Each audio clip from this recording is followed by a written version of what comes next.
In another world, order existed in a semi-physical realm that overlapped with spiritual dimensions like the elemental and demon worlds. This unique world, isolated from others, was home to three dominant forces vying for supremacy: the Mystics, the Insectors, and the Cryptids. The Mystics were focused on grand schemes to invade other worlds, while the Insectors aimed to expand their own haven. Meanwhile, the Cryptids indulged in endless battles and destruction. Once, a fourth force had emerged from another dimension, but it had been annihilated by one of these three, showcasing their unparalleled power. The Mystics and Insectors had hierarchical societies ruled by kings, with lower classes acting as obedient pawns. In contrast, the Cryptids, although semi-spiritual beings, had developed closer to full spirituality. Their reproduction involved offspring splitting from parents, but most Cryptids were unique individuals spontaneously created from magicules. Cryptids resembled the Insector ruling class in characteristics, but unlike Insectors, they rarely clustered together. Each Cryptid, despite lacking intelligence, was highly cunning and belligerent, motivated by the desire to expand their dominion. This led to a state of perpetual civil war among them. Given their nature, these three forces couldn't coexist peacefully. The Mystics and Insectors had been at war for eternity, only uniting to combat the Cryptids when their numbers grew uncontrollable, a recurring event in history. Their constant search for a safer domain led them to scan the universe for potential invasions. However, this quest was not easy. Despite their long lifespans and resistance to disease and injury, they had yet to achieve their goal. The primary challenge was opening an invasion path to other worlds. Space-time vibrations caused rifts in space, but these occurred only once a millennium and lasted for a brief moment, making it impossible to send a large army. Their only option was to send an advance team to establish a base. There were exceptions, like the fixed-dimensional rift known as the Gates of Hell, or the Underworld Gate. Controlled by the demon race, this gate allowed easy escape from their world, but the aggressors, those seeking to invade other worlds, were denied access, leading to a state of détente. Amid this balance was Feldway, the mystic lord who harbored intense hatred for the perpetual three-way conflict. His hatred grew into an inferno, capable of consuming the world. Feldway remembered everything. Veldanova created many species and races, but he wasn't alone in supporting the world. Feldway was the first to step up and offer help. The angel race, created to aid Veldanova, lacked their own will. The highest level among the angels was the Seraphim, consisting of 7 beings with enough energy to transcend even an awakened demon lord. Upon being granted names by Veldanova, these angels became known as the 7 primordial angels, equivalent to gods. Feldway, the first among them, gained his own free will, along with his name, and swore allegiance to Veldanova, leading the angels and serving as his personal assistant for many years. As more species were born, including the giants, fairies, and vampires, they evolved from spiritual life forms to semi-spiritual, and then to purely physical beings, losing eternal life but gaining diversity. Humanity was eventually born, interlocked with a parallel world in another dimension. Veldanova delighted in this fragile species and decided to remove threats that could prevent humans from existing. Feldway was tasked with defeating many menaces and monsters. The final adversary was Epilogue, the world destroyer dragon, later becoming the king of the cryptids. Epilogue's origins were unknown, but it was disaster incarnate, as powerful as a true dragon but lacking intelligence. Its destructive instincts made it a threat to the world. Veldanova intervened and banished Epilogue to another world, assigning Feldway to watch over it. Feldway advised killing the monster, but Veldanova believed Epilogue could gain intelligence over time. In the other world, Epilogue's magicals gave birth to the cryptids, inferior versions of Epilogue itself. The cryptids satisfied their aggressive instincts by fighting endlessly. They needed no food or water and had no fear of dying. Even Feldway, a fervent follower of Veldanova, saw them as failures. Feldway occasionally subdued the cryptids when they ran amok. Over time, an intelligent being emerged from the cryptids, proving Veldanova right. This being became the lord of a new or heretical following, and Veldanova rejoiced, naming it Zeranus, the Insect Lord. Without orders, Zaranis began exterminating cryptids that lost control, driven by his fighting instincts. Veldanava approved, and Zaranis created his own insectors, forming a personal army that eventually became a full-fledged faction. Feldway, exposed to magicals for many years, transformed from a seraphim into a new race. He wasn't the only primordial angel to come to this world. Zarario, Obala, and Cornu followed him, helping manage the world. These angels mutated into mystic angels, and the remaining angels developed sentience, becoming mystics, a new species unchained from the conflict between demons and spirits. Through many eons, Feldway and Zaranis forged a relationship, recognizing each other as useful tools in dealing with the cryptids. They had a tacit understanding not to interfere with each other, building a cooperative relationship. However, the disappearance of Veldanava shattered this connection, leaving a void in their world. At first, everyone believed that Veldanava would return soon. However, even after centuries passed, there was no sign of his return. Feldway began to think that perhaps Veldanava had abandoned them. Otherwise, how could one explain why the supposedly immortal true dragon hadn't come back to life? This realization was hateful and lamentable for Feldway. He hated all the humans, elves, dwarves, beastfolk, and even the demons, anyone classified as demi-humans. Feldway wanted to destroy them all, believing that anyone who had taken Veldanava away did not deserve to live. His desire was to unify Veldanava's world with his own hands and bring his final condemnation upon everyone who had committed this great sin. He wanted to paint the world beloved by Veldanava in his own colors, destroying its diversity to create a world for himself to rule. "O Veldanava, my God, if you wish to punish me, go right ahead. I would seek nothing more. So please, hurry up, or your world will cease to exist," Feldway declared, acting as if testing the gods themselves. This led to the birth of the magic races, the eternal adversaries of mankind. Feldway first approached Zaranis with a proposal to team up and destroy the cryptids, using that momentum to invade the planet. However, Zaranis flatly refused, stating, "Ridiculous. There is only one worthy enough to send me orders, and now that he is gone, I will do as I please."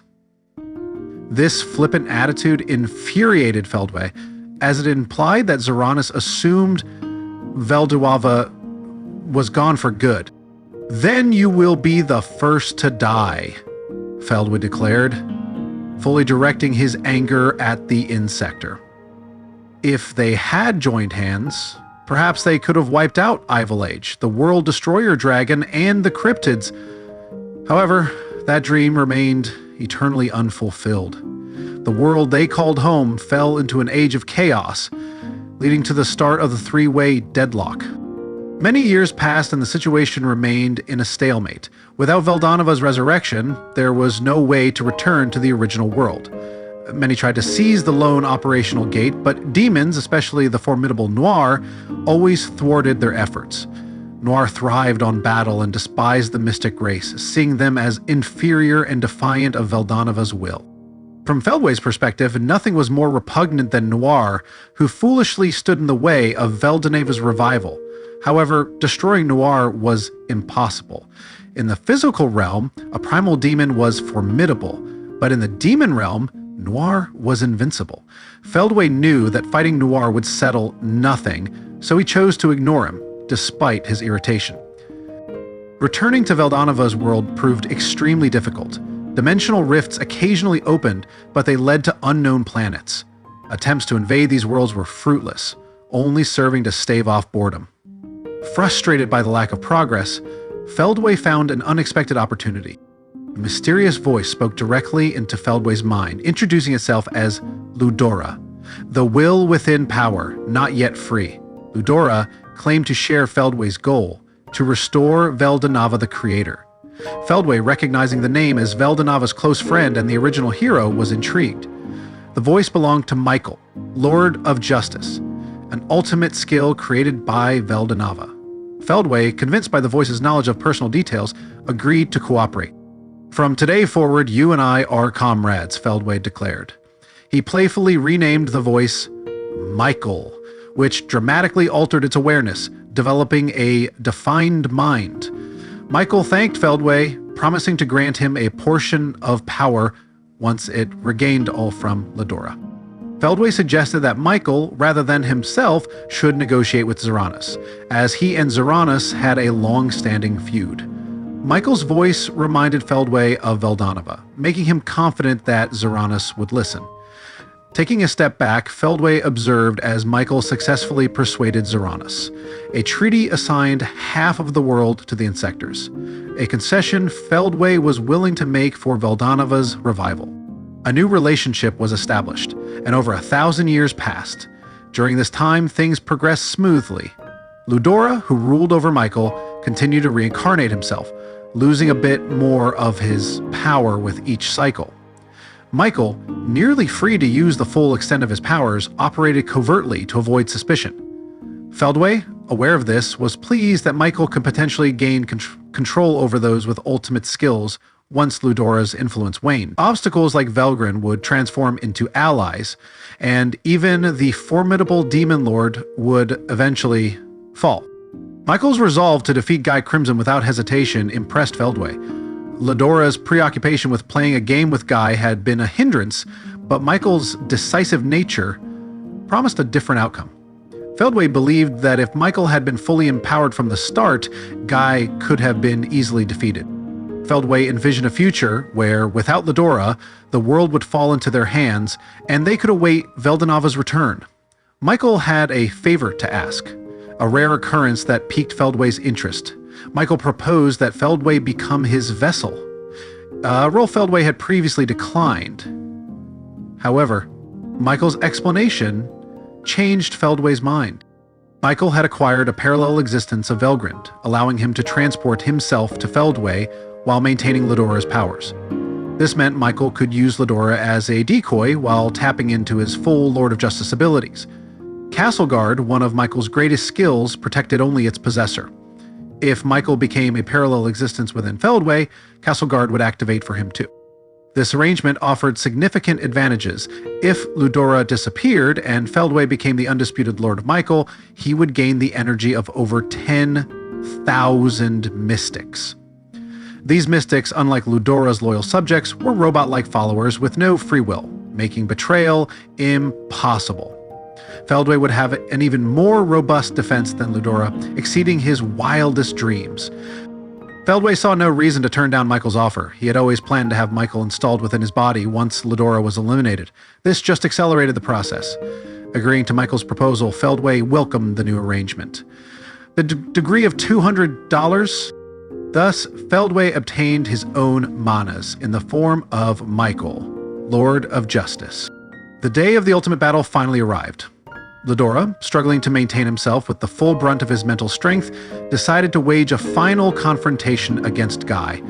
His plan involved eliminating the Demon Lord Rimuru and adding Veldora, one of the true dragons, to his arsenal. Initially, things went well. Velgryn's overwhelming power made capturing Veldora seem like a minor issue. From Feldway's perspective, the damage to the Empire and the possible awakening of one or more Imperial Knights were irrelevant. His main goal was to get rid of Veldora and release Michael. If they achieved that, even Guy wouldn't pose a threat anymore. Feldway's attention then turned to a small but significant problem in his plan. Masayuki the hero looked exactly like Ludora and had developed the skill Chosen One, part of Ludora's own abilities.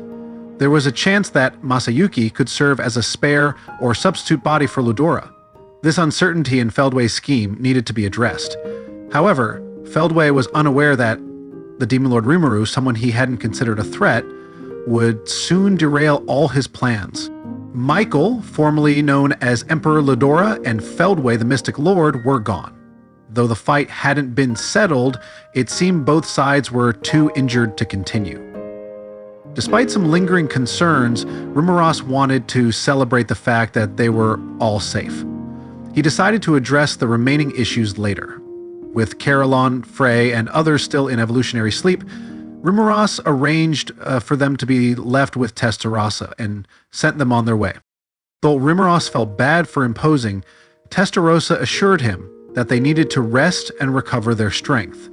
Reluctantly, Rimuru agreed and decided it was time for a party to lift their spirits.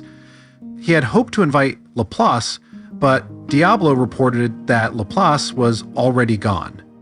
Understanding that even Diablo worried about his friends, Rimuru chose not to track down Laplace, leaving their promise to fight together ongoing. Returning to the capital city of Rimuru, he received unexpected news. One section of the town's outer border had been burned to the ground. Thanks to Gail and his forces, the damage wasn't as severe as it looked. They had created fire breaks to minimize casualties, leaving only a few injuries. Despite the unwelcome news, Rimuru decided to be patient and wait for Geld's report. They gathered in the town's large banquet hall, where Rimuru top staff, who had once again proven their worth in battle, were seated. The hall buzzed with activity as attendants, including Shuna, Haruna, and Gobichi's servants, prepared meals.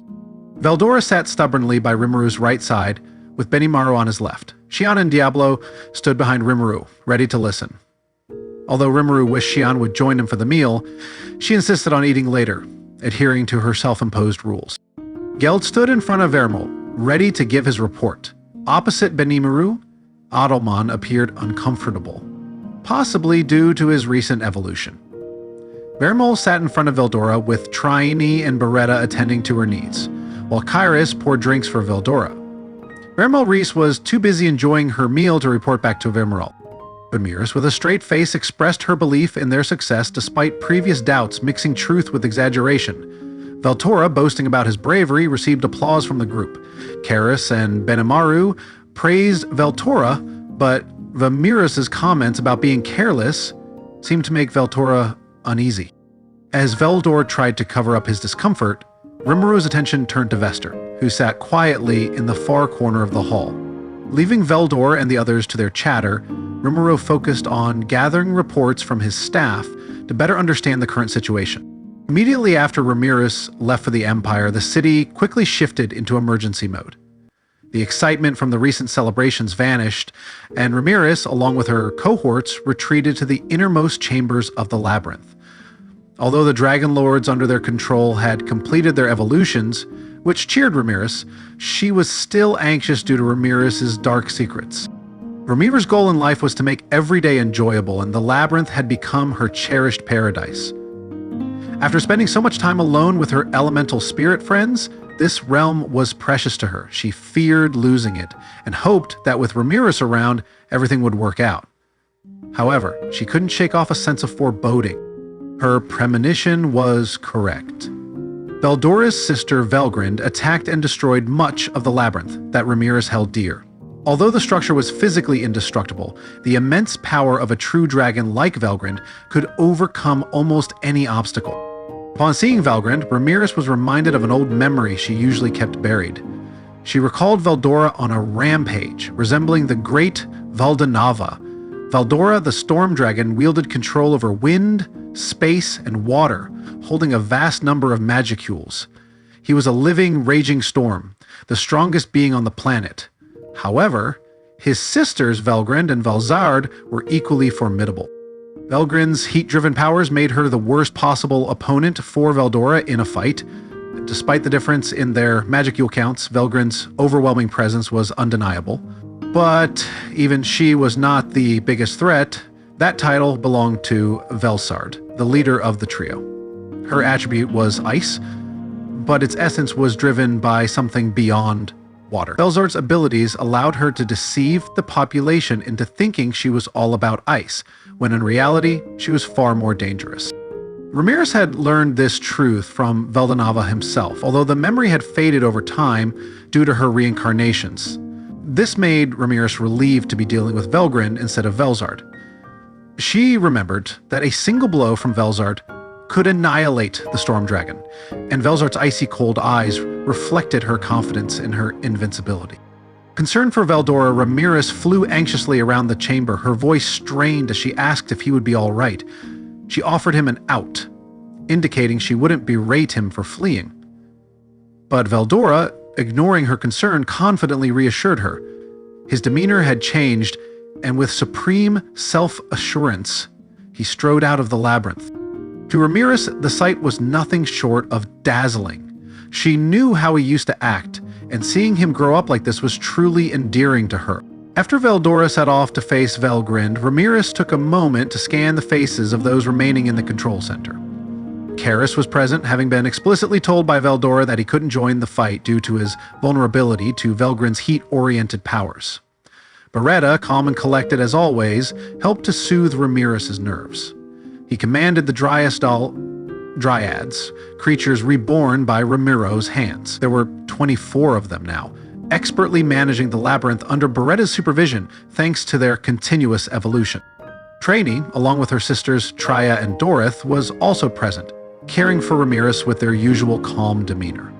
Beyond them, Bester, Deeno, and new research staff members Shinji Tanimura, Mark Lauren, Zenli Xing, and their apprentices Lucius and Raymond stood ready.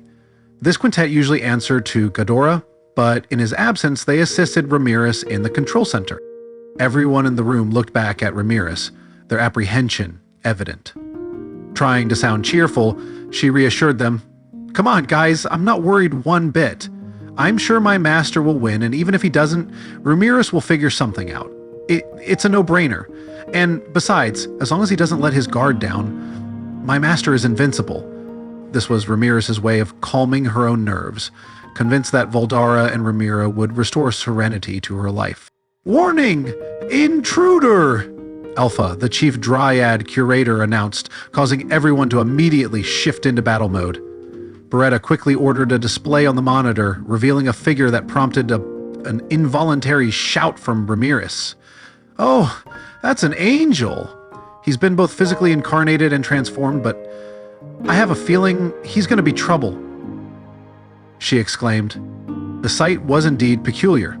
The figure wore an outfit of pure white and wielded a god-class weapon that gleamed with a dark, lustrous sheen. The long, jet-black hair seemed to emit a light of its own, enhancing the figure's beauty. 3 pairs of wings on its back made it even more conspicuous. Alpha Ben reported the estimated energy figures. The figure at the forefront had over 3 million existence points, EP, while the 5 behind it ranged between 400,000 and 700,000. This statement froze the entire control center. One lesser-known role of the labyrinth was to quantify information on the lifeforms within it, building a database for future crisis management. EP was a numerical statistic derived from a lifeform's magicule count, physical ability, and the energy within their armor. Although it didn't evaluate a target's actual combat skills, EP served as a useful reference for estimating an enemy's threat level by comparing them to opponents with similar EP values. However, the system was still on the trial stage, and statistical anomalies were common. For instance, seasoned fighters like Hakuro, with around 600, 0 EP, could easily overpower foes with much higher EP. Another notable exception was Gobda, whose EP was just under 200, 0 EP. But he was stronger on the field than Buvix and Equix, who had around 300, 0 EP each. Thus, most workers in the labyrinth viewed EP as a guide rather than a definitive measure of someone's strength. In the Land of Tempest, an individual's existence points rating was closely tied to their rank within the local free guild. Here's a breakdown of the EP ranges and their corresponding guild ranks. EP Beur. Under 1,000 is E rank, 1,000 to 2999 is D rank, 3,000 to 5,000, 999 is C rank, 6,000 to 7,000, 999 is B rank, 8,000 to 8,000, 999 is B plus rank, 9,000 to 9,000, 999 is A rank. Reaching an EP of 10000 was a significant milestone, earning an individual a guild rank of A and a threat level of Hazard. Those with an EP of 10000 or more achieved a special A rank and the threat level of Calamity. Demon Lords typically had an EP of at least 200, 000. Based on Rimuru's estimates, Frey and Clayman before his pseudo-awakening would have had an EP of around 400, 000, which corresponded to the guild rank of S, and a threat level of Disaster. However, within Tempest, an S rank did not necessarily signify a Demon Lord. as many of the nation's top executives were as powerful as old-style demon lords. To simplify matters, the Tempest government established its own standards beyond this point, introducing the catastrophe threat level, which applied only to true dragons and Guy Crimson. Other awakened superpowers were classified as Special S. Although the pseudo-awakened Clayman never stabilized his magical count, before his demise, Rimuru estimated his EP would have been around 700,000 or 800,000. Consequently, Special S was defined as an EP of 800,000 or higher. Those with an EP exceeding 1 million were collectively referred to as the Million class. For reference, an Archdemon's EP was consistently fixed at 1,400,000, regardless of who summoned them. This uniform number indicated a cosmic upper limit. Even Testarossa and her companions were recorded with an EP of 1,400,000 when they first appeared. Although there was no way to verify it now, Ramiris and her team were confident there was no mistake about it. Rimi struggled to find the words as she realized the presence of a Million-class member. The first thought that came to her mind was that these beings were seraphim. Beretta, nodding, added that this high-level angel had transformed, making the situation quite troubling. The followers of this seraphim were all S-class, and with their floor bosses asleep, engaging them posed a significant challenge. Despite her panic, Ramiris knew they had to do something. Traiani, with a reassuring smile, volunteered to set off, followed by Treya and Doreth. This, however, only heightened Ramiris' anxiety. She worried that, despite their strength, they couldn't match the intruder's stats. Treya and Doreth's confidence did little to calm Ramiris, who loved Traiani and her kin dearly. As their master, she couldn't bear the thought of pushing them into harm's way. Drawing on advice from Ramiris and Veldora, she insisted they should only fight battles they knew they could win. She considered putting the labyrinth in full operation to buy time, hoping things would somehow improve. Taras, however, advised against a stalling approach, highlighting the risk of the labyrinth's vital facilities being destroyed. He proposed intercepting the intruders on the surface and requested Ramiris' permission to join the endeavor. With Veldora absent, Charis was the strongest in the control center, driven to take action. Beretta was tasked with protecting Ramiris, a duty he took seriously. Shinji and the others, not wanting to be left behind, pledged their support as well. They recognized the need to return the favor for being taken care of, and were prepared to fight, even if it meant facing death with their resurrection bracelets. As the atmosphere in the control center became more relaxed with their resolve, Ramiris took a deep breath and smiled. She encouraged everyone to give their all, promising to send her Dragon Lords when ready. With their roles defined, they swiftly moved into action. The intruder whose presence Ramiris had detected was Zerario, the leader of the forces under Mystic Lord Feldway's command. As a former Seraphim, Zerario, along with his companions, ruled as one of the 3 mystic leaders, controlling the mystics. Normally, they would never be near the front lines, but Feldway had given Zerario explicit orders to take advantage of Velgryn's destruction of the labyrinth and eliminate his assigned targets swiftly. Feldway's account of the Imperial troops' failure had convinced Zerario that he needed to handle this mission personally. Accompanied by 5 high-level angel generals classified as cherubim or throne, Zerario entered the labyrinth. These angels had magical counts comparable to demon lords, and despite their fragile physical bodies, the labyrinth's environment allowed them to fully leverage their abilities. As Zerario and his entourage descended the underground stairs, they felt the physical space shift around them. Calmly assessing the situation, they found themselves in an empty space with around 8 figures at its center. Traiani was the first to step forward, introducing herself and her associates on behalf of Lady Ramiris, the master of the labyrinth. Despite her smile, her eyes were vigilant, ready for any sudden moves. Traiani had powered herself up to her maximum capacity, summoning a wind elemental lord to enhance her abilities for the upcoming fight. With an EP of around 1 million for the elemental lord and her own EP not exceeding 600,000, Trini was prepared to use her full force, knowing she could be resurrected within the labyrinth. Aris, standing behind Trini, was equally prepared for battle. Despite the opponent's higher magical counts, Karis had trained with Veldora and had faith in his friend's abilities, including those like Gopta, who could defeat much stronger foes. The Dragon Lords, named and evolved by Rimuru, were also ready to test their powers, with EP scores around 700, 0, 0, and the potential to reach Special S level. Treya and Dorith had completed their spiritual unification with Sylphide, with Treya assigned to work with the Dragon Lords against the enemy's entourage, and Dorith supporting trainee and carries. Beretta, with an EP of about 400, 000, had skills far surpassing his score, but remained as Ramiris' bodyguard. This was the best lineup the Labyrinth team could muster. If this powerhouse team were to be defeated, a last stand would be staged, with everyone else available, including Reincarnated and Gopta, who were gathering their forces on the next highest Labyrinth floor.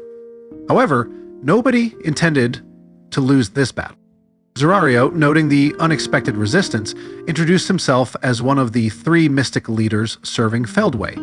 His refined, stage-like movements and condescending tone irritated Traini, but she maintained her composure.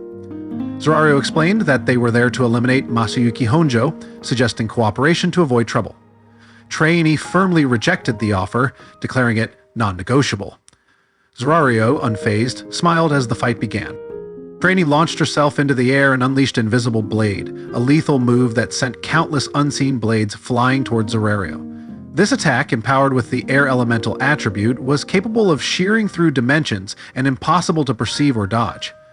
However, Zerario remained unmoved, not because he didn't notice the blades, but because he didn't need to evade them. The blades disappeared as they approached him, absorbed by a distortion in space that shielded Zerario's body. This skill, resembling a spatial defensive zone, was similar to one recorded in the Labyrinth's database and known to be devised by Zegion. It could nullify all element-driven attacks and even handle ruptures in space, making it a formidable defense. Traini and Karis exchanged glances, recognizing the skill and quickly changing their strategy to focus on stalling for time rather than defeating Zerario by force. While Zerario's generals struggled against the Labyrinth forces, the Dragon Lords, who had been training rigorously, fought with all their might. On their home turf, the Tempest forces were nearly immortal, enabling them to push beyond their physical limits and secure one-sided victories. Traini believed they had a distinct advantage, but Zerario's unflappable attitude made her uneasy. He was a general of an army and had to be aware of the war situation, making his calm demeanor puzzling.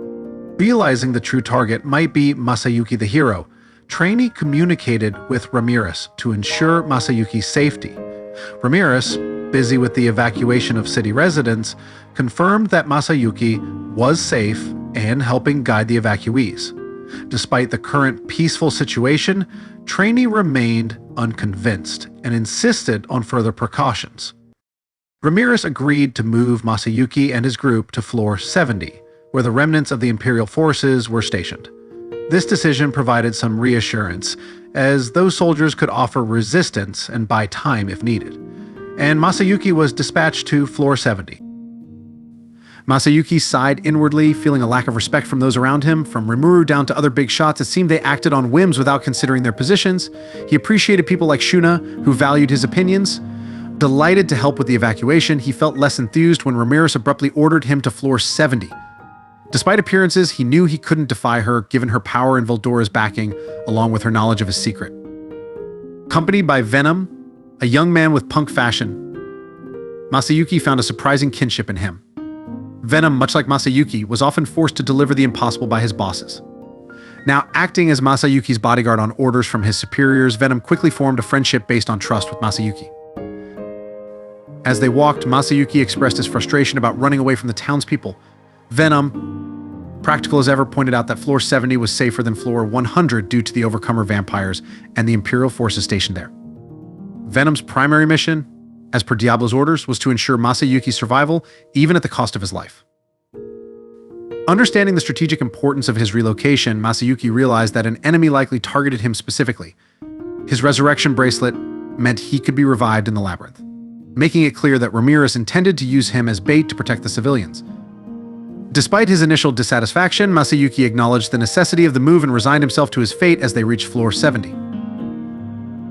There, Masayuki faced the awkward prospect of encountering Jiwoo and Bernie, but Venom reassured him to not hold a grudge, as they were following orders.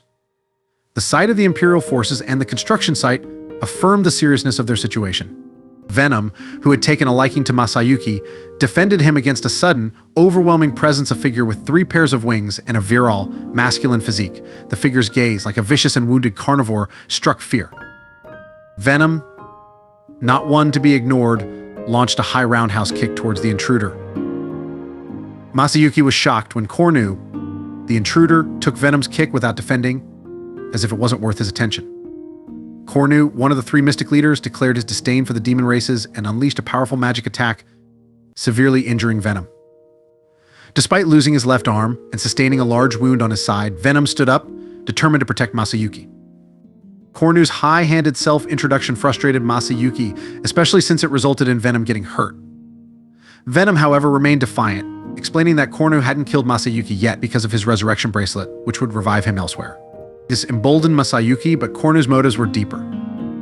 He had failed an invasion decades ago, leading to the loss of his subordinates and leaving him bearing the weight of failure.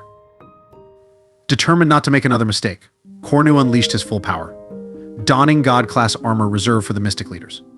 Venom, realizing the futility of fighting Chronoa alone, thought about killing Masayuki to send him to a safe place. However, before he could act, Minutes and Caligulio arrived to shield Masayuki. Recognizing the Empire's high-ranking officials, Masayuki felt a glimmer of hope. Minutes and Caligulio, both formidable in their own right, offered to back up Venom. Minutes deployed his unique skill, Oppressor, to slow Chronoa's movements, while Caligulio, despite losing his omnipotence, stored magicals in his body, ready for battle. Several Overcomers rehabilitated vampires also joined the fight.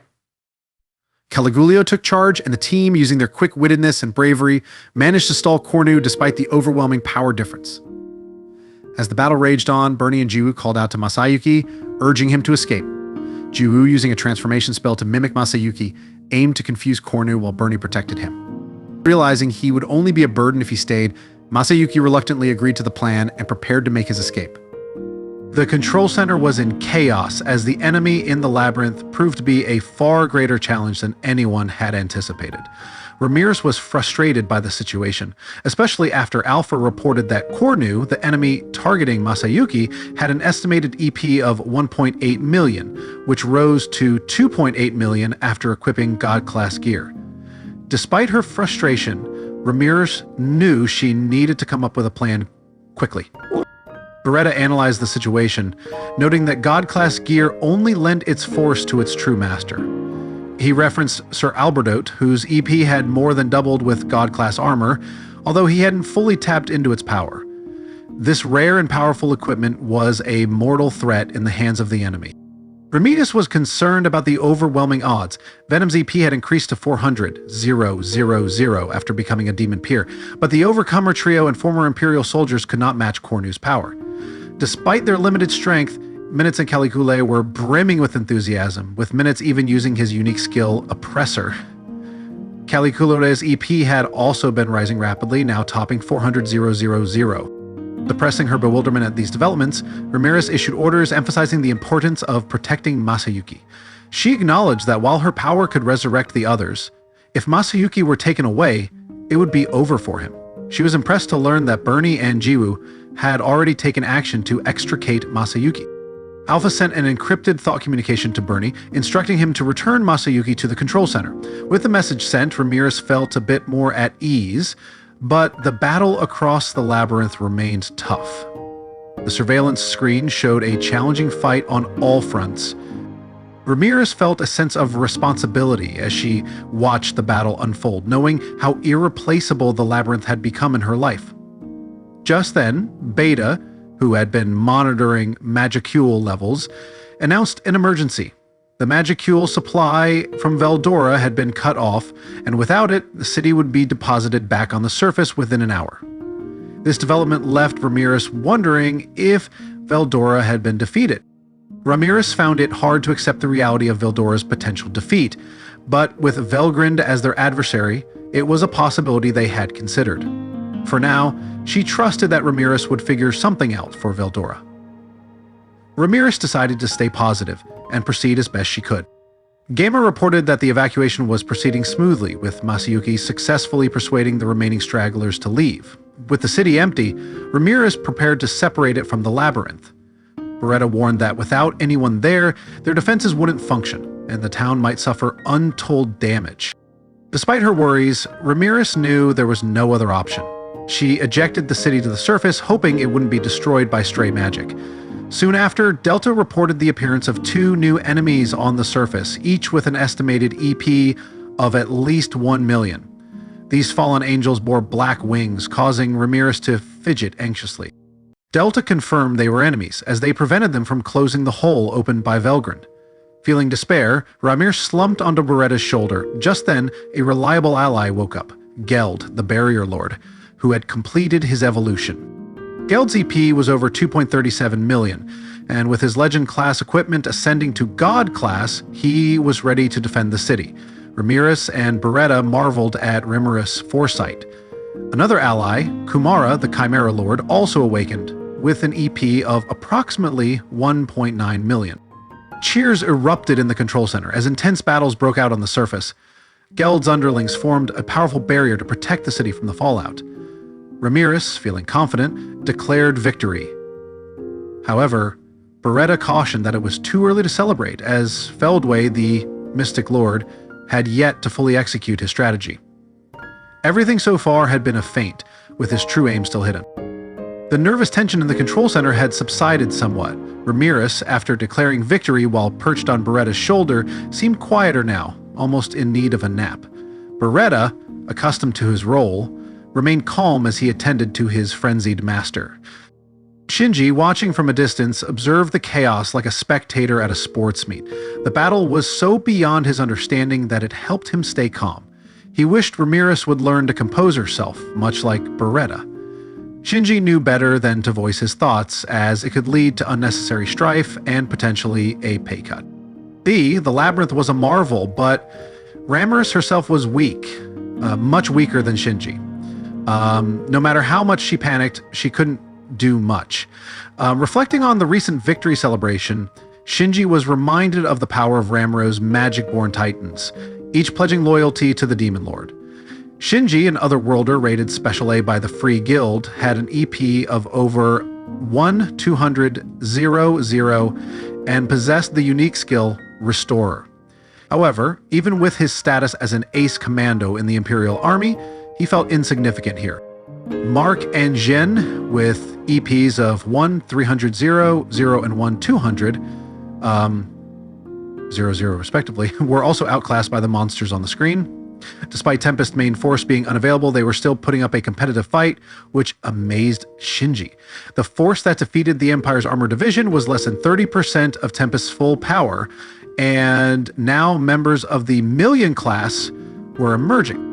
Shinji was grateful to have left the Empire for Tempest, mentally thanking Lord Ghidorah. Watching his former commanding officer Minutes lead a group against Cornu, Shinji marveled at their bravery. Despite losing their power, Minutes and Caligula charged into battle, displaying the determination of fallen warriors. Distracted by thoughts of Shuna, who provided refreshments, Shinji felt happier just recalling her polite demeanor. Shuna, dignified and flawless, stood in stark contrast to Ramiris, who was childlike in both looks and mind. The difference made Shinji feel a bit bad for Ramiris.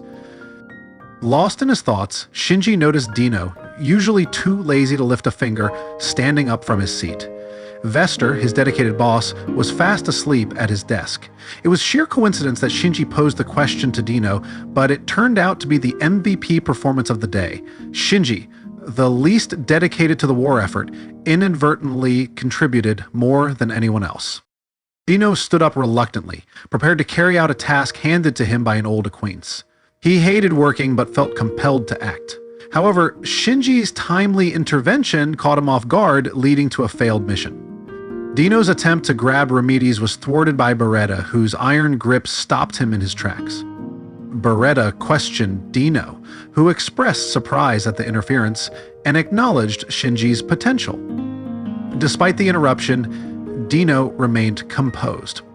Alpha and the other Dryads swiftly surrounded Deeno, securing Ramiris and ferrying her to safety. Ramiris, caught off guard by the events, looked to Beretta and Deeno for answers. Shinji noticed that Bester and others were asleep, indicating something was wrong. Accusing Deeno of using his powers, Shinji demanded an explanation. Deeno acknowledged Shinji's resistance, hinting at a rare skill, but remained focused on Ramiris. Deeno made a serious request for Ramiris to work with his team, promising to treat her well and avoid unnecessary bloodshed. Ramiris, relying on Ramiris' reputation, refused. Deeno, revealing his role as a monitor and former primordial angel, explained his duty to monitor activity in Feldway's absence. Ramiris, surprised by this revelation, questioned Deeno's motives. Deeno confirmed Feldway's orders to capture Ramiris and shut down the labyrinth. Despite Deeno's reluctance and disdain for Feldway's commands, he admitted he had to comply. Ramiris, realizing the attackers were primordial angels, tried to convince Deeno to betray Feldway and join their side. Deeno, however, couldn't defy Feldway's will and turned down her offer. With negotiations failing, Ramiris resolved to protect the labyrinth until Rimuru returned. Deeno, returning to his languid demeanor, accepted the inevitable battle. The conversation ended and the confrontation began. "Take care of this for me, Beretta," Ramiris shouted, channeling the spirit of a demon lord she admired. It was clear she had no intention of fighting herself. Deeno, understanding this, turned his attention to Beretta, waiting to see what he would do. The control center had now become a battlefield, though it was cluttered with desks, chairs, and other obstacles. Ramiris would have preferred to settle the matter elsewhere, but Deeno wasn't about to let her escape. Alpha and the other dryads quickly cleared the important components of the room, allowing the two combatants to face off. Deeno wielded a broadsword named Fang Smasher, a thick single-bladed weapon capable of crushing a foe's skull with blunt force. Although the sword seemed poorly matched with Deeno's usual attire, it somehow suited him perfectly. Alpha reported that the sword had an EP value of 1 million, revealing it to be a god-class blade. Ramiris, frustrated, complained about the unfairness. Deeno ignored her, holding Fang Smasher high. Beretta, unarmed, stood ready. His body, composed of a magisteel frame created by Rimuru, had been infused with his own magic force, transforming it into adamantite. Covered in his aura, Beretta was a walking weapon of legend class or higher, the toughest entity in the entire labyrinth. Despite the overwhelming odds, Beretta focused on dodging Deeno's sword attacks. His EP was over 400, 000, which would have matched Deeno at one point, but Deeno's god-class weapon made the situation far more challenging. Beretta's empty-handed approach required him to evade every strike, knowing that taking a direct hit would result in instant destruction. Alpha reported that Deeno's existence points had increased to 3 million, but neither Beretta nor Ramiris was shaken. Ramiris dismissed Alpha's deferential tone towards Deeno, urging Beretta to use his full power. Beretta, though not confident in his ability to deliver divine justice, was determined to fulfill his orders. As Deeno swung his broadsword, Fang Smasher Beretta skillfully danced around, evading each attack. His bare-handed fighting style, enhanced by his transformation abilities as a Chaos Golem, allowed him to adapt and search for Deeno's weak points. Utilizing his unique skill, Reverser, Beretta constantly switched the elements of his attacks, calculating each move to gain an advantage. Deeno acknowledged Beretta's tenacity, referring to his dirty school of battle. Despite the mockery, Beretta took it as a compliment and continued to use conversation to his advantage, aiming to turn the tables on Deeno. Deeno replied. Deeno realized that his initial advantage had evaporated and his ambush had failed, leading to this drawn-out battle with Beretta. Although they were miles apart in terms of raw power, their combat skills were more closely matched. Beretta, nearing his limits, relied on the labyrinth's ability to resurrect him as needed. He could fight all out without worrying about running out of energy or sustaining lasting damage, but he still lacked the decisive power to gain an edge over Deeno. Deeno found himself impressed by Beretta's resilience and skill. Despite the disparity in power, Beretta managed to land a few hits, dealing actual damage by mixing dark and holy elements to bypass Deeno's defenses. However, Deeno was growing accustomed to Beretta's moves. While it appeared that Beretta was pushing him around, Deeno knew that one clean hit with Fang Smasher could turn the tide. Beretta focused on stalling the fight, protecting Ramiris to ensure the survival of the labyrinth. Deeno understood this tactic, but had one final trick: his unique skill, Fallen Hypno.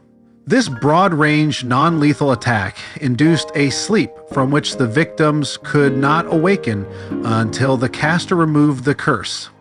Despite its long activation time, resisting it required an ultimate skill. Deeno intended to neutralize Beretta and the others without harming anyone else in the control center. Even though he respected and had friendly ties with some of them, Feldway's orders were absolute. With Beretta and Ramiris both rendered unconscious, Deeno assumed his mission was complete. However, he was stopped by an icy voice. Turning around, Deeno saw a figure with shining yellow and silver cilia, an exoskeleton of glossy black adamantite, and wings gleaming blue like an exotic butterfly's. The compound eyes on her forehead matched the wings, giving her an otherworldly charm. This was Apito, freshly awoken from her evolutionary slumber. While her colors had changed significantly, her appearance remained largely the same, with an enhanced aura of authority and beyond human beauty, indicative of her greater heights as Insect Queen. Beretta, barely conscious due to his demonic nature, managed to ask Apito to destroy his Chaos Core. Deeno, shocked by Beretta's continued consciousness, reacted too late to stop Apito's next move. She shot out a poison stinger using the Osiris Rapier, a self-regenerating weapon she could produce within her own body, to penetrate Beretta's thick adamantite and shatter his Chaos Core. As Beretta laughed and expressed his confidence in being reborn in perfect condition, he entrusted Apito to hold down the fort. Despite her words of caution, Apito seemed confident in her abilities. Deeno, recognizing her resolve, scowled at the missed opportunity to intervene. With Beretta disappearing into a swarm of light particles, Apito launched herself at light speed, escalating the battle within the control center to an even more intense level. Deeno was growing increasingly frustrated with the situation. Apito was a swift opponent, using her speed to constantly disrupt his plans. Her stick-and-move tactics, honed to perfection in her evolved form, made her a difficult adversary. With an estimated EP of around 700,000, she was at least Deeno's equal in speed. Every time he thought he had defeated her, Beretta would revive and rejoin the fray, leaving Deeno with no time to secure Ramiris. Deeno, remaining calm despite the circumstances, decided to use his unique skill, Sloth, once again. This skill took time to activate, but could put multiple targets to sleep, making it ideal for neutralizing both Beretta and Apito. As he prepared to deploy Sloth, Deeno's attention was drawn to the screen in the control center, which showed Rimuru fighting Velgrynd. Deeno was shocked to see Rimuru holding his own against Velgrynd, despite being previously thought trapped in an alternate dimension. Still, realizing the urgency of his mission, Deeno focused on capturing Ramiris. Feldway's grand plan to secure an invasion pathway hinged on this task. Feldway's strategy had involved Velgrynd destroying the labyrinth to lure out Veldora, and now Feldway was leading the invasion with 2 of the 3 mystic leaders and 5 generals. Deeno wasn't the only primordial angel contacted about the project. 2 others, living undercover in human society, had also been involved. Their job was to maintain the labyrinth if Deeno failed. Deeno scanned the screen and found Pico and Garasha in an even battle with Geld and Kumara, realizing the formidable challenge ahead. Checking on other battlefields, Deeno saw Zerario easily handling Cheris and Trainee. Cornu, however, seemed distressed, likely due to the pressure of his previous failure. Deeno wasn't too concerned about Cornu's performance, confident that Feldway would intervene if needed. A sense of relief momentarily distracted Deeno, but he was quickly reminded of the urgency by Feldway's voice, ordering him to carry out his mission. Despite his reluctance, Deeno knew he had to get serious and complete the task at hand. Feldway, having just reminded Deeno of his orders, observed Cornu's battle from hiding. Cornu, usually overconfident, was fighting seriously now, aware of the stakes.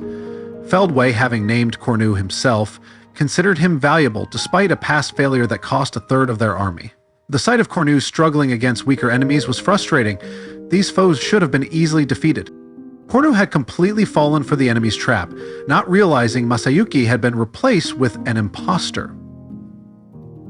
Feldway was exasperated, nearly driven to kill Chronoa himself. However, he restrained himself and decided to step up to take out Masayuki directly. Masayuki left the scene with languid steps, conflicted about fleeing the battle alone. Scared as he was, the idea of abandoning his friends was even scarier. If something happened to them, he'd spend the rest of his life regretting it. Masayuki stopped and turned around, watching his friends fight for their lives.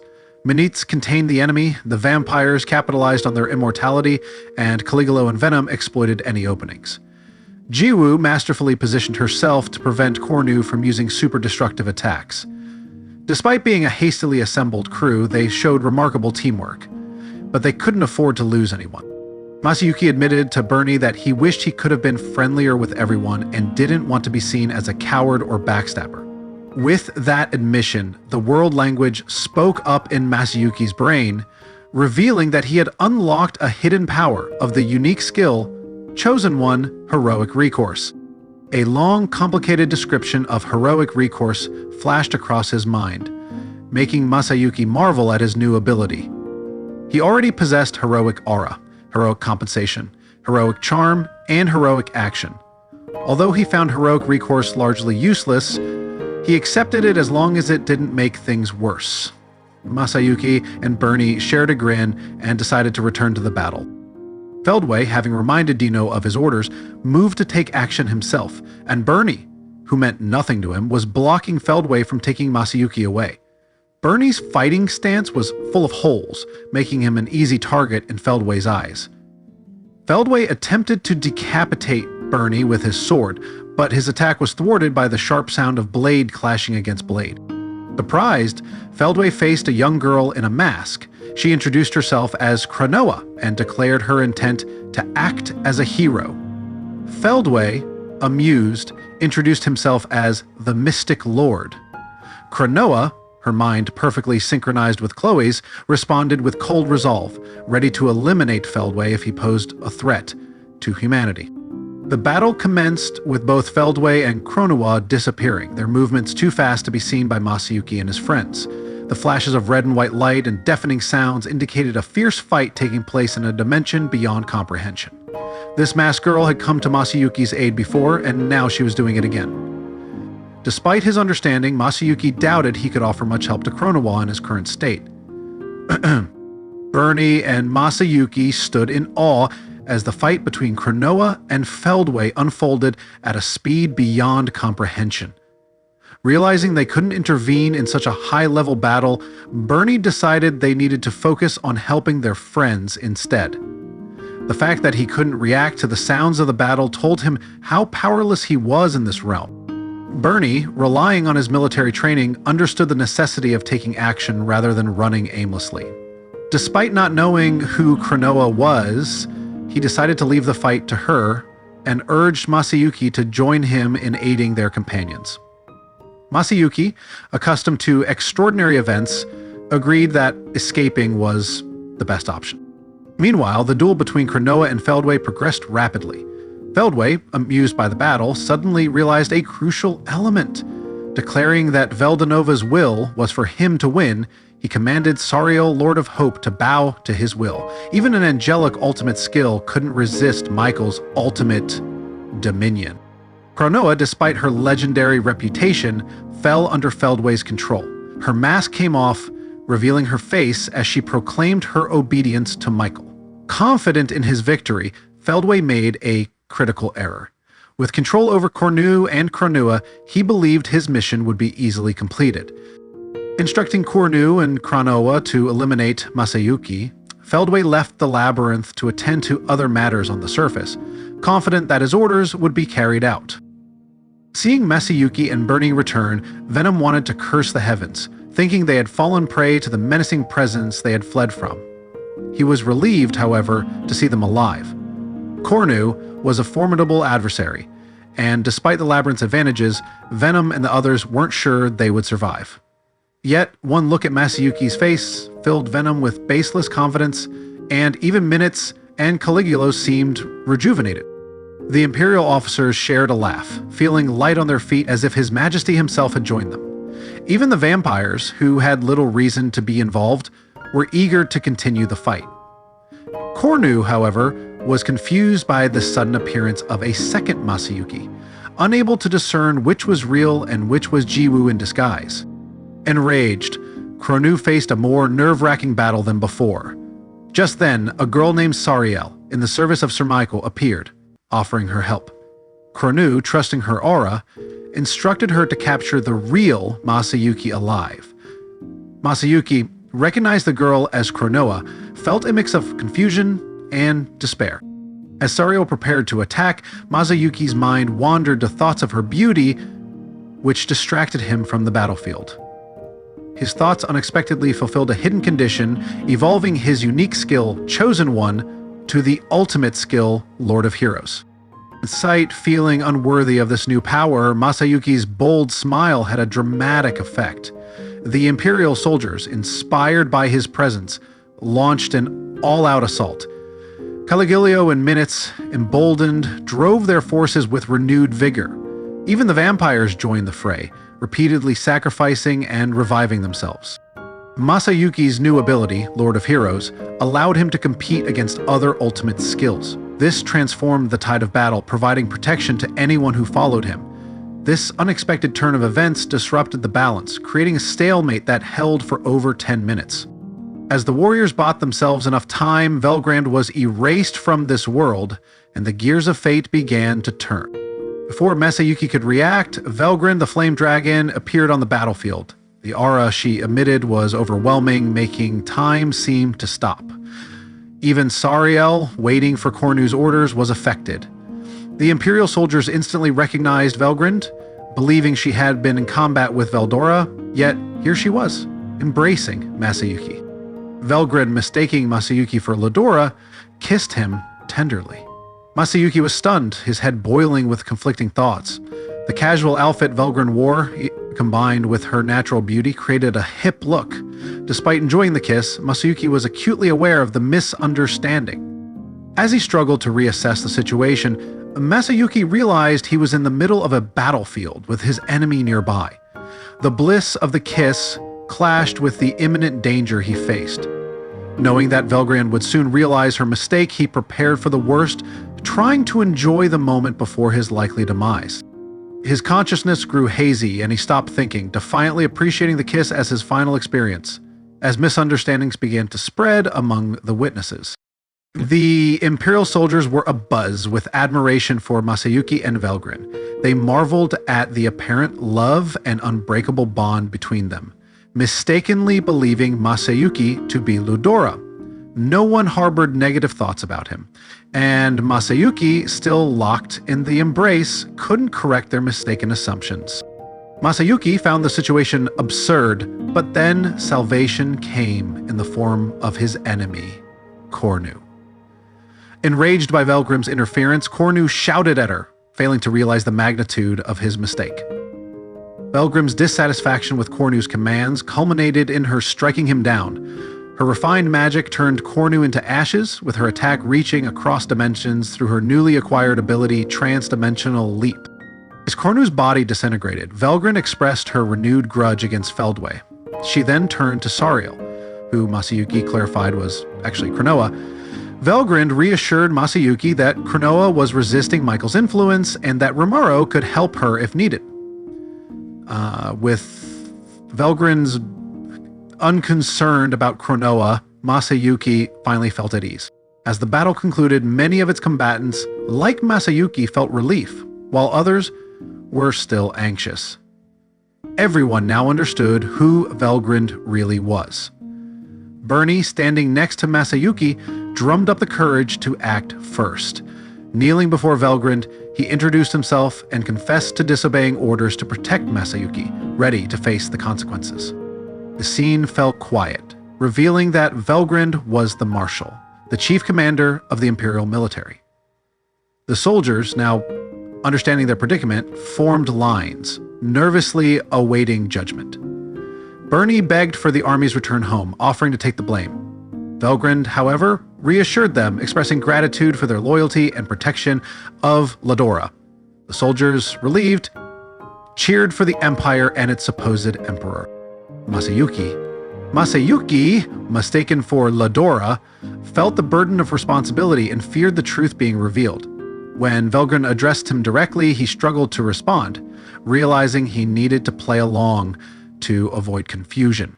Velgrynd, recognizing Masayuki's concern, reassured him, calling him by his current name, Masayuki, and expressing her love for him. The soldiers, believing in Velgrynd's words, offered their support to Masayuki as their emperor. Despite his confusion, Masayuki had no choice but to accept his new role, swearing to work harder to ensure his luck held out. Deeno was finally ready to get serious. Having struggled against Beretta and Apito for so long had annoyed him greatly, but the battle was nearing its end. Beretta's sharp fist brushed past Deeno's cheek, followed by Apito's Osiris Rapers raining down. Despite his superior fighting skills, Deeno couldn't let his guard down around Apito, whose training with Hinata had given her incredible intuition. Beretta and Apito worked together in a coordinated assault. Beretta served as a tank while Apito attacked from the rear, with Beretta's magic support spells boosting their speed, strength, and endurance. Despite Deeno's resistance to most magic, these enhancements were giving him trouble. Additionally, the sleep function of Deeno's sloth skill wasn't working on Beretta, a demon with built-in resistance to status effects. Finally, Deeno unleashed Fallen Hypno, an unsportsmanlike move that put Apito to sleep. However, Beretta resisted the effect using his unique skill, Reverser, to counteract the sleepiness. Realizing that his opponents were stronger than he had initially thought, Deeno decided to use his ultimate skill, granted by Feldway Astarte, Lord of High Heaven. Using the creation ability of Astarte, Deeno evolved his sloth skill into the ultimate skill Belphegor, Lord of Sloth. This new skill allowed him to lure his targets into a state of destruction, ceasing all activity. Belphegor's power was versatile and impervious to barriers, making it a formidable weapon. Deeno and Belphegor at Beretta, intending to put him into an inescapable hypnotic state. The laws of nature were rewritten, reversing positive elements into negative. The temptation they created lured everything, living and dead, into seizing all activity and going into stasis. But it wasn't a forced effect. It was up to the targets to take the lure and walk down the path to destruction themselves. That made it a type of hypnosis, albeit one that worked on a whole other dimension. There was no waking up from a Belphegor-driven sleep, for it destroyed both your spirit and your physical body. Of course, while the destination of this lure was doom, Deeno could turn the intensity down and put the target into a more traditional hypnotic state. It was a really versatile skill that way, and it didn't use sound to transmit itself, so it couldn't be blocked by a barrier of any sort. It was impervious to many defenses, one of its strongest points. In short, Belphegor held rule over all intelligent feeling things. Deeno felt a sense of pride as he unleashed his ultimate evolution, a fearsome symbol of sloth. He aimed to systematically destroy Beretta, and the results exceeded his expectations. Beretta disappeared into a cloud of dust, leaving Deeno confident that it would be a while before Beretta could resurrect himself. However, Deeno's moment of triumph was short-lived. As he touched Ramiris, she turned into a swarm of light, transforming into a butterfly that fluttered around him. Realizing he had been deceived, Deeno was further unsettled by the sound of lumbering footsteps echoing across the chamber. The butterfly of light flew toward a composed figure entering the room, transforming back into the innocently sleeping Ramiris. Beretta, having revived in the meantime, respectfully took possession of her. The figure, speaking quietly to Beretta, requested him to watch over Ramiris. Beretta offered to provide backup, but the figure declined, confident in his ability to handle the situation alone. This figure was Zegion, the Mist Lord and the undisputed champion of the Labyrinth, left by Vedora to protect Ramiris. Zegion, having entered a cocoon to strengthen his abilities, remained conscious the entire time. Answering Veldora's call, he had a firm grasp of everything happening within the labyrinth, using his overwhelming absolute defense to ensure Ramiris' safety. Finally, he learned to realize this too late. Feeling frustrated and outmaneuvered, Deeno recognized that his mission was a failure. He had been made to reveal his skill set, and now his own escape seemed doubtful. Deeno couldn't fathom how Ramiris had been spirited away without him noticing. It was possible that Zegion had an ultimate skill capable of creating illusions so convincing that even Deeno had fallen for them. Deeno knew how strong Zegion was, a powerful, humanoid magic-born, potentially a demon lord seed, who had gained mere impossible levels of fighting force thanks to the favor of Ramiris and training under Ludora. Zegion's overwhelming strength had driven the Empire away during their invasion of the Labyrinth, and he was all but unbeatable in hand-to-hand combat. However, Deeno had believed Zegion lacked spirit-based attacks or ultimate skills. Deeno realized that Zeon's recent evolution likely granted him new abilities. The celebration that had been reminiscent of a harvest festival had awakened Zeon and possibly endowed him with an ultimate skill. Deeno couldn't believe how those serving Ramiris had reached such powerful levels, equaling awakened demon lords. As he internally ranted against Ramiris, Deeno acknowledged Zegion's immense power. Zegion's aura suggested he too had gained an ultimate skill. Resigned to his fate, Deeno sighed, searching for a potential solution, but time waited for no one. Standing before Deeno was Zegion, the Mist Lord, the undisputed champion of the Labyrinth, ready to take on the next challenge. As Deeno pondered his next move, Zegion strode forward, unaffected and confident. Deeno vented his frustrations, accusing Zegion of dirty tactics by hiding and watching until he revealed his secrets. Zegion, undeterred, dismissed Deeno's complaints with a simple statement. It's called war. Tension filled the air as Deeno acknowledged Zegion's strength, realizing a frontal assault was his only option. Close-range combat was Zegion's specialty, and Deeno suspected he possessed an ultimate skill. Deeno, more skilled in spirit attacks, decided to break out one of his special moves, Fallen Strike. Infusing his sword with his ultimate skill, Belphegor, Deeno created an illusory battle style that controlled the fight. Fallen Strike, packed with negative waves of emotion, aimed to rob Zegion of his will to live and corner him. Confident in his attack, Deeno believed this move would secure his victory. However, Zegion didn't move, reading the path of Deeno's blade and stopping it just before it landed. The exoskeleton covering Zegion's left hand, now converted into crimson steel, easily blocked the mighty god-class greatsword Fang Smasher. Deeno, shocked that Zegion didn't even try to dodge, shouted in frustration, convinced the battle was his. Zegion effortlessly stopped Deeno's high-speed strike, blocking it with his left hand as if it were nothing. The damage to Zegion's arm seemed minimal, causing Deeno to seethe with frustration. He believed his strategy had won the day, thinking Zegion had been tricked into underestimating his spirit attack, Fallen Strike. However, as Deeno moved toward Beretta, something felt off. Beretta's calm demeanor suggested he was assured of victory. When Deeno questioned him, Beretta revealed that he was not Deeno's opponent. Struck with an intense chill, Deeno turned to see Zegion, who remained unfazed. Zegion's ability to withstand a god-class strike proved his immense strength. Deeno realized Zegion possessed an ultimate skill, nullifying his spiritual attack. Zegion confirmed Deeno's suspicions, revealing that he was the Mist Lord, ruler of the Phantom Realm, and immune to spirit attacks. Deeno, realizing the futility of his efforts, felt the weight of his mistake. In desperation, Deeno glanced at the screen and saw Velgrynd with Masayuki, confirming his worst fears. Velgrynd, who was supposed to be under Feldway's control, had seemingly defeated Chronoa and now stood by Masayuki. Overwhelmed by the situation, Deeno acknowledged that his mission had failed. Zegion, having ruled over the space from the start, unleashed Dimension Storm, engulfing Deeno in a supernatural storm of highly energized particles. Deeno could do nothing against it and was whisked away into a realm where nothing existed. However, Zegion, seeing Deeno's existence being regenerated, calmly muttered about Deeno's impressive luck.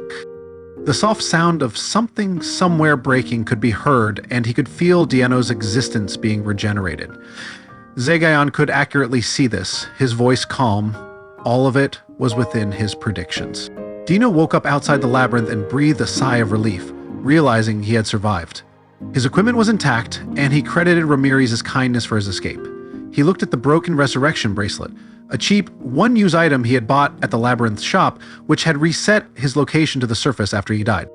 Reflecting on the situation, Deeno realized Ramiris must have been suspicious of him from the start. Still, he was relieved that she hadn't cancelled the bracelet's function.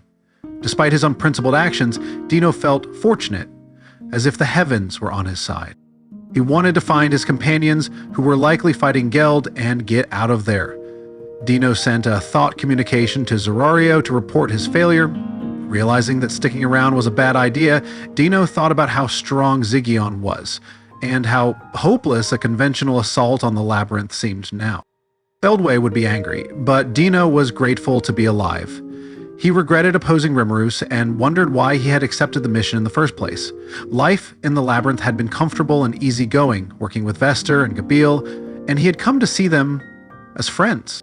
Deeno also remembered that he was there because Guy ordered him to spy on the Labyrinth's activities. This realization soured his mood further, knowing Guy could be a pain when angry. Despite his regrets, Deeno knew fretting over the situation was pointless, so he headed over to his companions. When Deeno reached his companions, he found the battle at a stalemate. Geld, the Barrier Lord, and Garasha were evenly matched in sheer muscle, much to Deeno's surprise. Geld, bloodied but unhurt, displayed advanced ultra-speed regeneration, healing even from Garasha's magical attacks. As Deeno watched, Garasha and Geld exchange blows, their fierce combat creating sparks and shockwaves. Deeno, previously dismissive of Geld's threat, realized the true extent of his power. Meanwhile, an aerial battle raged above, with Kumara facing Pico in an intense fight.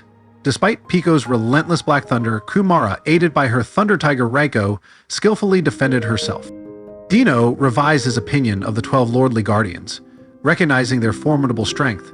He realized that former Seraphim like Pico and Garasha were powerful, yet struggling against Tempest's leaders. Feldway's careful deployment of Mystic leaders showed the gravity of their mission. As Pico and Garasha began losing their cool, Deeno shouted for a retreat. Initially resistant, Pico and Garasha eventually understood the futility of continuing the battle. Deeno confirmed their mission's failure and urged them to withdraw. Garasha and Guerrero Gildar slapped each other's strength. Pico and Kumara, however, exchanged sharp words before turning away. The battle concluded, and Deeno and his allies managed to escape in one piece. Zerario, always cool-headed, served as a perfect diversion during the mission. As he assessed the battlefield, he realized the need to reconsider the enemy's strength.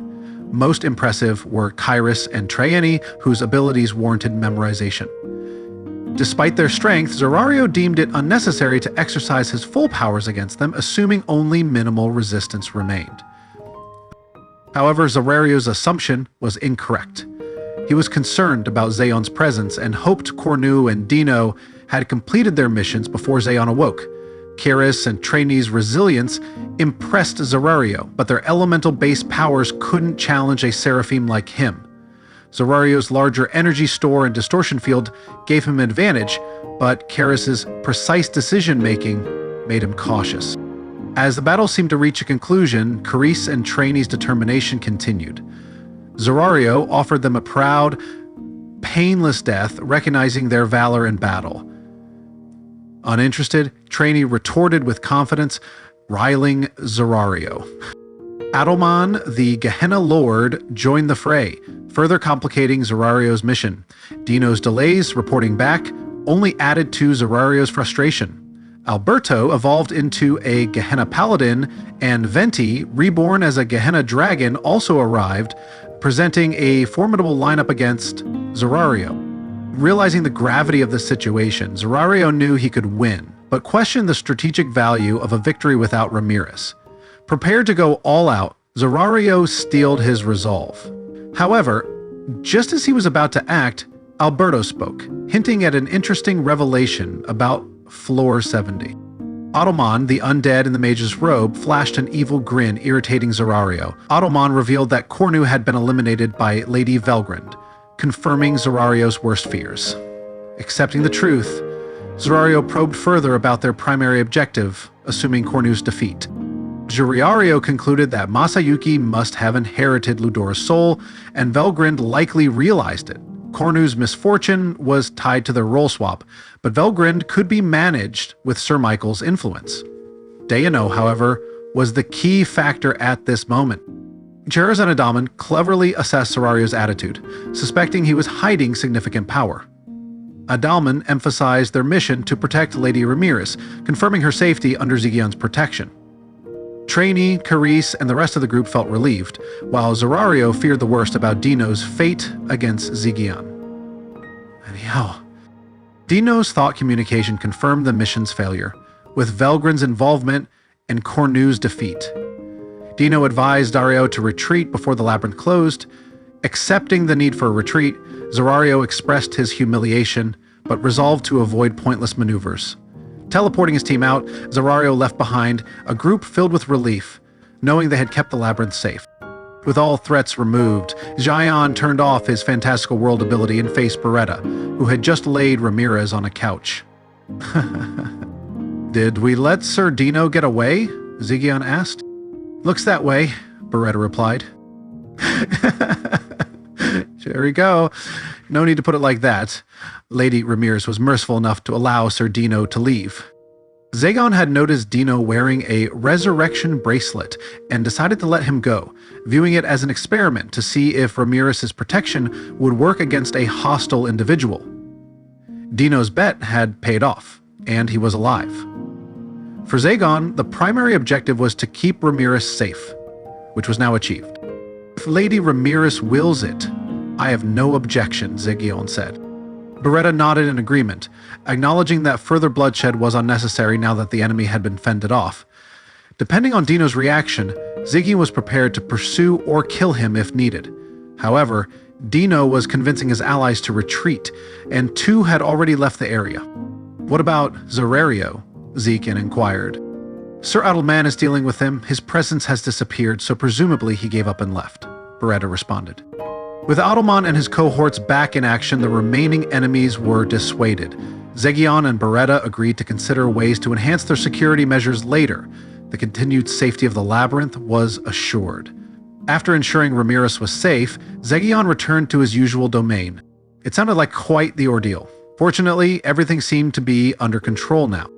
After hearing the report from Ramiris' team, it was clear that the situation had been much more dangerous than initially expected. Chloe, thankfully, was alright and placed under observation. The enemy had cleverly lured them into lightening the guard around Ramiris, with Deeno turning traitor at the critical moment. Despite his power, Zegion's timely intervention had saved the day, preventing what could have been a monumental disaster. Velgryn's return was a surprise, and her alliance with Masayuki and the Empire's top commanders added more questions. It was something to be discussed later. Ramiris, though initially shaken, was back to her usual self, making idle threats. It was good to see her resilience. Vester, on the other hand, was deeply shaken by Deeno's betrayal, but reassured by my words. Deeno's actions weren't necessarily out of malice, and there might be more to his behavior. Interestingly, there was a possibility Deeno possessed an angel-type ultimate skill, having seemingly evolved an ultimate skill from a unique one during battle. This was a topic worth investigating further, with CL firmly agreeing that such evolution mid-battle was rare. CL, Rimuru's heartfelt friend and partner, was on his side. Rimuru relied on it more than anyone else. He had given a name to Raphael in the heat of the moment while fending off Velgrynd, resulting in CL a new Manus core of intelligence. CL was far more than a simple thinking engine, performing calculations independently from Rimuru, much like Chronoa. It was sentient, making it more human-like in its reactions. Rimuru felt assured after Seal backed him up. Although Seal had made mistakes, Rimuru knew things would have been worse if it hadn't evolved from Raphael. Reflecting on past battles, Rimuru realized how close to the brink he had been. Seal's habit of falling silent when the conversation didn't go its way was a reminder of its sentience. Rimuru believed Deeno was hiding a special power. CL agreed, suspecting Deeno possessed certain other abilities as well. Rimuru thought Deeno might be controlled by Ultimate Dominion, due to his angelic-type ultimate skill. If they ever faced off, Rimuru hoped to remove the control. Despite the possibility of betrayal, Rimuru wasn't ready to consider Deeno an enemy just yet. Beretta, taking a knee and bowing his head, apologized for exposing Ramiris to danger. Ramiris and Rimuru reassured Beretta, praising his efforts. Beretta had bought them valuable time, and his actions were commendable. Though still unconvinced, Beretta accepted Rimuru's praise and promised to discuss it later. With Ramiris and Vesser done with their briefings, Ramiris turned toward Geld and Adalmann. "Great job protecting the city, Geld. You have my sincere thanks," Rimuru told. "I hardly deserve the praise, sir. I love this city, and I'm not about to let all our hard work be torn to pieces that easily. All my companions feel the same way, and I promise we'll improve ourselves so you never have to be worried about us." Geld responded. "At least I'm glad to hear that, but don't push too hard, okay?" Rimuru urged, concerned that Geld might be overworking himself. After reinforcing this point, Geld moved on to his report. The enemy was closely involved with Deeno. Geld had dealt with two formidable opponents named Pico and Garasha. These two were part of the 7 primordial angels, serving the dragon Veldonava directly. Deeno, once part of this group, was now believed to be a different force from these primordials. Rimuru reflected on the formidable nature of these opponents. Geld confirmed their power, and it was evident they hadn't even put their full force into the battle. Rimuru preferred not to antagonize them, but it was too late for that. They would have to operate on the assumption that Deeno was being controlled and plan accordingly. Rimuru then turned to Adalmann to learn about Zorario. Adalmann described him as a fearsome foe, with Karis and Trini struggling against him until Adalmann intervened. Zorario was part of the 3 mystic leaders, servants of the mystic lord Feldway, who was once the leader of the 7 primordial angels. Feldway and his followers had transformed from angels to mystics. Ciel reassured Rimuru, agreeing with his assessment that the 3 mystic leaders were definitely enemies.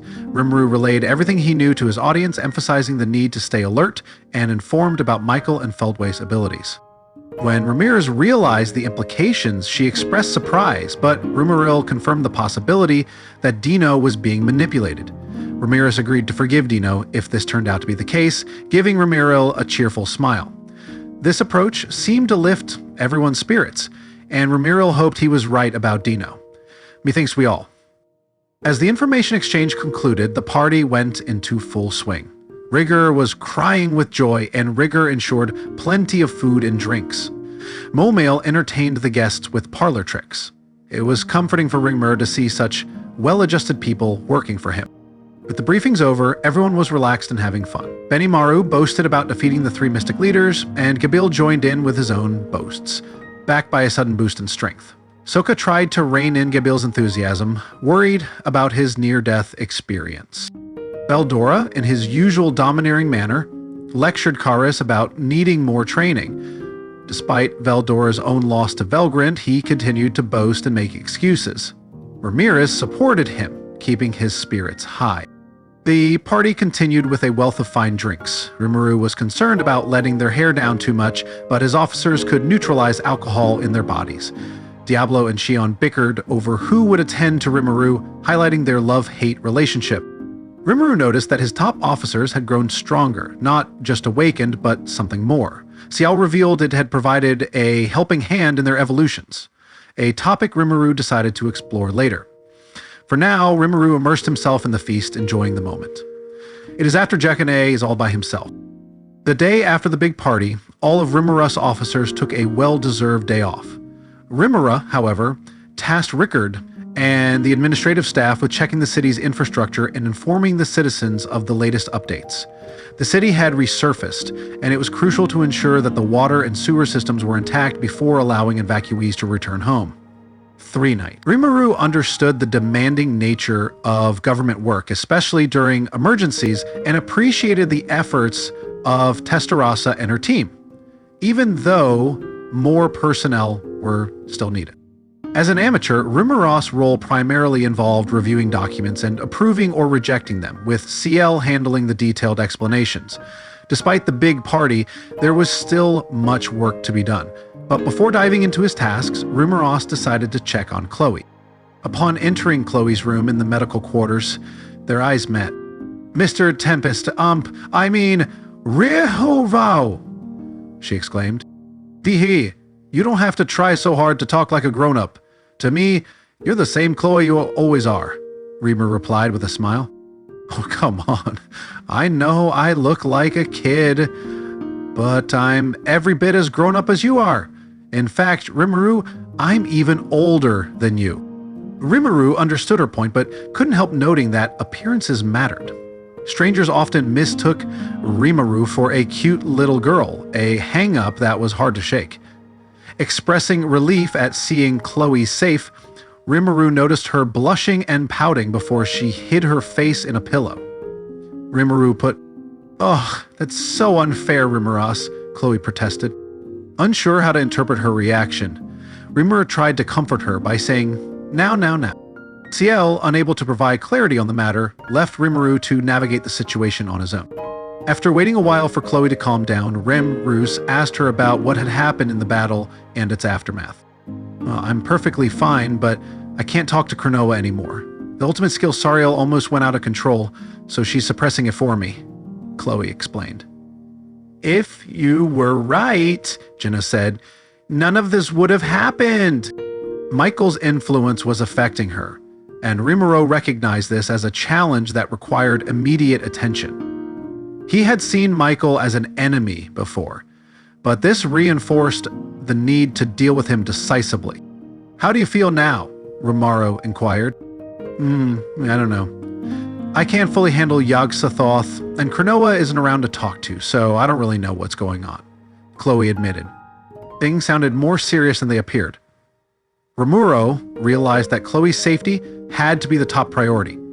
Ciel suggested that it could potentially influence Chronoa as a Manus by going into Chloe's spiritual space and invoking Ability Adjust to remove Michael's influence. Chloe, I think I can improve things for you if I act upon your skill a little, Rimuru offered. You can't do that, Rimuru. Back then, right at the end, Chronoa told me she couldn't exist independently if I relied on you any longer. Like, if I want to stand hand in hand with that man, I have to get out of this situation by my own power and stuff. And I agree with her too, so I can't have you help me, Mr. Tempest, Chloe replied, staring Rimuru in the eye. A sharpened gaze left an impression on Rimuru despite her childish exterior. You could imagine the beauty she would have as an adult woman. Not wanting to dwell on this thought, Rimuru shifted his focus. All right, but if anything comes up, tell me, all right? I'll always be happy to talk things over with you, Rimuru assured her, patting her on the head. Chloe smiled appreciatively and gave a slight nod, signaling that she understood and appreciated Ramiris' support. Upon returning from his visit, Rimuru was approached by Vester with an urgent issue. Vester informed him that they had received a message from King Gazel, who was demanding an explanation for the recent events. Rimuru acknowledged the gravity of the situation, understanding why King Gazel was upset.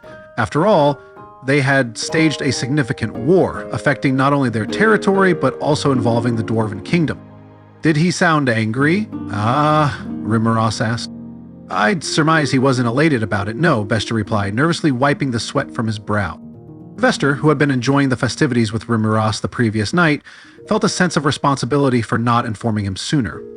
Rimuru, recognizing the need to handle the situation delicately, instructed Vester to send a reply to King Gazel, stating that they would provide an explanation at a later date. Vester, always sharp, suggested including an acceptable excuse in the response. At an early date, Vester said, Rimuru appreciated Vester's reliability and understood the importance of organizing everything before giving a coherent explanation to King Gazel or anyone else. The first step was to work out a schedule for the meeting. Rimuru decided to leave the matter in Vester's capable hands for the time being, planning to discuss matters with the king once everything was in order. Rimuru learned much. During Rimuru's lunch break, he enjoyed his favorite meal of fried karaage chicken and yakisoba noodles in sauce. Banishing all troublesome issues from his mind, Rimuru focused on his meal.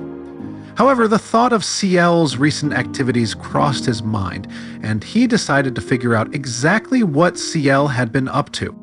Ciel had mentioned providing a bit of a helping hand, but Rimuru knew Ciel's bit of help often involved much more. As Ciel began its testimony, it became clear that it had been up to all kinds of activities.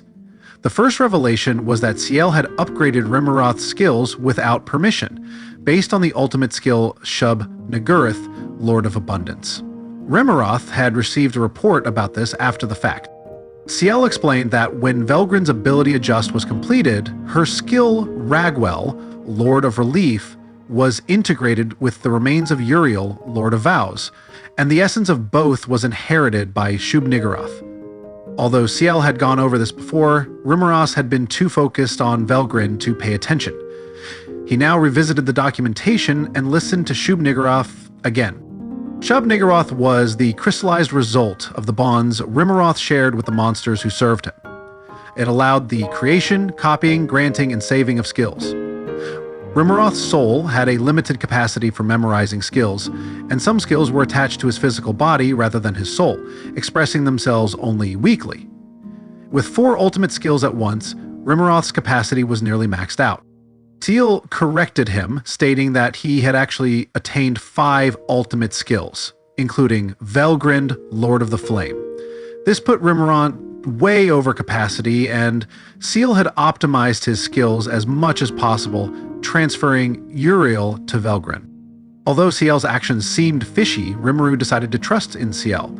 Ciel had dismantled, digitized, and streamlined the many skills taking up space in Rimuru's soul, crafting Shub-Niggurath to oversee this process. This allowed Rimuru to influence all monsters connected to him via Soul Corridor, granting them abilities. Ciel had used Shub-Niggurath to help Benimaru and the others, significantly increasing their chances of winning. Appreciative of Ciel's efforts, Rimuroth thanked Ciel, who humbly responded that it had simply acted upon the wishes of its master. Rimuru felt grateful for Ciel's assistance and encouraged it to keep up the good work. With a better understanding of the situation, Rimuroth acknowledged the need to build up their powers, especially with enemies like Michael and the Mystic Lord at hand. However, he knew that granting his strongest abilities as gifts to just anyone could be dangerous.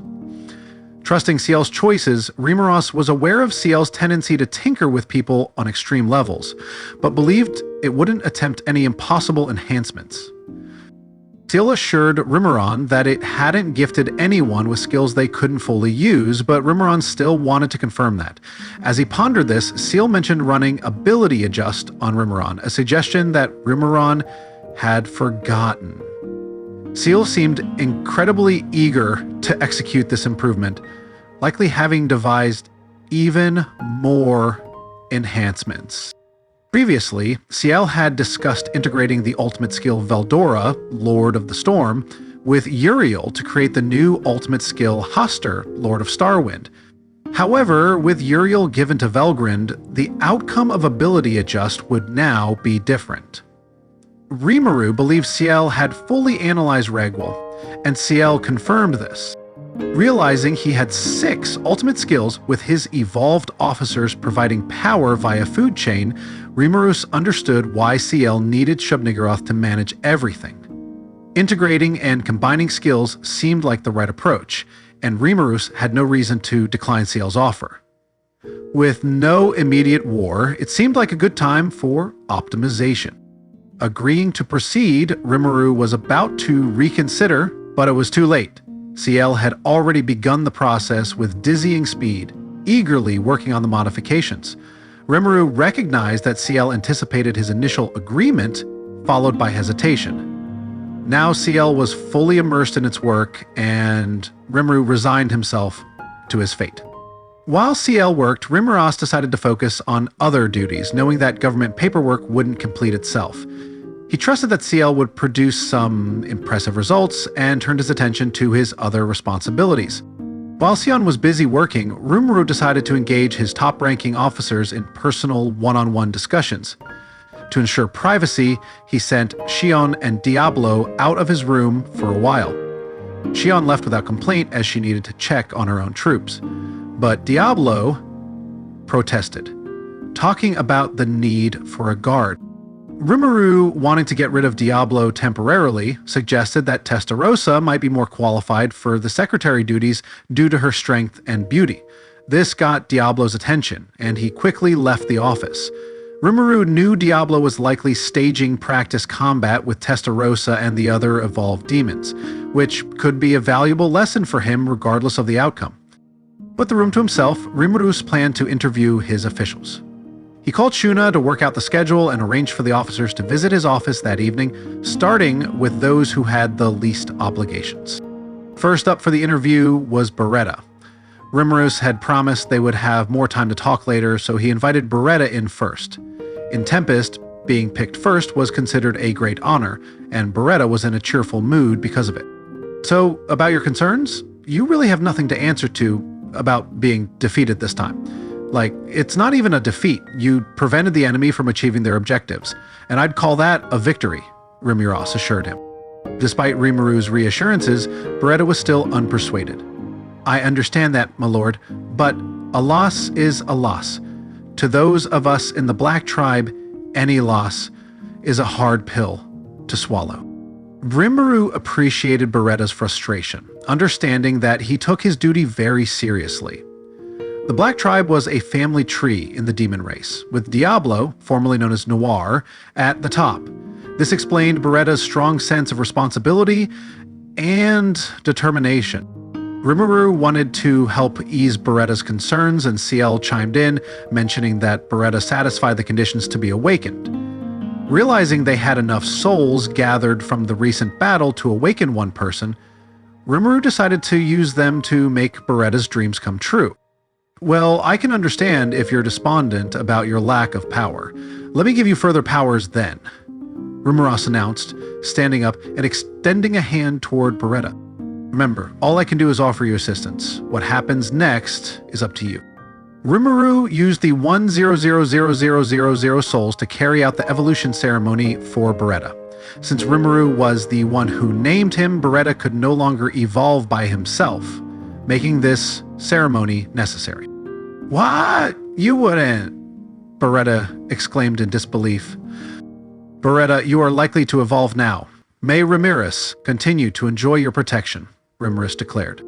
Beretta was understandably surprised by his evolution, but it completed without a hitch, and like the rest of Diablo's tribe, he didn't fall asleep during the process. The transformation was significant.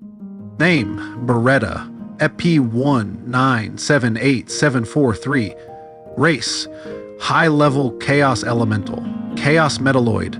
Protection: Labyrinth Protection. Title: Guardian of Ramiris. Magic: Dark Magic. Ability: Ultimate Skill Deus Ex Machina, Lord of Machine Divinity. Tolerances: cancel melee attack, cancel ailments, cancel spiritual attack, cancel natural elements, resist chaos attack.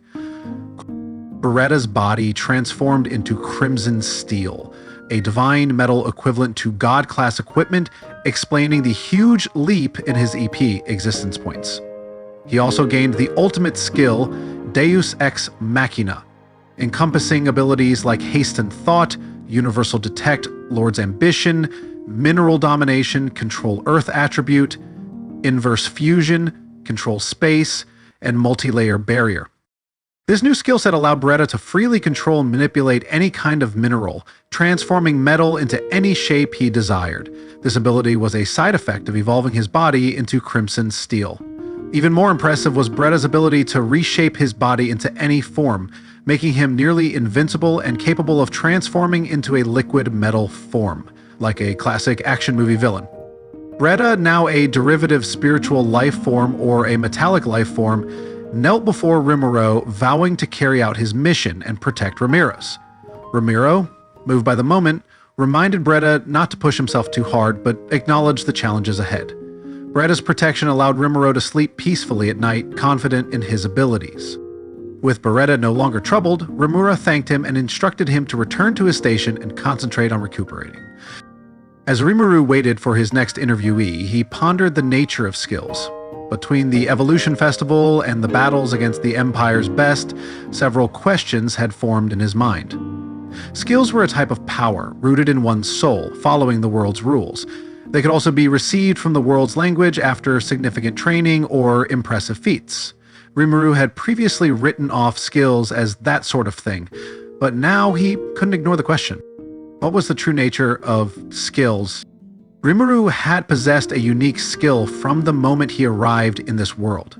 Hearing the world language just before dying in his old world suggested that skills weren't exclusive to this one. This raised further questions about whether people in his previous world could use skills too. Unique skills were typically obtained by heroes or champions, and were extremely powerful, manifesting the user's desires. Rimuru started with Predator and Great Sage, the latter of which he never asked for but apparently desired subconsciously. Skills latched onto people's souls, but some were etched into the body, especially those obtained from monsters. These race-intrinsic skills were passed down across generations. Earning a skill through hard training usually resulted in an extra skill. Mastery and combination with other talents could create powerful forces. Magic, too, was a kind of skill, as proven by the spells Ramiris had consumed and learned. Unique skills were the most important, created strictly within individuals, and each one different. Some unique skill families were similar, but no two unique skills were exactly alike. Ravenous, the unique skill possessed by the Orc Lord, was a race-intrinsic skill passed to awakened members of the race. Shizu's unique skill, Deviant, was derived from her soul, and she entrusted it to Ramiris. The ultimate enchantment alternative given by Ludora was rooted in the body and required significant energy to use. This made it inefficient unless created by the user, providing a chance to defend against powerful unique skills. Jiwoo and Bernie possessed ultimate skills, yet Diablo had managed to defeat them, which was normally unheard of. Unique skills typically didn't work against ultimate skills. Only other ultimate skills did. There were exceptions, such as Chloe's unlimited imprisonment and absolute severance, along with Masayuki's chosen one.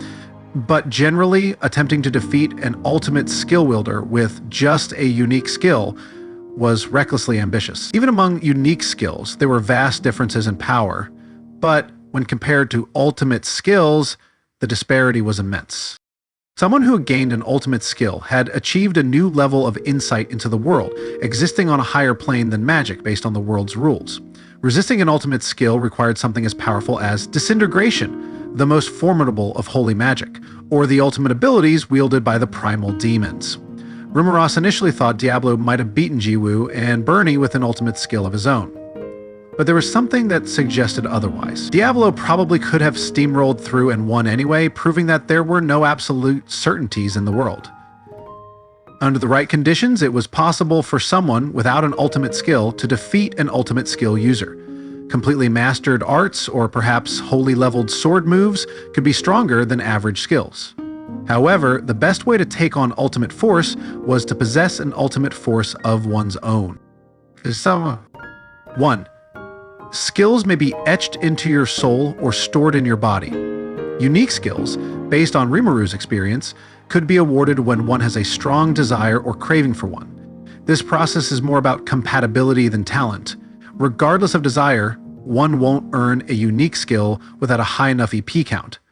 Wishing alone wouldn't suffice. Overcoming challenges and obstacles was necessary. 2. Skills were stronger when earned through personal effort rather than being awarded by someone else. Skills manifesting within one soul outclassed those residing in the body. 3. No two skills were identical. Even skills with the same name likely differed in capability or operational rules. They evolved based on the user's wishes and could change in unpredictable ways. 4. The difference between unique and ultimate skills wasn't insurmountable. The strength of a skill was influenced by the owner's mindset. A stronger will could extract better effects. Skills at their core were the ability to affect the world's laws simply by wishing it so, and activating such power required a steel will. The world was their oyster, and their only salvation was the need for an ordinary will. The power of one's will and the ability to properly understand and use the skill were crucial. Raphael had always helped Ramiris use skills effectively, while others might misuse their skills and fail to maximize their potential, even if born from their own wishes. Ciel, amused by recent examples, mentioned that Deeno had made some amusing mistakes with his skills. Intrigued, Rimuru asked for more details, and Ciel was eager to share. Deeno's skill evolved in mid-battle. Sloth, a sin-based skill among the strongest of uniques, transformed into the ultimate skill, Belphegor, Lord of Sloth. Normally this would have been a formidable force, but Zegion still thoroughly defeated Deeno. While Zegion's overwhelming strength played a role, the fundamental issue was that Deeno wasn't using Belphegor correctly. Belphegor, evolved from Sloth, itself born from Deeno's lazy personality, had the trait of growing weaker the more its owner moved around. This skill was meant more for supporting the user's allies and underlings. By granting the power Deeno stored inside himself to his companions, Belphegor could have been much more useful. However, Deeno used it for disguise purposes and likely didn't fully examine its potential. Now, the Black Angel actually came from the giant Iratarumuz of creation from Dragon Age. The Black Angel. This all happened while Rimuru and the others were away. Video from the entire battle was stored in the Labyrinth archives. Seal, whose hobby included analyzing such battles, reported the results to Rimuru. It was evident that Guy wouldn't have made Deeno's mistake. Guy would have grasped the essence of the skill and used it correctly. Deeno, however, judged the book by its cover and failed to realize the true potential of Belphegor. The enemy's biggest mistake was assigning actual work to Deeno. Had they allowed him to continue goofing off and had Pico and Garasha done all the work instead, Geld and Kumara might have been in real trouble. In a way, giving Deeno work and helping him see that labor can be satisfying contributed to their victory. If Deeno's reputation for mistakes grew, it could be detrimental to his future. So if they ever reconciled, Rimuru would need to explain this to him. Gaining a correct grasp of one's skills can be challenging. Sometimes skills triggered unintentionally, as with Masayuki. Such skills were frustratingly difficult to control and even harder to master. Understanding and mastering the essence of a skill was akin to grasping one's own mind, a lifelong dedication. Viewing a skill as merely a handy weapon would never reveal its true worth. Seal chimed in, emphasizing the importance of Ramiris treating it nicer. Ramiris felt this interpretation was off, but decided not to dwell on it. Right when Rimuru reached his conclusion about skills, he heard a knock on the door. Benimaru entered, guided by Shuna. "You called for me? I understand this is a one-on-one interview, but what did you want to ask me?" Benimaru inquired as he sat down on the sofa facing Ramiris. Perhaps he thought this was a classified conversation, but it wasn't. Rimuru apologized, explained that it was more of a whim on his part. He mentioned that everyone had gained a lot more power during the recent war and that they could measure people's existence points in the labyrinth. Rimuru thought it would be useful to grasp exactly how much war power everyone had. Benimaru's face brightened up, relieved that this wasn't about his newlywed life. However, he mentioned that Soei had teased him about his evolution and personal life. Shuna interrupted, bringing a tray of cake, and reprimanded both of them for their silly talk. Even Benimaru, tough as he was, couldn't stand up to Shuna's stern gaze. After Shuna left, Rimuru and Benimaru let out a sigh of relief. They agreed to discuss such matters at a more appropriate time and place. Rimuru then focused on examining Benimaru's current state. Benimaru had become impressively strong. He had obtained the ultimate skill Amaterasu, Lord of Shimmering Flame, in exchange for giving up the unique skill Born Leader. His new abilities included Hasten Thought, Universal Detect, Lord's Ambition, Regulate Thought, Dominate Heat, Dominate Space, and Multi-Layer Barrier. Civilized mentioned that Benimaru was close to acquiring an ultimate skill on his own, and it had merely given him a nudge in that direction. With an EP count of over 4 million, and an additional million when Gurn was present, Benimaru might now be stronger than Luminous. It's noteworthy that in the Labyrinth, accurately measuring existence points, EP, is quite reliable. Faking EP would require extreme measures, like carrying a concealed God-class weapon or maintaining a separate body elsewhere, similar to Velgrynd. Simple replication would produce much smaller EP counts, easily identified as fake.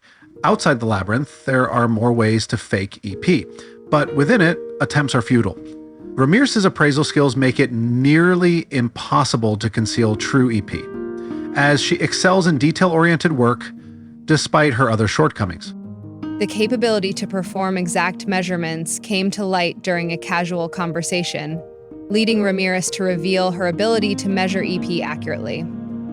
This revelation was met with surprise, as it would have been helpful to measure powerful entities like Luminous, Guy, and Velzard earlier.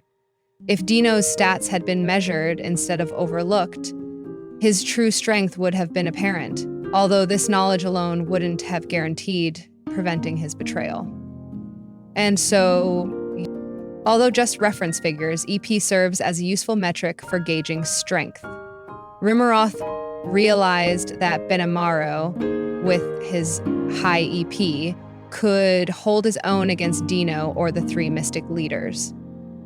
Benimaru's EP placed him near the top of the million class, making him an invaluable ally. However, one question lingered. Monsters typically get weaker when they conceive children due to a decrease in magicule count. Curiously, Benimaru grew stronger, which puzzled Rimuru. Despite Benimaru's attempt to brush it off with a breezy smile, Rimuru pressed for an answer. Benimaru admitted he didn't know, noting that Soei had also been curious.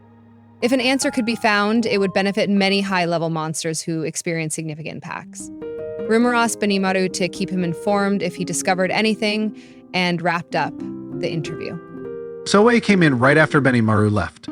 The moment he sat down, Rimuru voiced a complaint to him about picking on Benimaru.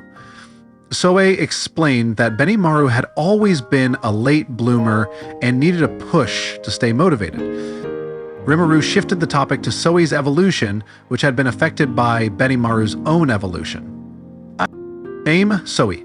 Energy point 1281162. Race God Ogre. Mid-level Chaos Elemental Dark Soul Ogre. Protection Flare Lord Shadow. Title Dark Shadow. Magic Dark Soul Magic. Ability Ultimate Skill Tsukuyomi Lord of Moonshade. Tolerance cancel melee attack, cancel natural elements, cancel ailments, cancel spiritual attack. So it was now quite strong and resistant. Defeating him would require an ultimate level attack. CL had awarded him the ultimate skill, Tsukuyomi, which included abilities like Hasten Thought, Universal Detect, Eye of the Moon, Insta-Kill, Ultra Speed Action, Spiritual Control, Parallel Existence, Control Space, Multi-Layer Barrier, and more. Rimuru was particularly impressed by Soei's ability to use Parallel Existence. Though he couldn't control multiple selves simultaneously like Lady Velgrynd, even a single additional existence was useful. Eye of the Moon allowed Soei to control shadows, making him exceptionally effective in intelligence gathering and assassination missions. TL explained that Soei's skill set was designed to recreate the ninja in Rimuru's memories, which included an upgraded version of Argos, the surveillance magic.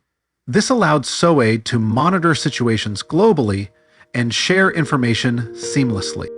Rimuru decided to give Soei a new title, Darkness Seer, and encouraged him to continue leading Team Kurayami and serving the nation. Soei pledged his dedication to Rimuru, and they spent the next hour discussing various topics, including his grievances and the progress of Soka and the team. Soei mentioned that his team had grown significantly, with Soka herself having an EP of 2, 6, 1, 8, 9, 8. Rimuru advised Soei to value his troops and ensure they found joy in their work, emphasizing the importance of recognizing achievements.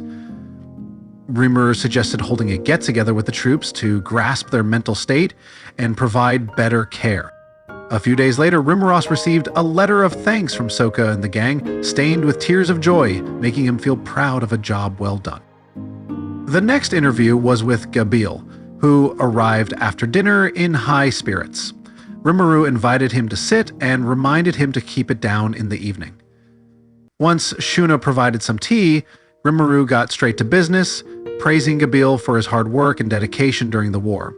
Rimuru's personal gratitude touched Gabil deeply, and he became emotional, reflecting on the battle and the support he received from what he believed to be Rimuru's voice. Gabil's stats were impressive. Name, Gabil, energy point 1263824. Race, Dragonwood, mid-level Chaos Elemental, Water Spirit, Dragon.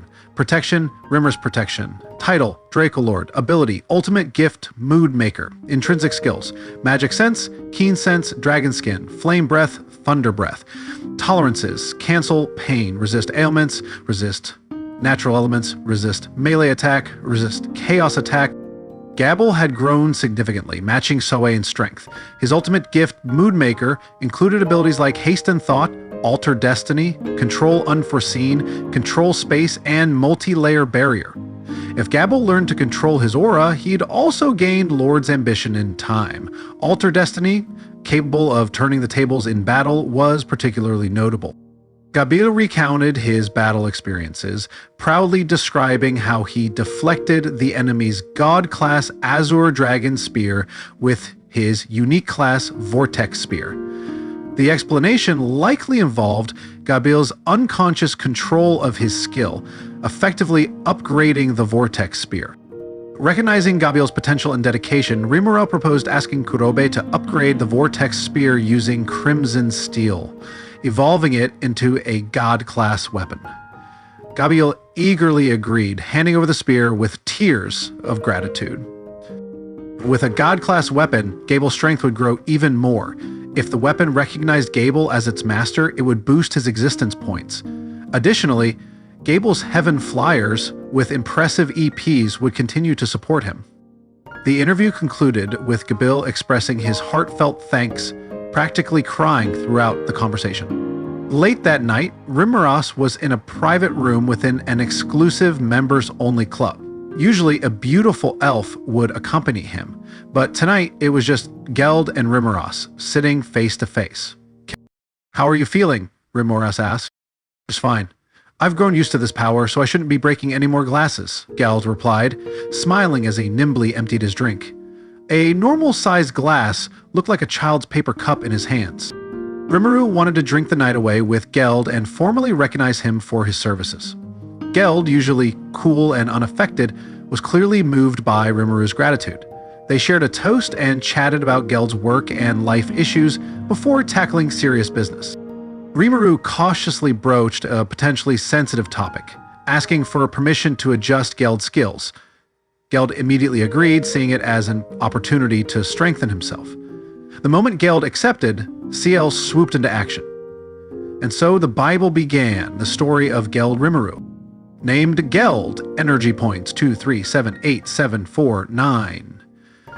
Race, Boar God, high-level Chaos Elemental. Earth, Soul, Boar. Lottery pointer, Bowly Tacking. Remars, title, Barrier Lord. Title, Barrier Lord. Magic, Recovery Magic. Ability, Ultimate Gift Belzebuth. Lord of Gluttony. Tolerances, Cancel Pain, Cancel Ailments, Resist Natural Elements, Resist Melee Attack, Resist Chaos Attack. Geld obtained the ultimate skill, Belzebuth, which included abilities like Hasten Thought, Magic Sense, Lord's Ambition, Ultra Speed Regeneration, Predation, Stomach, Isolate, Demand, Provide, Rot, Iron Wall, Grand Protection, Stand-In, Control Space, Multi-Layer Barrier, Keen Smell, and Armorized Body. It was a slightly inferior version of Rimuru's Belzebuth, but still highly potent. Grand Protection provided a full layer of defense for his troops, while Iron Wall and Stand-In allowed Geld to take damage in place of his companions. Rot served both offense and defense. Geld's armor, now God class, worked like demon clothing, summonable at will. His Meat Cleaver functioned similarly, with the potential for further enhancement by Kurobe. With Belzebuth, Geld's strength could easily overwhelm Soei or Gabil and hold his own against the three mystic leaders. Fully devoted to defense, defeating Geld would be a formidable challenge. "Now I can rely on you more than ever, huh?" Rimuru said. "I am glad to hear that. I swear to you I'll exert myself as best I can to protect everyone," Geld replied. They smiled at each other, knowing that Geld would be an integral part of Rimuru's plans for the future. Rimuru was at his private residence contemplating the interviews planned for the next day. He had managed to speak with 5 people, but still had 9 of the 12 Lordly Guardians to interview, along with a few others. Dr. Cial wanted to tinker with Apito's skills, seeing it as beneficial. So Rimuru arranged that, along with an interview for Shuna, Diablo and Shion were informed they'd be seen later, aiming for efficiency the next day. Masayuki and his friends were busy with meetings, and Rimuru received a brief report from them. He decided to observe rather than intervene until they finished talking with the Empire officials. Velgryn's presence on floor 70 also made relaxing difficult. Ludora had fled to his chambers, adding to Rimuru's anxiety. He decided to wait for Velgrynd to reach out. Suddenly, Rimuru sensed someone's presence. Ranga emerged from his shadow, looking happy but with a hint of sadness. "Ha ha ha, you scared me! Great to see you woke up, Ranga." Rimuru switched to human form and scratched Ranga's head and ears. For a longer time, Ranga, feeling guilty for missing the war, expressed his concern. Rimuru reassured him, emphasizing that Gopta and the others were helping at the parties and had no complaints about Ranga. Relieved, Ranga fully emerged and rubbed against Rimuru, who happily scratched him more. Back to business, Rimuru decided to check Ranga's stats. Name: Ranga. Energy points: 4340084. Race: God Wolf. High-level Chaos Elemental, Windsoul Wolf. Protection: Rimuru's Protection. Title: Star-Lord. Magic: Windsoul Magic. Ability: Ultimate Skill: Hoster. Lord of Starwind. Tolerances: cancel melee attack, cancel natural elements, cancel ailments, resist spiritual attack, resist chaos attack. Ranga's race had become divine, surpassing 4 million EP, making him incredibly powerful. Rimuru realized that reaching 2 million EP might grant divine properties. Ranga's evolution was impressive, and his ultimate skill, Hoster, included abilities like Hasten Thought, Lord's Ambition, Dominate Weather, Dominate Sound and Wind, Dominate Space, and Multi-Layer Barrier. Ciel admitted to lending a hand, but the skill suited Ranga perfectly. Ranga praised Ranga, who attributed his growth to Ranga's aura. On the next day, it was time to get back to work. Rimuru spent the previous night hanging out and playing with Ranga, but was feeling just fine. His first visitor was Kumara, who wasted no time expressing her interest in having her skills adjusted. Ranga had earned his skill himself, but had apparently credited Rimuru more than himself. Though it was mostly Ciel's doing, Rimuru gave Kumara a vague nod. Ciel allowed the adjustment, knowing they still had enemies to face and needed to be as prepared as possible. Rimuru explained that the success of the adjustment would depend on Kumara's compatibility with the skill. Once she agreed, Ciel took over. Name: Kumara. Energy points: 1899944. Race: Ninetail, high-level Chaos Elemental Earth Soul Beast. Protection: Ramiris. Protection. Title: Chimera Lord. Magic: Earth Soul Magic. Ability: Ultimate Gift Bahamut, Lord of Fantastic Beasts. Intrinsic skills: Dominate Beast, Unite Beast. Tolerances: Cancel melee attack, cancel ailments, resist natural elements, resist spiritual attack, resist chaos attack. After some time, the adjustment was successful. Kumara obtained the ultimate gift Bahamut, Lord of Fantastic Beasts, which included abilities such as Haste and Thought, Universal Detect, Lord's Ambition, Dominate Gravity, Dominate Space, and Multi-Layer Barrier. This allowed her to control gravity over a wide range. Kumara's race changed from 9-head to 9-tail, which wasn't a downgrade. She previously controlled 8 magical beasts with 8 of her tails, but now had complete command over the menagerie. Each of the beasts, once separated from her, had an EP count of around 200, 0, 0, 0, while Kumara retained more than 1 million EP, effectively doubling their combined power. Though Kumara's new race didn't have divine elements, her EP was close to 2 million, making it likely she could make the leap before long. Her element was Earth, similar to Geld, making gravity a suitable match for her. Statistically, Kumara combined with her beasts placed her near the upper echelon of the 12 Lordly Guardians. Despite lacking experience, she showed significant potential. Soei might still defeat her, but she could potentially challenge Adalmann or Gabil. Being young, Kumara had room to grow, and her potential made her one of their best prospects. Rimuru's next visitors were Apito and Zegion, arriving as a pair. Apito entered first, leaving Zegion waiting in the hallway. Although Rimuru didn't mind having both in at once, they preferred sticking to the one-on-one interview format, so he respected Zegion's wishes. After exchanging greetings, Apito presented Rimuru with a gift-wrapped box of freshly harvested honey. Rimuru gratefully accepted, remembering the honey's legendary taste and its ability to bring Milim under his thumb. Name Apito. Energy points 7, 7, 5, 5, 3, 7. Race Star Wasp. Mid-level Chaos Elemental Windsoul Wasp. Protection Zegion's Protection. Title Insect Queen. Ability Unique Skill Motherly Queen. Tolerances: Cancel Pain, Resist Melee Attack, Resist Natural Elements, Resist Ailments, Resist Spiritual Attack. Apito's strength was well beyond that of old-school demon lords, stronger than the pseudo-awakened clayman Rimuru had seen. She mentioned that her skill Motherly Queen allowed her to give birth to 9 insectors, still in pupae form, but destined to become powerful magic ones. Rimuru suggested holding a celebration for them and agreed to bestow names upon them. Apito expressed her children's delight at receiving names, linked to her mind by powerful bonds through the skill Dominate Insect.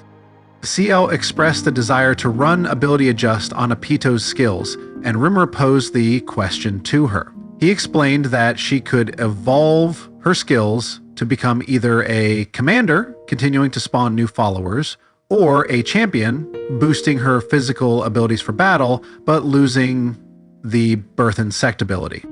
By putting herself on a mission, all her claims were validated. Apito chose to become a champion type, reassured that she could still have children through traditional means. With her decision made, Ciel immediately evolved her unique skill Motherly Queen into the ultimate skill Proserpine. The ultimate skill, Proserpine, included abilities like Hasten Thought, Magic Sense, Keen Sense, Dominate Insect, Army Command, Ultra Speed Action, Lethal Attack, Control Space, and Multi-Layer Barrier. These were boosted versions of her existing powers, and Rimuru encouraged her to train them to the fullest. Filled with elation and gratitude, Apito declared her exclusive loyalty to Rimroth. He gave her a fatherly nod, and their interview concluded. After Deeno left, Zegion came in, opting to sit on a wooden chair rather than the guest sofa to avoid scratching the leather with his exoskeleton. Despite being the strongest individual in the labyrinth, Zegion remained polite and thoughtful. His impressive performance during the recent events had solidified his position, as he had defeated Deeno without revealing his full abilities. Rimuru praised Zegion for his brilliant performance, acknowledging the critical role he played. Zegion, however, humbly attributed his timely intervention to Rimuru's supposed calculations. Despite Rimuru's attempts to explain that it was more luck than planning, Zegion remained convinced it was all part of Rimuru's grand strategy. Accepting Zegi's unwavering faith in him, Rimuru expressed gratitude for Zegi's assistance. Zegi in turn believed that Rimuru could have handled Deeno effortlessly with a trans-dimensional attack, a capability Rimuru knew he didn't possess. Nonetheless, Zegi's unwavering respect and belief in Rimuru's abilities were evident, akin to reverence for a deity. Rimuru felt a mix of amusement and bewilderment at Zegion's perception of him, but appreciated the dedication and strength Zegion brought to their side. Gathering himself, Rimuru continued with Zegion's interview. Zegion provided his interpretation of the fight against Deeno, revealing that he had placed a life-and-death curse on Deeno to prevent his escape. Curious about Zegion's evolution, Rimuru checked his stats. Name: Zegion. Energy points: 498886. Race: Microgod. High-level Chaos Elemental Water Soul Insect. Protection: Ramiris Protection. Title: Mistlord. Magic: Lord of Illusion. Tolerance: Magic. Ability: Ultimate Skill Mephisto, Lord of Illusion. Tolerances: Cancel melee attack, cancel natural elements, resist chaos attack. Zegion's stats were astounding, far beyond Rimuru's imagination. With existence points just shy of 5 million, Zegion's divine nature was clear. His element was water, but he could also wield the space element. As a half-spiritual lifeform, he possessed every resistance imaginable. With no weak points, Zegion could construct a placeholder body by condensing water particles in the air. The Magisteel Rimuru had given him evolve to Adamantite and then to Crimson Steel, enabling Zegion to perform this trick. Despite this capability, Zegion chose to retain his exoskeleton, reflecting his fondness for the body Rimuru crafted for him. His current form was ideal for close-quarters combat, making him incredibly formidable. Zegiel proudly claimed Zegon as a masterpiece, crafted with guidance from Veldora and Zeal's knowledge.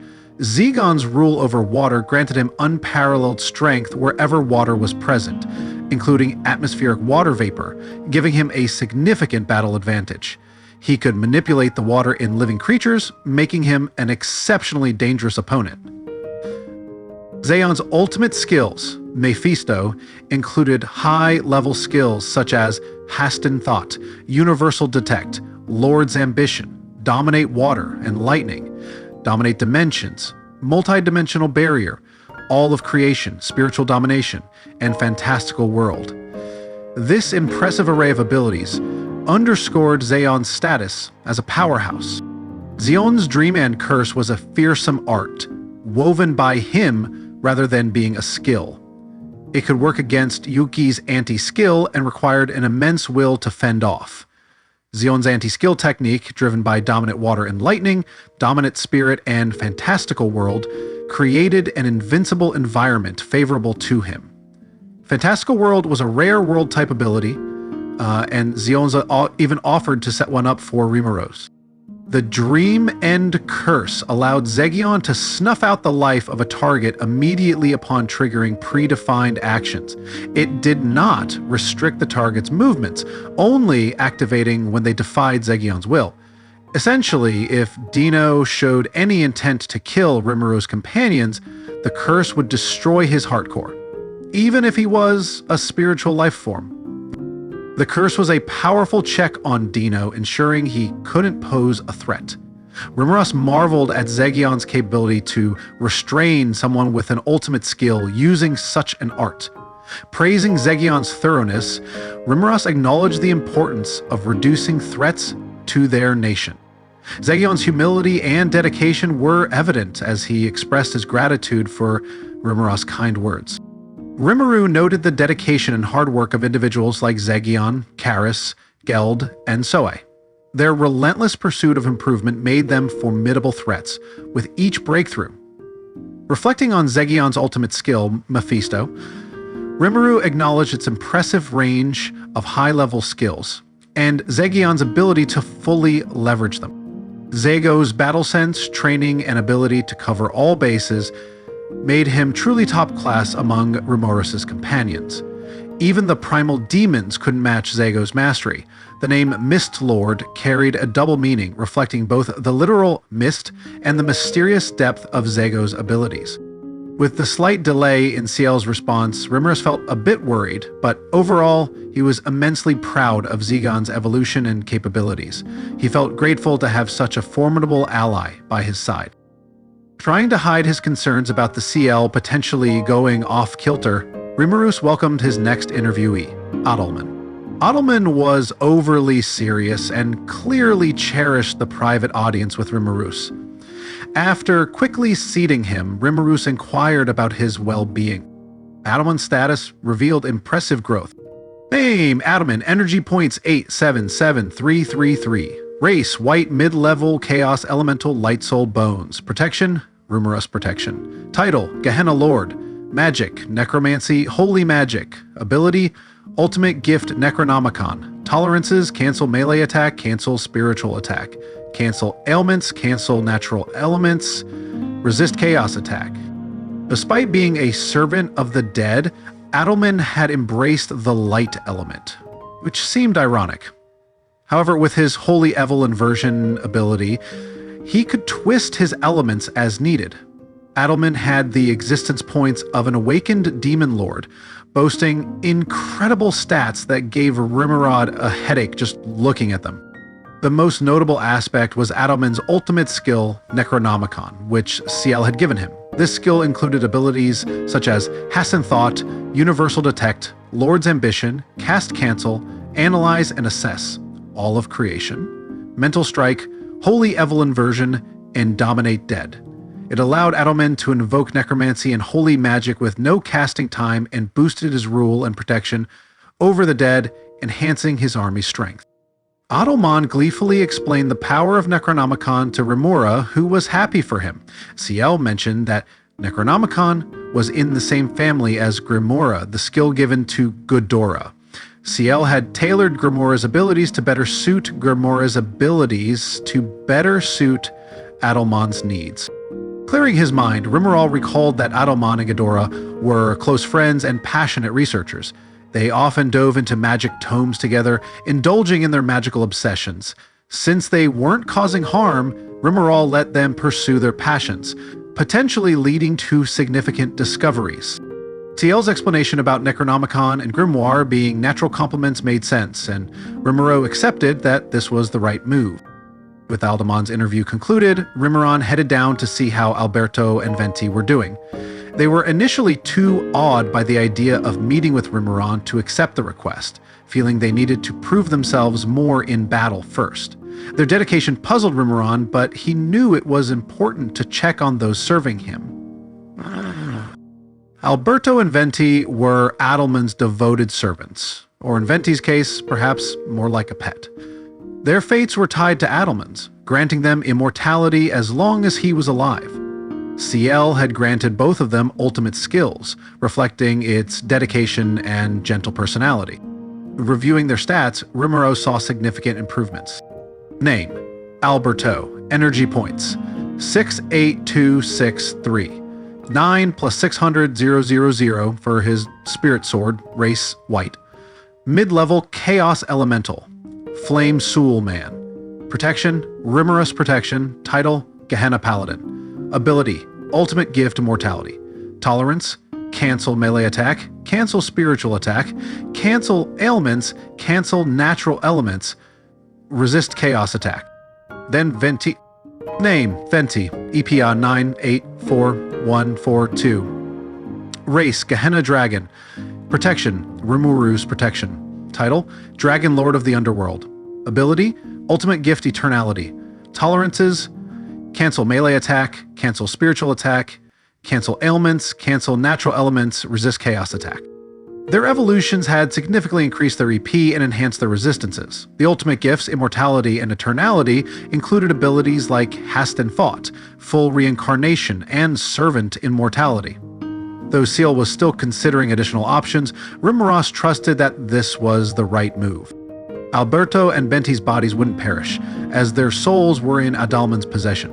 Rimuru had suspected they'd die if Adalmann did, and he was right. However, given Adalmann's undead status, they seemed quite invincible. Rimuru marveled at the strength of his team, feeling a bit unfairly powerful. Alberto, with room to grow, would see his spirit sword potentially reach God-class status if his EP continued to rise. Ramiris anticipated Alberto's growth with excitement, confident in his future capabilities. Rimuru then waited for his next interviewee. Finally, it was Shion's turn. She arrived apologizing for the delay and proudly went over her new powers.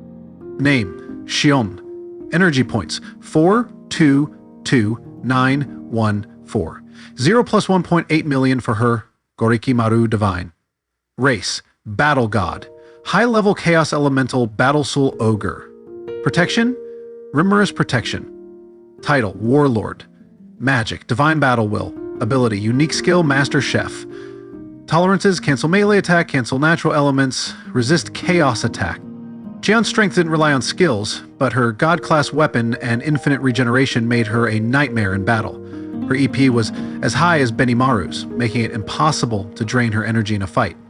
Her perfect resistances meant a frontal onslaught was the only option for opponents, and Rimuru sympathized with anyone who tried. Surprisingly, Shion still had only a unique skill, Master Chef. CL explained that Shion was packed with untold potential, and the unique skill was already incomparably powerful. Boosting it further might give her abilities capable of killing Ramiris, so CL opted to halt any further evolution for her. After her stat check, Rimuru enjoyed a calm conversation with Shion, listening to her bragging. Reflecting on Shion's efforts and progress, Rimuru appreciated the occasional pleasant chat, recognizing her hard work despite her penchant for going overboard. During their conversation, Shion mentioned running into Masayuki at the dining hall. He looked downtrodden, and Shion advised him to talk things over with Rimuru. This news made Rimuru uneasy, knowing he'd have to get involved. Shion, acting out of line again, informed him that she had already set up a meeting for the next morning. Now, Rimuru had to prepare for this unexpected meeting. He still had interviews with the demons to complete, and any postponement could cause issues. Rimuru instructed Shion to inform Velgrynd and Benimaru to be fully prepared for the meeting. Shion eagerly complied, leaving Rimuru to hurriedly call for Diablo and his cohorts to discuss the sudden development. With a room full of Bickering Demons, Rimuru quickly realized that speeding things up might be a challenge.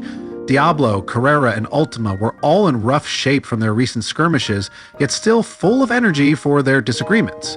Tensura, ever the picture of elegance and control, stepped in to bring order, providing tea for Rimuru and presenting a composed demeanor. Call me slow, I remember the bad ones. Tensura mentioned a supposed plan to fire Diablo and appoint one of them as the second secretary, a notion Rimuru didn't recall suggesting.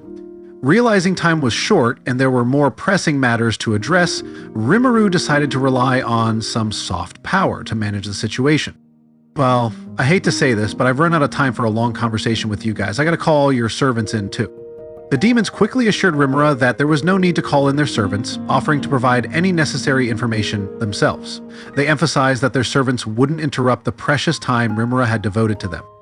Diablo, Carrera, Ultima, and Tensura replied to Rimuru with a smile. Okay, was about the best response Rimuru could muster. Xiao also noted there wasn't any major need to summon every single demon. Diablo and the three demonesses had already agreed to let Rimuru do whatever he wanted with them. Though it felt like ignoring the other demons, Xiao had a comprehensive grasp of each one, which made sense given its role in managing Rimuru's people. Rimuru decided to start with Diablo, kicking the others out of the room. Diablo, barely able to contain his excitement, sat down. Name, Diablo. Energy points, 6666666. Race, Demon God, Primal Demon. Devil Lord, Protection, Rumor's Protection. Title, Daemon Lord. Magic, Dark Magic, Elemental Magic. Ability, Ultimate Skill, Azazel, Lord of Temptation. Tolerances, cancel melee attack, cancel elements, cancel spiritual attack, cancel natural elements, resist chaos attack. The identical numbers in Diablo's EP suggested he was manipulating the system, but Rimuru chose not to comment. Diablo was undoubtedly one of the most powerful individuals in Rimuru's hierarchy, whether the EP was genuine or not. His Azazel skill included abilities such as Hasten Thought, Lord's Ambition, Control Dimensions, Multi-Dimensional Barrier, All of Creation, Dominate Punishment, Dominate Charm, and World of Temptation. Diablo, stronger than Rimuru in many respects, possessed immense magicules, high levels, and exceptional skills. His unwavering loyalty and desire to serve Rimuru remained a mystery, but Rimuru appreciated Diablo's boundless strength. Rimuru mused about potential practice battles between Diablo and Zegion, or Diablo and Benimaru, knowing such matches would be incredible to witness. Next, Diablo mentioned that Ghidorah had joined Venom as his apprentice to eliminate any worries of betrayal. Ghidorah's curiosity for magic made him a valuable addition, and he was already a Labyrinth Guardian, so Diablo didn't need him as a constant assistant. During a past battle, Ghidorah nearly died, prompting Diablo to reincarnate him as a demon, resulting in him becoming a metal demon. Ciel admitted to being responsible for this transformation. Ghidorah's intense obsession with magic made him a perfect fit for Diablo's team. As long as Ghidorah didn't cause trouble, Rimuru was fine with having him around. Rimuru did, however, officially forbid any form of Rimuru worship. With 2 personal assistants to watch over, Diablo had plenty to manage.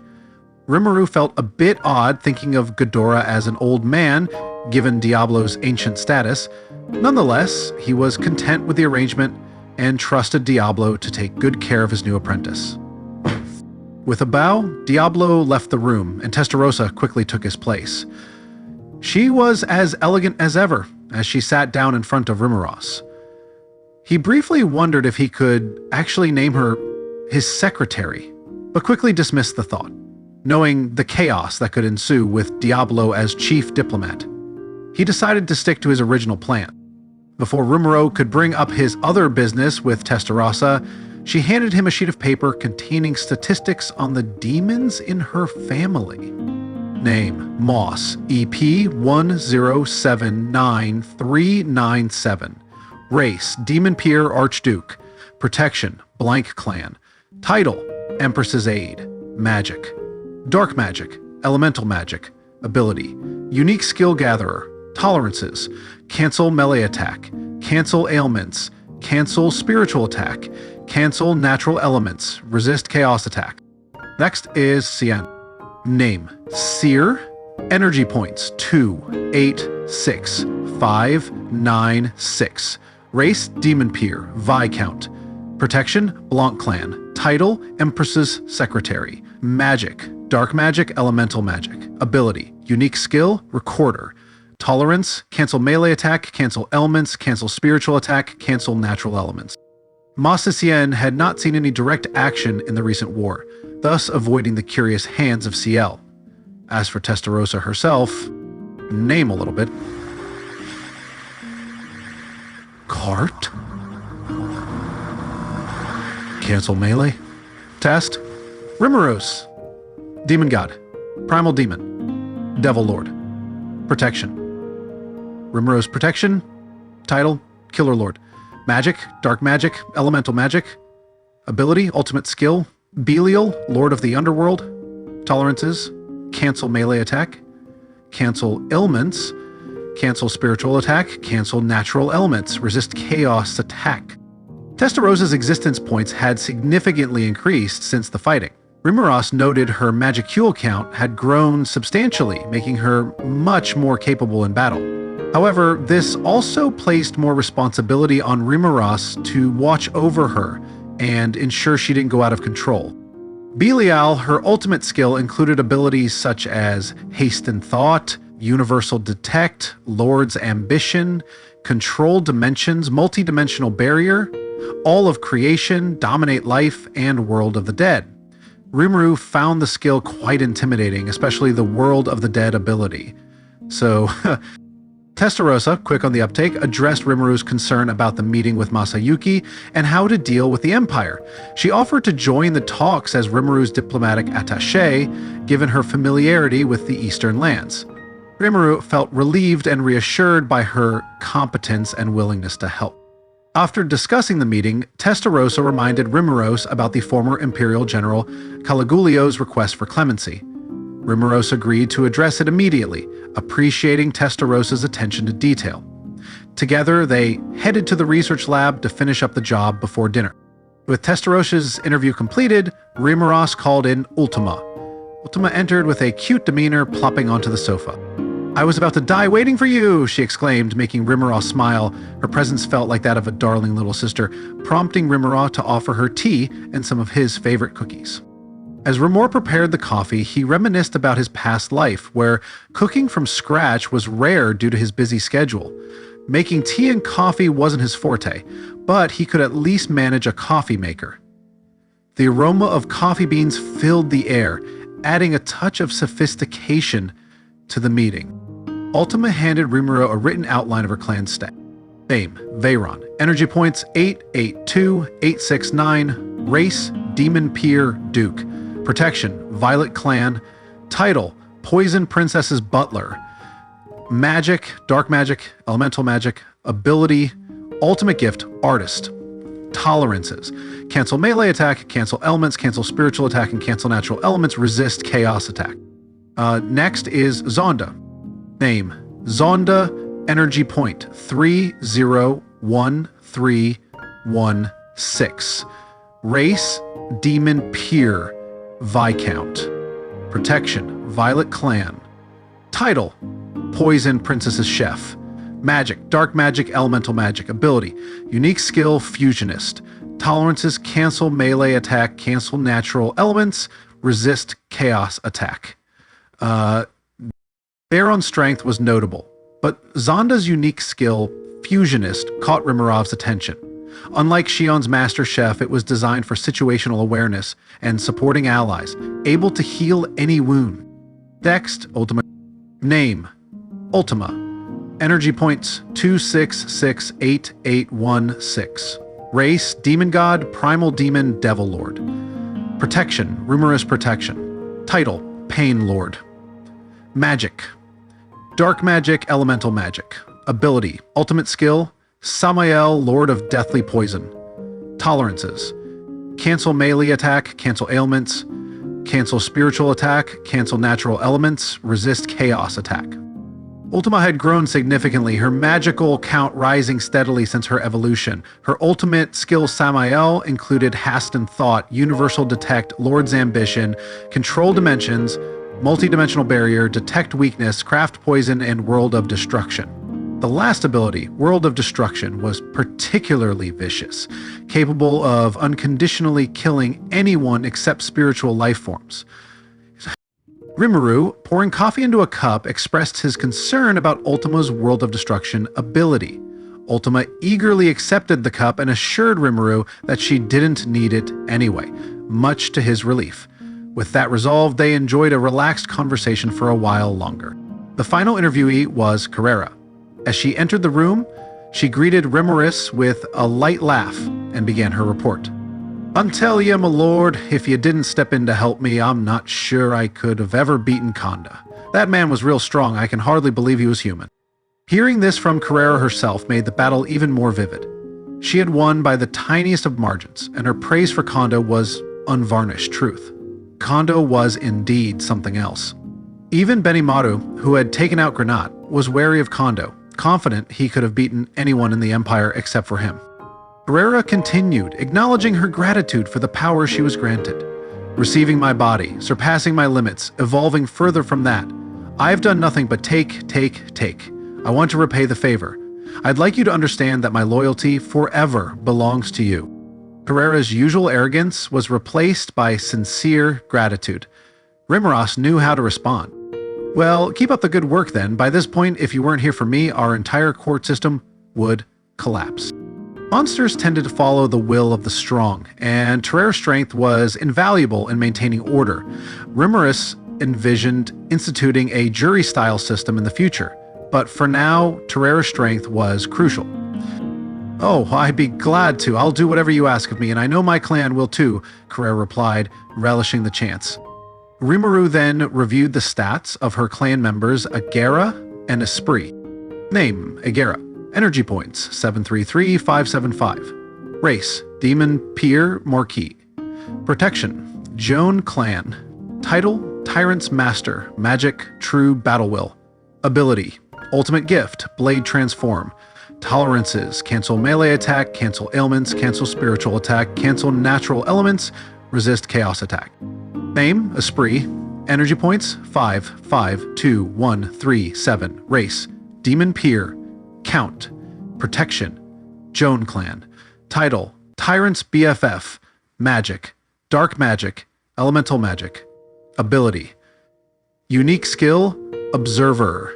Tolerances, cancel melee attack, cancel elements, cancel spiritual attack, cancel natural element, resist chaos attack. Stats meant the old standard for Demon Lords.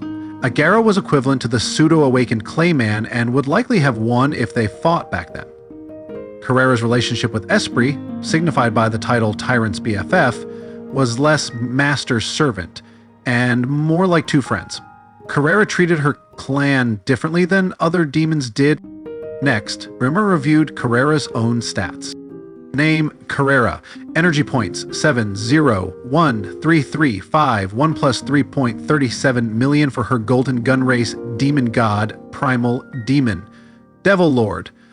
Protection, Rimuru's protection. Title, Menace Lord. Magic, Dark Magic, Elemental Magic. Ability, Ultimate Skill, Abaddon, Lord of Destruction. Tolerances, cancel melee attack. Cancel natural elements, resist chaos attack.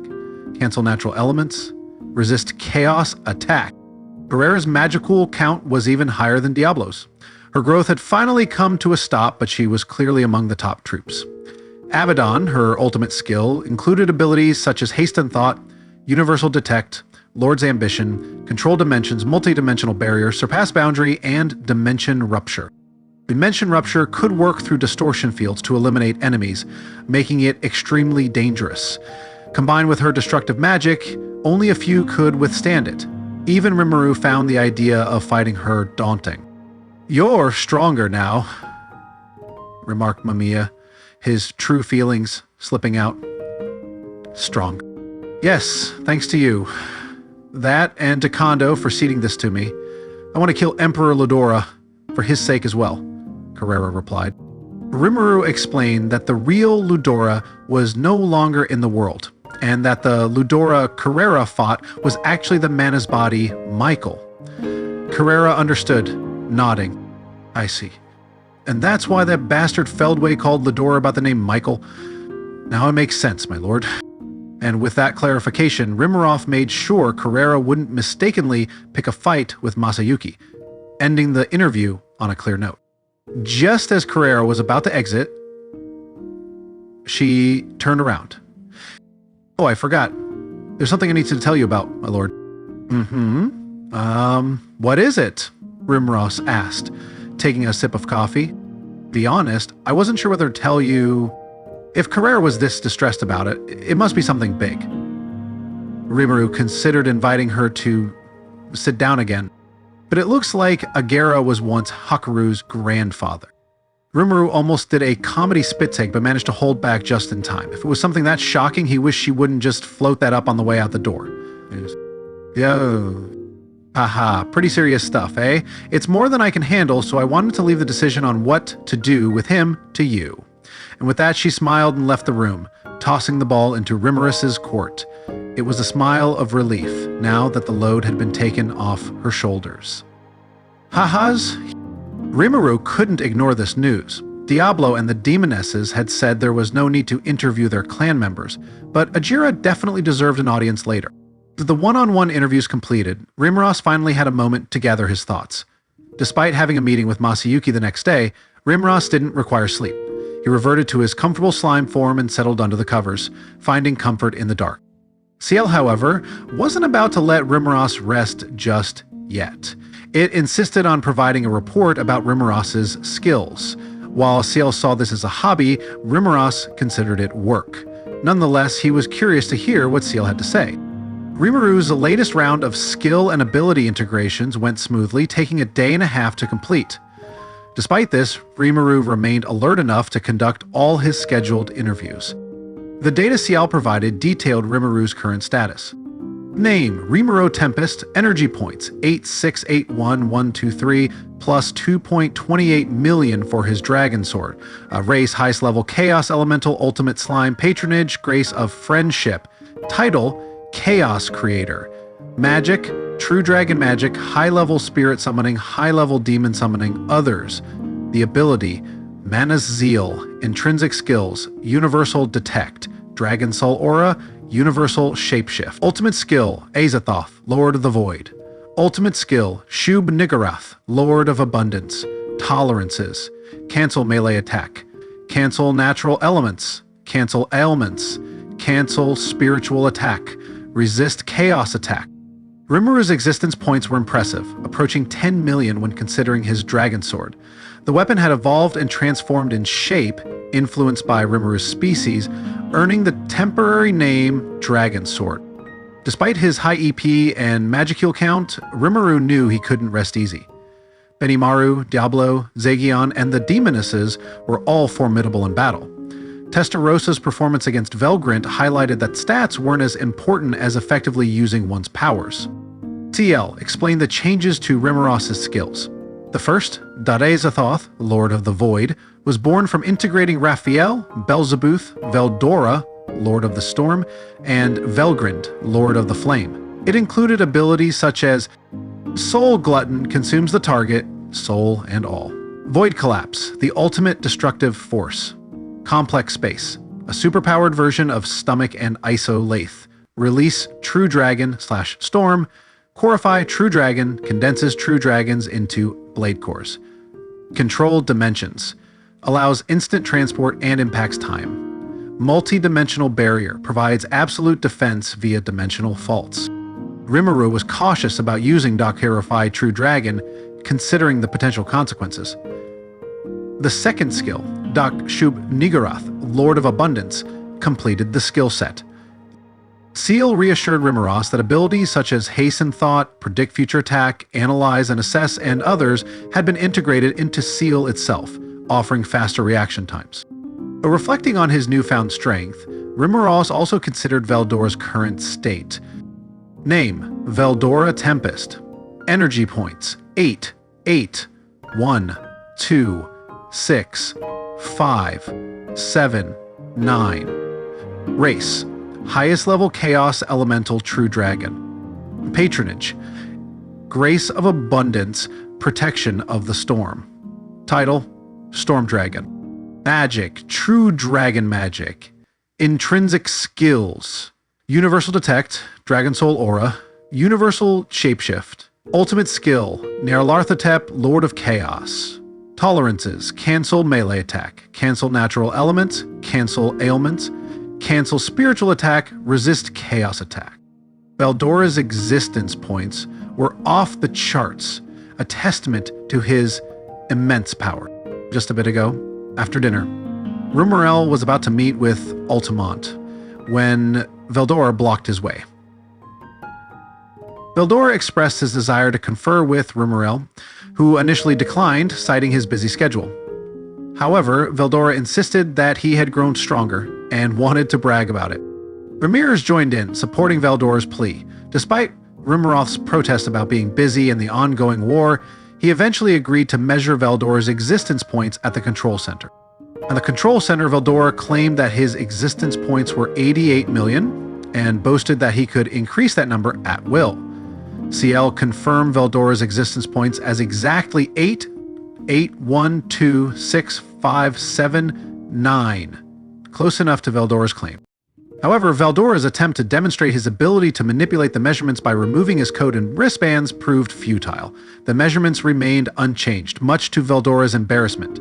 Rimuros explained that existence points measure energy stores, not battle performance, causing Veldora to turn bright red upon realizing his error.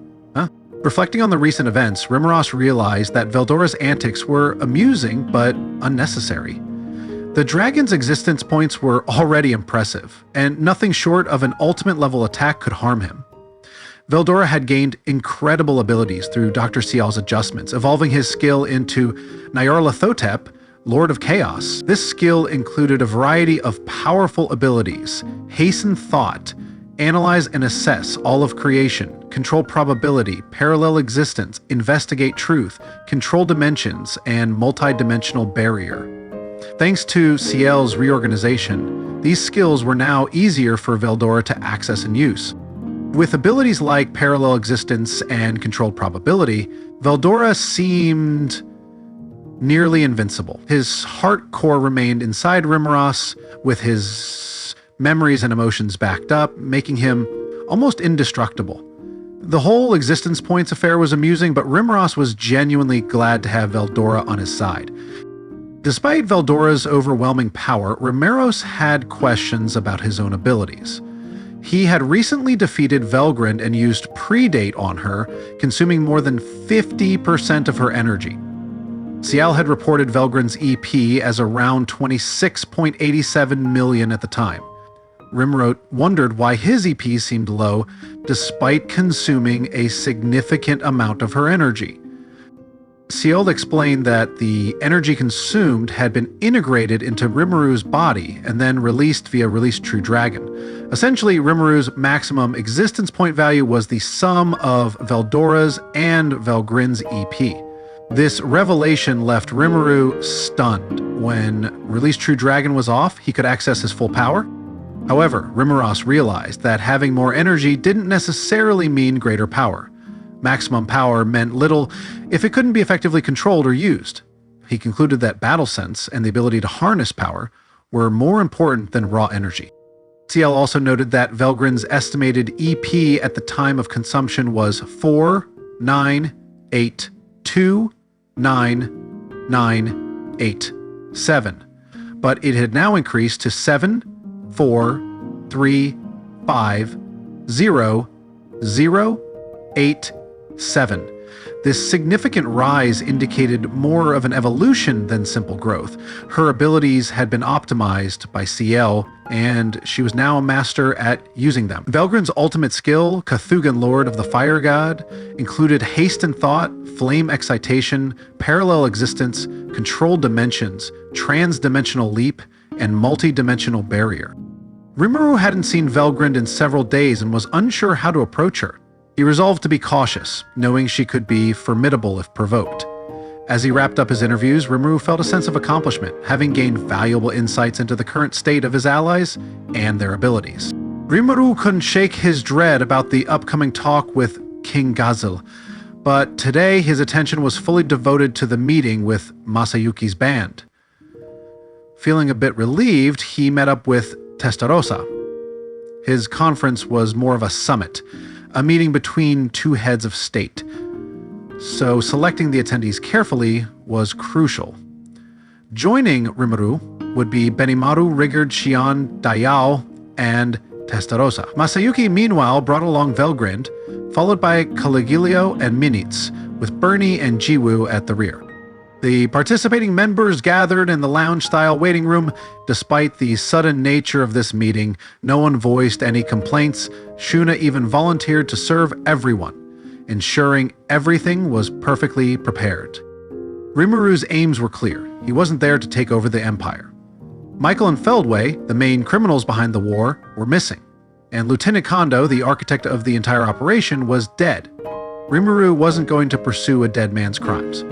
Instead, he intended to declare the war over, work on reparations, and figure out the rebuilding process.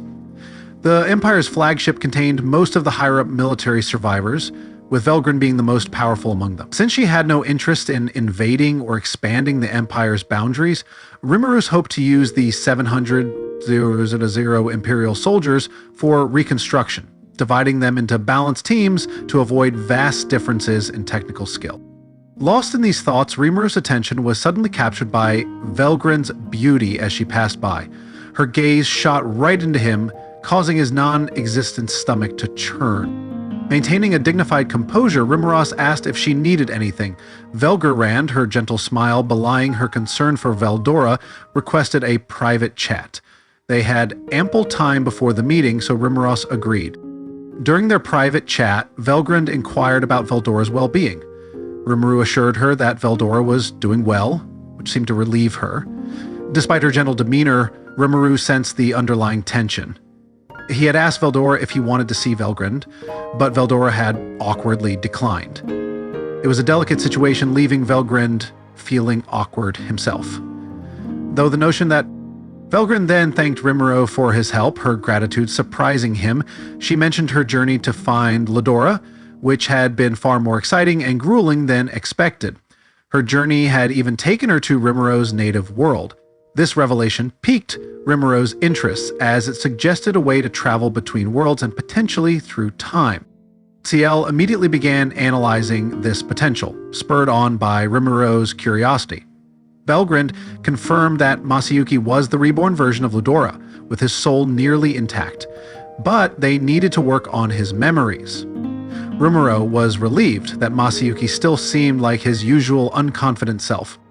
Velgrynd's demeanor had softened, and she expressed her thanks to Rimuru, promising never to be his enemy as long as Masayuki didn't wish it. Rimuru reciprocated the pledge, assuring her he would never betray Masayuki. Despite Velgrynd's icy gaze returning briefly, Rimuru reaffirmed his commitment, even though he regretted being so honest with her. Seeing Velgrynd expressed her gratitude eased Rimuru's nerves considerably. Despite all that had transpired between them, knowing that she didn't hold a grudge was a tremendous relief. However, just when he thought the summit would be a tranquil affair, The chamber was suddenly filled with commotion. Vester came rushing in, clearly panicked. Rimuru inquired about the cause of Vester's distress. Vester, breathless, explained that he had received an emergency message from his residence. King Gazel was reportedly on his way to Tempest. Vester's residence referred to his family in the Dwarven Kingdom. Although Vester had been exiled, he maintained close contact with his relatives, who were still very much influential in Dwargon.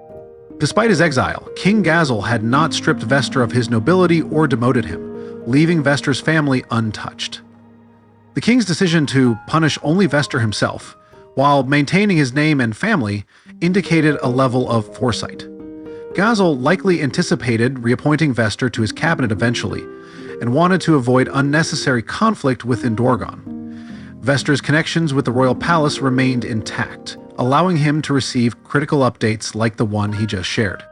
Rimuru, puzzled, questioned the timing of King Gazel's visit. They had planned to brief him later, so his sudden arrival was unexpected. Vester speculated that the king's trust in him might have waned due to the various activities Vester had been involved in, such as negotiating potion prices and procuring personnel for Tempest. These actions, if misunderstood, could lead to suspicion. As Rimuru pondered the situation, Vester assured him that King Gazel wouldn't completely bypass protocol and would likely contact them at the border. As if on cue, a communications agent rushed in with an emergency message. King Gazel of the armed nation of Dwargon had requested permission to enter Tempest, accompanied by a small group of 5 people. The right protocol in an emergency like this was to consult Rimuru for his take on the matter. Despite the unexpected nature of the request, Rimuru acknowledged the proper handling of the situation by the agent. Shuna, ever attentive, brought the agent some water, which he accepted gratefully. Realizing the importance of the situation, Rimuru decided to speak with King Gazel directly. He set up the messaging Magitool, ready to address the unexpected visit. In the end, King Gazel made an unannounced special guest appearance at the summit, and Rimuru greeted him with Diablo and Shion by his side as guards. Gazel's surprise visit prompted Rimuru to set up an impromptu meeting at a small cafe near the border. Despite the initial tension, the conversation quickly revealed that Gazel was worried about Tempest potentially joining hands with the Empire and attacking Dwargon. Rimuru reassured him that such a scenario was not in his plans, as it would destroy the trust he had built with the Western nations and add needless trouble to his plate. Gazel, recognizing Rimuru's indignance, explained the rationale behind their concern. If Tempest and the Empire were to join hands, Dwargon would be sandwiched between 2 large rivals, losing significant diplomatic power and potentially facing insurmountable military challenges. King Gazel, responsible for the safety and well-being of his people, could not ignore such a possibility. Rimuru understood their concerns and assured them that he would carefully consider all terms related to any potential alliance with the Empire. This reassured King Gazel and his entourage, who had been seriously worried about the implications. As their time at the cafe came to an end, Shion reminded Rimuru that the summit was about to begin. Diablo opened a transport gate and they swiftly returned to the meeting hall. At 10 in the morning, everyone was assembled in the hall, sitting around a circular table with a notch cut out of it, reminiscent of the Landolt Sea from vision tests in Japan. The setup allowed people to walk through the notch and stand in the middle of the table if needed. A large screen was positioned facing the notch so that everyone's view was unobstructed. With 3 nations participating in this summit, the arrangement aimed to foster better communication than having each side face each other directly. The participants were seated strategically around the table. Rimuru, Benimaru, and Rigurd occupied the north, with Shion and Diablo standing behind Rimuru. The Imperial side took the east, with Masayuki in the true east seat, Velgrynd to his right, General Caliglio to his left, and Major General Minutes further left. Jiwoo and Bernie stood behind Masayuki, indicating their reconciled status. On the west side were King Gazel and his entourage, Gazel in the true west seat, Pegasus Knight's Captain Dolph to his right, and Dwargon's Archwizard Jaime to his left. Henrietta the Knight Assassin and Vaughn the Admiral Paladin provided guard duty for their king. As Rimuru surveyed the hall, he noticed Masayuki looking restless, his face expressing fatigue and confusion. Rimuru's resolved to support Masayuki if anything went wrong. Testarossa, chairing the summit, began the proceedings. She emphasized the need for calm and careful listening given the lack of advanced preparation. Her experience representing Tempest in the Council of the West was evident as she gauged the audience's reaction and outlined the summit's aims: to forge an end-of-war agreement and ratify a new pact, outlining future directions. Testarossa, previously one of the leading figures in Tempest, both Velgrynd and King Gabil expressed no objections, allowing Rimuru to proceed with outlining the current situation. Although feeling a bit awkward, Rimuru took charge, emphasizing the importance of maintaining trust and cooperation among the nation. Testarossa continued, asking everyone to remain silent until Tempest's position was fully presented, after which open discussion would follow. This approach was designed to keep the proceedings smooth and efficient. Kings and their proxies, like Gabil, Masayuki, and Velgrynd, could speak up freely, but others risked punishment for interrupting. Testarossa began her rundown, explaining how things had transpired atop the airship. She glossed over some key points, but gave a detailed account nonetheless. Gabil and the other dwarves, unaware of some of the specifics, listened intently. When Rimuru attempted to explain that Ludora, the Imperial Emperor, was actually a skill that had achieved sentience, Gabil interrupted, calling for a timeout. Gabil's interruption was abrupt and forceful. He questioned whether Velgrynd agreed with Rimuru's statement, addressing her with unusual politeness and calling her Lady. Velgrynd, with a placid smile, reassured Gabil, expressing her knowledge and respect for his intelligence and leadership. She confirmed that Rimuru was indeed correct, admitting her defeat by Rimuru, a frankness that shocked the entire room. The Imperials, having revered Velgrynd as an undefeated legend, expressed their extreme anguish and disbelief. Even Dolph and Vaughn found it hard to accept this reality, while Henrietta smiled to herself, relieved that she wouldn't have to report such unbelievable news. Jane, observing the situation calmly, spoke up, urging everyone to stay composed. Her words helped the Dwargon entourage regain their composure, although the shock of Velgrynd's admission lingered. And I was like, whoa. Rimuru's team reacted with a mix of surprise and excitement. Rigger, ever the party enthusiast, immediately suggested another feast to celebrate Rimuru's victory.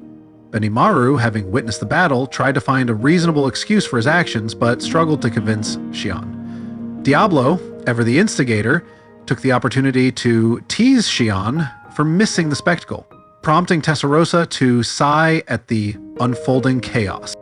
Testarossa, although exasperated, maintained her composure and called for quiet, preventing Shion and Diablo from escalating their argument.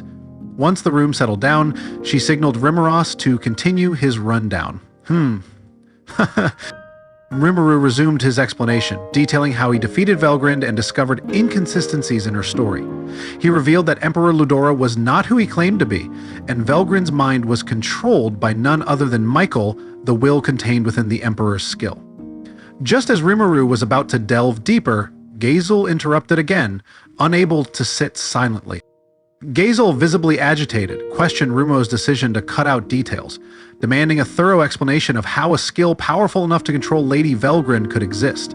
Jane, equally puzzled, confessed she had never heard of such a thing. Despite Gabil's interruption, nobody seemed to object, and Velgrynd appeared amused by the situation, seemingly unconcerned as long as Masayuki was by her side. The current emperor, Masayuki, had lost track of the proceedings, his demeanor indicating detachment. Benimaru and the others were equally curious, having not pressed Rimuru for details before. Realizing the gravity of the situation, Testarossa attempted to regain control. However, Rimuru decided it was best to provide a full explanation, reasoning that the presence of national leaders in the hall minimized the risk of leaked secrets. Rimuru then delved into the complete story, explaining how the ultimate skill Michael had achieved sentience due to Ludora's exhaustion, transforming into the Manus Michael. He outlined the skill's vicious abilities, highlighting its exceptional power. Gabil, grappling with the concept, questioned the capability of unique level skills against an ultimate skill owner. Rimuru clarified that the strength of skills depended on the willpower driving them, and some unique skills could indeed surpass an ultimate. Additionally, arts, as direct reflections of the wielder's will, could also impact an ultimate. Rimuru suggested that King Gazel's arts, for example, would be effective. Turning to magic, Rimuru explained that spells were a blend of skill and art, thus also having the potential to defeat an ultimate skill owner depending on the caster's strength of will. Jiwoo and Bernie, having experienced defeat at Diablo's hands, understood and nodded in agreement. Meanwhile, Diablo wore a disturbingly blissful smile, clearly lost in thought. Shion mumbled to herself about procuring an ultimate skill, seemingly undeterred by their difficulty. Rimuru, unnerved by the possibility of her actually succeeding, decided to stop thinking about it. He continued his explanation, detailing Michael's special ability to control anyone, defined as an angelic type, which had ensnared Velgrynd without her realization. Rimuru speculated that Lieutenant Kondo had also fallen under Michael's rule, but was released just before his death, allowing him to pass on his will to Carrera. The Empire's side stirred at the mention of Kondo and Damrata, but not enough to interrupt Rimuru. He pressed on, revealing Michael's goal to revive Veldanava, its creator and true master. This revelation elicited a collective gasp from the assembly, but Rimuru reassured them that he had no intention of pursuing war crimes against the Imperial higher-ups, provided they did not continue warring with them. Rimuru then turned his attention to Masayuki's group, noting Masayuki's detached demeanor and the half-chuckling reactions of Caligula and Minutes. Confident that none of the Imperials wished to continue fighting, he emphasized the need to establish a new leader for the Empire, given Michael's disappearance. Rimuru handed the floor over to Masayuki's group, stressing the importance of understanding the Empire's direction for future cooperation. He acknowledged the unconventional nature of their summit, with participants sharing opinions and feedback openly rather than in a more structured manner. Despite the risks, Rimuru felt it was crucial to be transparent and straightforward. Testarossa, smiling and seemingly unperturbed by the approach, signaled her approval. With this assurance, Rimuru continued, addressing Minutes. Minutes confidently briefed the summit participants about the current state of the Empire. He acknowledged the loss of more than 2/3 of their war power, making it impossible to continue hostilities. Minutes expressed the Empire's readiness to accept a treaty of unconditional surrender, but emphasized the urgent need to establish and recognize a new leader.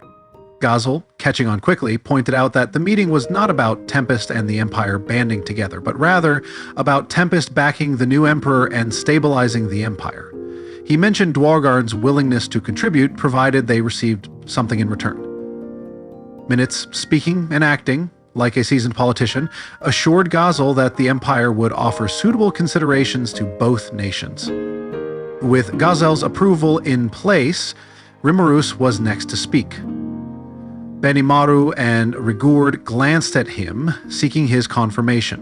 Rimuru nodded lightly and declared his support for the new Emperor, promising full support depending on how things turned out. This aligned with Rimuru's intention to help Masayuki and foster a positive future relationship with his nations. Minutes, bowing again, expressed gratitude for the support. Rimuru, eager to move things along, sought clarification on the new Emperor's identity, confirming it was indeed Masayuki. Masayuki, relieved, addressed Rimuru informally, expressing his gratitude for the support during a challenging time. Rimuru understood Masayuki's predicament, being isolated in a war zone with no allies. Velgryn's indifference to the Empire's common people and the nobility's preoccupation with their own affairs left Masayuki to shoulder the burden alone. Rimuru had originally envisioned a more personal conversation with Masayuki, where they could discuss their plans together. Unfortunately, asking Shion to relay the message had backfired, leading to the formal summit instead. Rimuru felt out of place with all the formalities, so he decided to steer the meeting in a different direction. Before anyone could respond, Testarossa intervened. She proposed conducting the summit in a more informal manner, aligning with Rimuru's preference.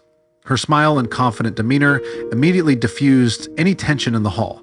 Masayuki looked relieved, and Gabil, smirking and shaking his head, showed no objections. His underlings followed suit, remaining silent. The sudden shift to a more informal discussion eased the tension, allowing everyone to relax. Masayuki, relieved, expressed gratitude for the change in atmosphere. The decision to name him emperor was agreed upon by all three nations, setting the stage for the next steps. Rimuru, seizing the moment, asked the pressing question on his mind. He inquired whether the imperial citizens would accept Masayuki as their new emperor, acknowledging that their approval was crucial for a smooth transition. Masayuki, clearly having thought the same, eagerly agreed. Caligulio attempted to corral Masayuki, but Gabil supported the need to clear the air. Gabil raised concerns about the legitimacy of Masayuki's claim to the throne, given that he had no blood relation to Emperor Ludora. Gogojuski, Velgrynd said, had given the court law allowed for such a succession, stating that the person named by Velgrynd was considered Ludora. The minutes supported this by explaining the historical precedent, and Velgrind's role in ensuring the legitimacy of the Emperor's reincarnations. The discussion then turned to the technicalities of proving Masayuki's legitimacy. Minutes mentioned that the Empire had records of Emperor Ludora's blood type and DNA, making it impossible to pass Masayuki off as Ludora's son. Gabil, curious about DNA, prompted Rimuru to explain, while Caligulio and others discussed past challenges related to the lack of precise testing. Rimuru recognized the difficulty of proving Masayuki's soul belonged to the Emperor and suggested that Masayuki could simply pretend to be Ludora. However, Velgrynd rejected this idea, reminding everyone of Michael's ability to draw power from the faith and loyalty of the imperial population toward Ludora. CL concurred with Velgrynd, explaining that simply declaring Ludora dead would achieve nothing. Instead, redirecting the population's loyalty to a new target could potentially diminish Michael's power. However, they speculated that Michael might have already shifted its energy source to someone else. Ultimately, Velgrynd proposed declaring Masayuki as Ludora to avoid complications and prevent Michael from targeting the Empire's citizens. The participants seemed to agree, recognizing this as the most practical solution. Velgrynd's confidence was undeniable, and her authority as the Flame Dragon and Guardian of the Empire gave her the power to decree Ludora's identity. Masayuki, despite his reservations, had little choice but to accept his new role as Emperor. His declaration, though made with some reluctance, pleased Minutes and Caligulio, who needed a leader to stabilize the Empire.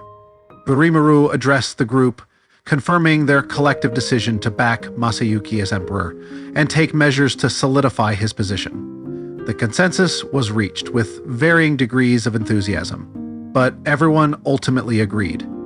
Rimuru then announced the release of prisoners held in Tempest and the postponement of reparations discussions until after Masayuki's coronation. Gabil, although supportive, raised a critical question about uniting the people behind a known hero like Masayuki. Masayuki, seeking guidance, expressed his desire to create a world where everyone could smile and live together, a philosophy that resonated with Rimuru. The exchange between Rimuru and Masayuki was heartfelt, and the reactions from the crowd were mixed. Diablo and Shion were smitten, Velgrynd smiled warmly, and Caligulio and Minutes shared an awkward chuckle. Gabil, ever the pragmatic leader, expressed his concerns about guiding leaders with youthful ideals. Rimuru reassured Gabil, mentioning his studies and the guidance he received from Vester and Ellie. He advised Masayuki to delegate responsibilities to Minutes and his team, a suggestion that Masayuki gratefully accepted. Gabil, despite his reservations, offered his support, emphasizing the importance of spreading responsibilities among peers and growing together. He pledged to help as much as possible, ensuring the stability of the Eastern lands and the peace of his kingdom. With the summit's decisions solidified, the participants expressed gratitude and support. In the years to come, this day would be remembered as the moment when the savior emperor Masayuki Ludora Namu Nosuka took the throne, ushering in a new era for the Empire. With the summit's direction set, it was time for lunch. The meal was a kaiseki, a traditional multi-course Japanese feast, prepared meticulously by Shuna.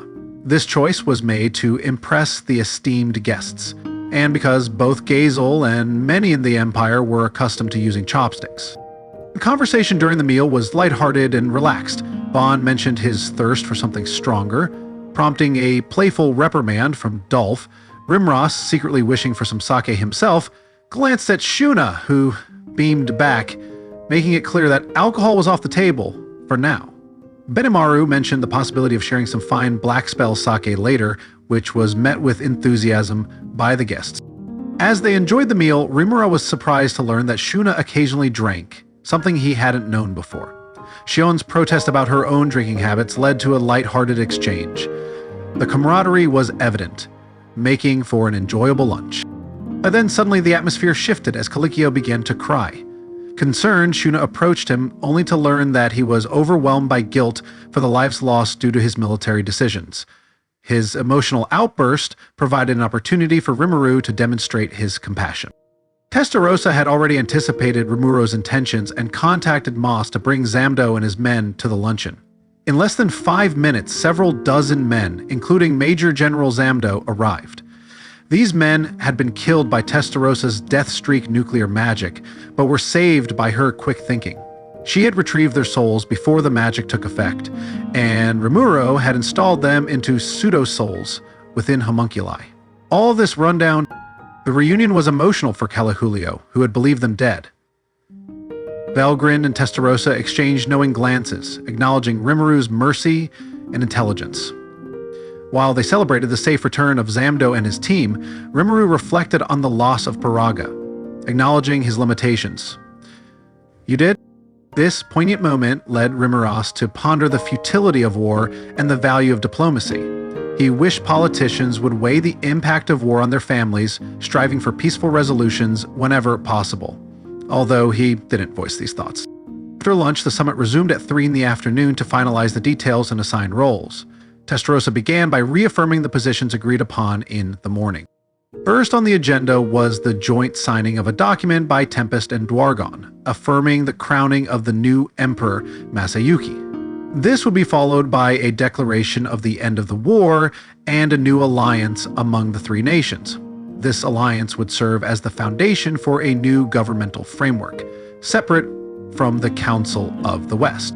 Dwargon committed to rebuilding the borderland areas between them and the Empire, including highways and nearby buildings, and helping the victims living there. This trust-building effort would pave the way for more significant projects, such as the construction of a train line toward the Imperial capital. This monumental project would involve Tempest's foremen and Dwarven engineers working together to complete it, opening new lines of distribution and encouraging travel. Tempest's role was primarily to provide full support to Masayuki. This included sending Testarossa to establish an embassy within the Empire to promote a new era and shift away from old imperial thinking.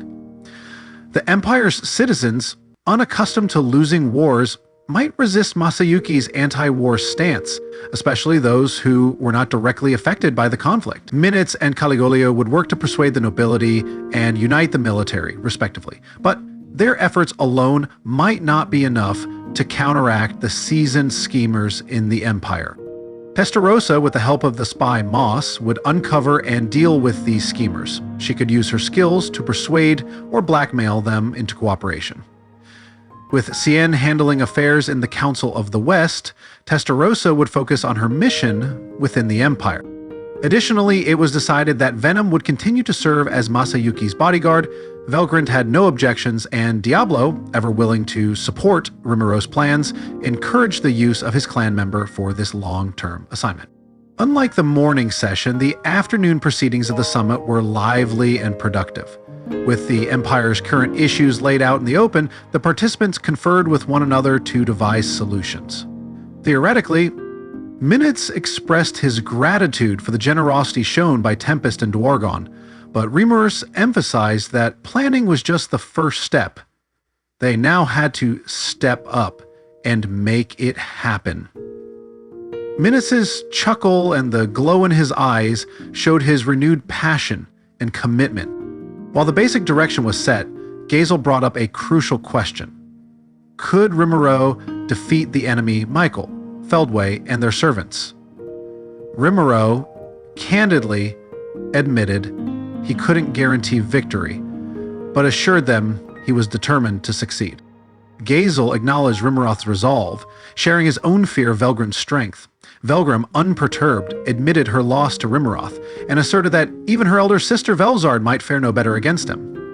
This honesty from Velgrynd further reinforced Rimuroth's cautious respect for her. Rimuru then shifted the focus to the enemy's fighting ability and methods, presenting images of those who had invaded the labyrinth. He explained that their existence points were around 3 million each, matching the upper echelon of his officers.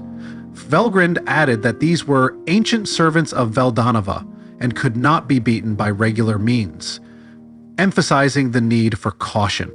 Soei clarified that Velgrynd's dimensional combo ability allowed her to attack targets across space and time, making it impossible to escape even with parallel existence. This revelation highlighted Velgrynd's formidable capabilities. The discussion turned to Dwargon's involvement, with Gabil and his team acknowledging their inability to counter such powerful enemies. Vaughn suggested being frank and working out a solution together, while Gabil reflected on the enemy's seriousness about their mission to revive Veldanava. Diablo dismissed the idea of gathering power to resurrect Veldanava as foolish, noting that Veldanava was immortal, and he sneered at the notion of resurrecting Veldanava, while Benimaru was visibly enraged.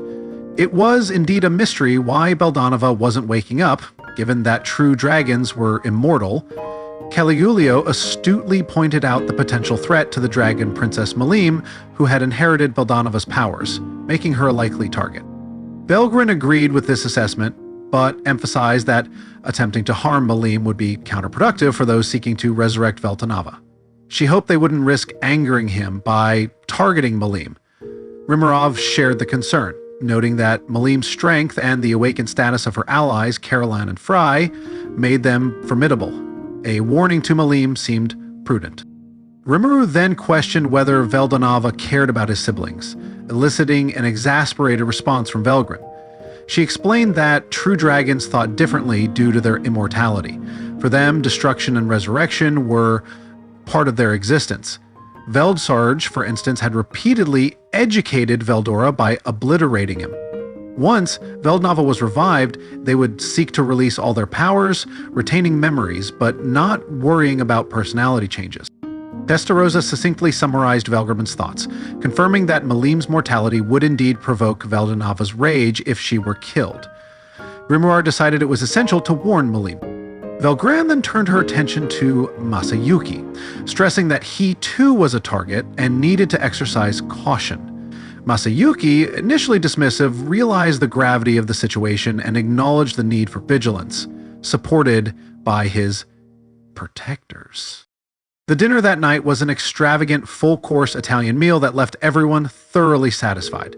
It began with a beet soup, followed by duck gizzard confit and zeppelin, then continued with vegetable couscous and a lightly grilled fillet of spear tuna.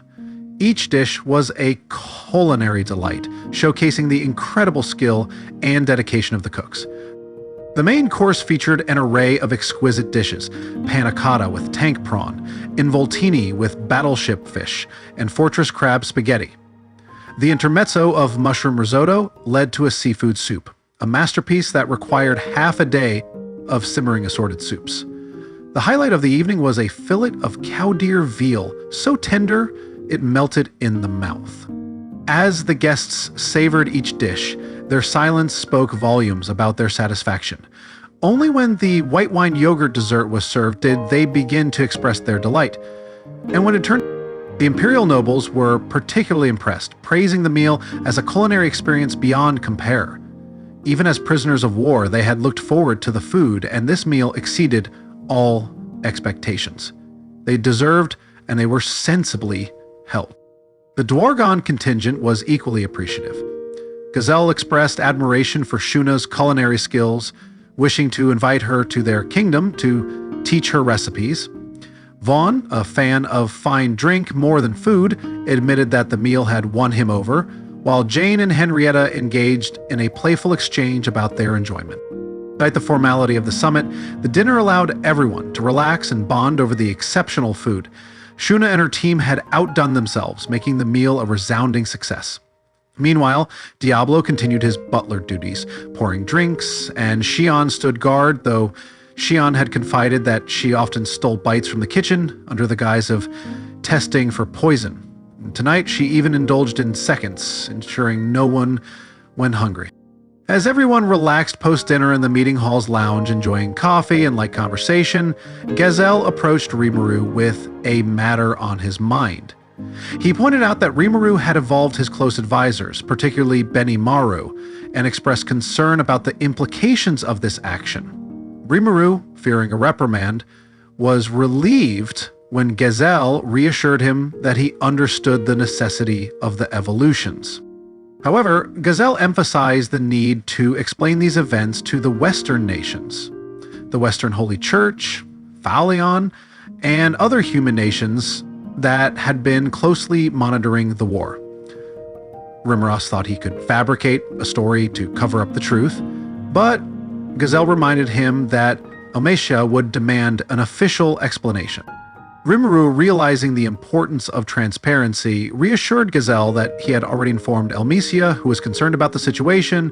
He had discussed everything with her and Mjolnir, ensuring that Thalion was prepared for any potential consequences. The mood was relaxed as they discussed the meal, shared personal stories, and reflected on the day's events. As Rimuru enjoyed his coffee, Gazel approached him with a curious expression. He wanted to discuss Rimuru's familiar relationship with Elmesia, the Heavenly Emperor. Rimuru explained that he, Elmesia, and Mjolnir maintained contact through a special Magitool, a rare, compact device that allowed encrypted voice chat, impervious to magical jamming. These devices enabled Rimuru to chat with Elmesia directly whenever needed. Before the summit began, Rimuru had already informed Elmesia of their victory, and she promised to visit soon for a more in-depth discussion. Gazel, however, was astonished by Rimuru's casual mention of Ellie. "Did you just say Ellie?" Gazel exclaimed, staring wide-eyed at Rimuru. Rimuru, slightly bemused, asked, "What was so surprising about that? Since when were you that intimate with the Heavenly Emperor?" Gazel questioned, still shocked. Rimuru recounted his ability to build rapport through genuine conversation and understanding. He emphasized the importance of communication, explaining that it had always been a key aspect of his interactions, whether dealing with angry neighbors or forming friendships with powerful individuals like Elmesia. Despite Gazel's persistent curiosity, Rimuru skillfully dodged the question's details, maintaining a light-hearted tone. He admitted they got along well, but kept the specifics vague. Gazel, though skeptical, continued to probe, but Rimuru managed to keep the conversation friendly and engaging. Then he mentioned the monumental effort it usually took to gain an audience with the Heavenly Emperor of Thalion, Elmesia. Gazel was astonished that Rimuru could get in touch with her so easily. Pelagulio also joined the conversation, emphasizing how important Thalion was to the Empire. The Empire had once considered Thalion its biggest threat, believing them to possess powerful, unseen magical weapons. Gazel nodded in agreement, explaining that many Western nations kept a close watch on Thalion due to its economic influence. Rimuru, casually mentioning his direct contact with Elmesia, seemed unbelievable to them, though it was the truth. Rimuru, trying to downplay the situation, attributed his contact with Elmesia to luck. Diablo and Shion chimed in, praising Rimuru and suggesting that Thalion was likely thrilled to stay close to him. Gazel, sighing, wished they would be quieter in moments like these. Minitz, surprisingly, agreed with Rimuru's secretaries. He reasoned that if Elmesia understood Rimuru's value, her desire to keep in touch made sense. Caligulio added that a leader as intelligent as Elmesia would recognize the importance of maintaining such connections. The Empire had believed that Thalion wouldn't deploy their Magus Corps in the war, but if Thalion had targeted the Empire, it might have been a different story. The discussion revealed that the Empire had been warier of Thalion than Rimuru had realized. Rimuru was glad he had made friends with Almesia and was looking forward to learning more from her nation. Velgrynd, with a smile, admitted she didn't know much about the classified information, or perhaps had forgotten it. Rumura, sensing Velgrynd's intimidating presence, decided it was best not to provoke her. Reflecting on the surprise his friendship with Armesia had caused, Ramiris decided to keep certain details, like Mjolnir's involvement and the Reg project, to himself. He silently swore to keep those secrets as he continued to enjoy the relaxed atmosphere. Also, Rimuras's concern about the possibility of an unexpected traitor within their ranks lingered as he reviewed a report of war damage by region in his office. He had warned Gabil to watch for anyone in Dwargon who might have developed an angel-type ultimate skill, but Gabil seemed doubtful about the practicality of such a task. Gabil explained that an ultimate skill was among a nation's most vital secrets, with only a very few knowing about their existence. He found it odd that Rimuru spoke so casually about ultimate skills, emphasizing how rare and significant they were. Although Rimuru decided not to obsess over it, he couldn't help but consider the possibility that someone close to them might possess an angel-type ultimate skill. He thought about Guy, Luminous, and Leon, all of whom had the potential to wield such skills. Even someone like Deeno could have one, so it was wise to cover all bases. Luminous had mentioned that Daggerl might take advantage of the Empire to start a war in the future, something Chloe had told her. This current conflict wasn't related to that, but Rimuru wondered if Daggerl was doing someone else's bidding. If Michael was behind it, they could take measures against it, and it needed further discussion. Rimuru also considered Milim, who might have an angel-type ultimate skill without his knowledge. He believed she would tell him once he explained the situation to her. Curious about Catalan and Frey, Rimuru decided it was time to visit and chat with them to ensure they were doing well. The morning was barely underway when a sudden voice rang out in Rimuru's mind, summoning all demon lords to a Walpurgis council. This unexpected call from Guy, the epitome of pride and composure among demon lords, immediately signaled a serious situation. Rimuru, looking at the glowing demon's ring on his pinky, realized he had almost forgotten about this feature of the ring. He quickly called for Shion to bring Shuna in, and as Shion darted off happily, Rimuru informed Diablo of the urgent message from Guy. Diablo, surprised by the lack of advance notice, expressed his concern. Guy, known for his unshakable demeanor, rarely reached out directly, indicating that this was a matter of great urgency. Soon, Shuna arrived, followed closely by Ramiris, who brought Beretta and Trainee along. Ramiris, also a demon lord, had her own demon's ring, and she explained that it was exceedingly rare for Guy to call a Walpurgis council himself. The last time he did so was over a millennium ago, making this an unprecedented emergency. Rimuru briefed Shuna on the situation, instructing her to inform Benimaru to oversee matters in his absence. Shuna quickly understood and wished Rimuru the best of luck. As Rimuru prepared to depart, he waited for his guide to the council venue. Raynar, dressed in a dark red maid's outfit and covered in wounds, appeared through a rift in space. Both Rimuru and Ramiris were shocked by her condition, but Rain assured them that she would explain everything once they were assembled. Without wasting any more time, Rimuru followed Rain into the rift, ready to face whatever urgent problems awaited them on the other side. Ah, it sounds like you're delving into some intriguing lore here. The 7 Primal Demons, created alongside the Seraphim from the elemental spirits of light and darkness, certainly weave a complex and fascinating narrative. The king of the underworld, an absolute ruler from his birth, forcing even his siblings into submission, sets the stage for a gripping story. The discovery that the Primal Demons could be forced into servitude if their heart cores were crushed adds a unique twist to their immortality and endless power struggle. The stalemate among the remaining primals and the lone holdout who continued to challenge the king suggests deep-rooted conflict and rivalries. The mysterious summoning that separates the king's fate from the others hints at significant changes in events that are about to unfold. He emerged into a world that had already begun its march towards civilization, having been summoned by a wizard wielding powerful magic. The wizard's command was clear: to destroy the rival nations competing with the Supreme Magic Empire. His arrival marked the end of a war that had raged for over a century, a task made simple by his immense, though currently limited, power. Despite his diminished state, operating only at the level of a newborn archdemon, he found the experience fascinating. The demi-material world consumed his magicules rapidly, highlighting the challenges of existing outside the underworld. His curiosity about this new world was tempered by annoyance at the wizard's arrogance, but he decided to hear him out. The wizard, speaking in the first language, outlined a world filled with diverse species: elves, dwarves, beastmen, vampires, and humans, all fighting for survival. This high human commanded him to become his servant and follow his orders, aiming to unify the world under the supreme magic empire. Despite the wizard's haughty demeanor, he found the situation intriguing. Destroying the rival nations was a task well within his capabilities, and as he set about this work, the balance of power in the world began to shift.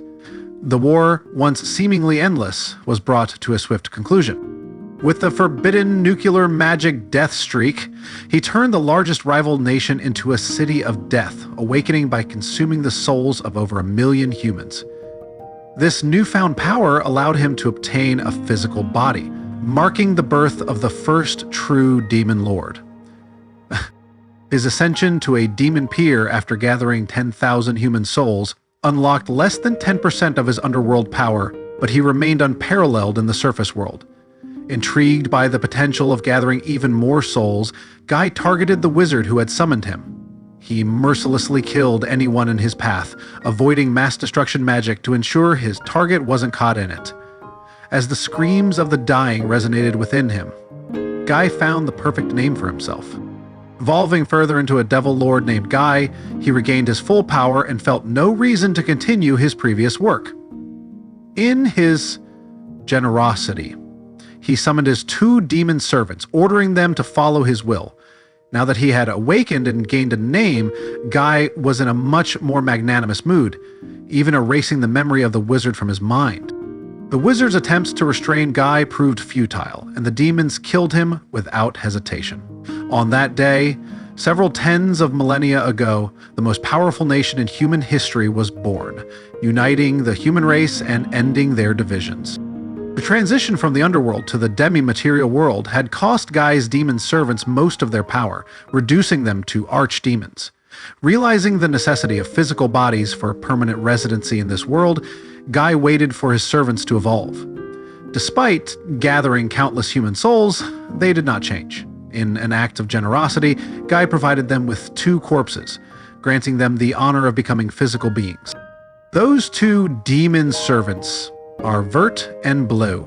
Despite their beautiful forms, he found their power insufficient for the roles he envisioned for them. Demonstrating his generosity, Guy decided to grant them names, believing that this would enable them to evolve, just as he had.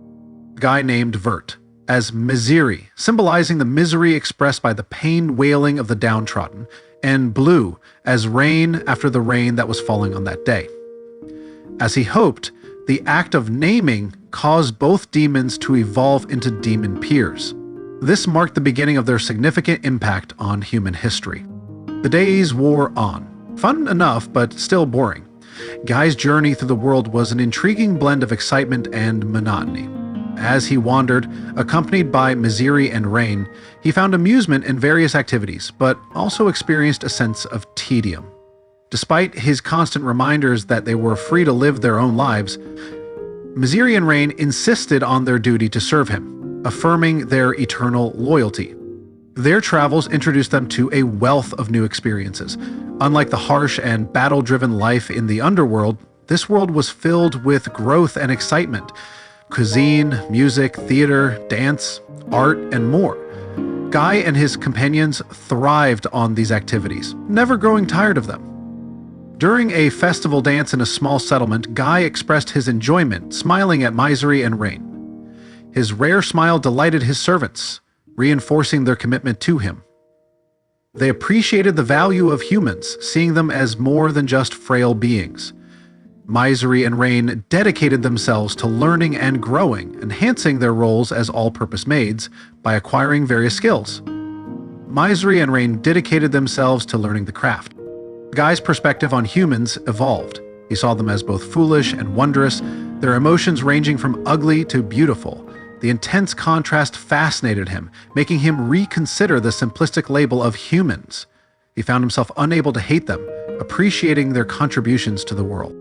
In his kindness to humans, Guy eradicated fearsome magic beasts and destroyed evil mysticists, earning him a place in mythology and legend. His deeds were celebrated and passed down through generations, solidifying his influence in the world. And then he met him.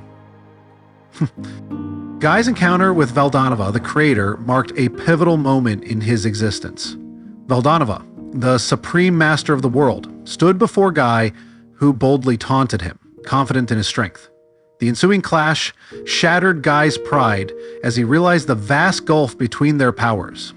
Defeated, Guy's pride refused to accept servitude, declaring his respect for Veldanova that of Angelpa.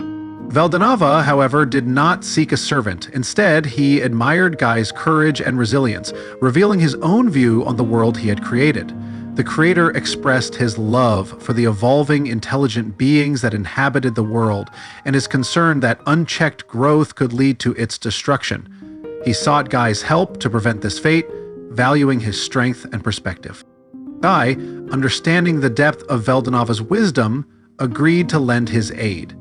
Veldanova appointed him as an arbitrator, giving him the freedom to choose his path while reminding humanity of the ever-present threats that should keep them from arrogance.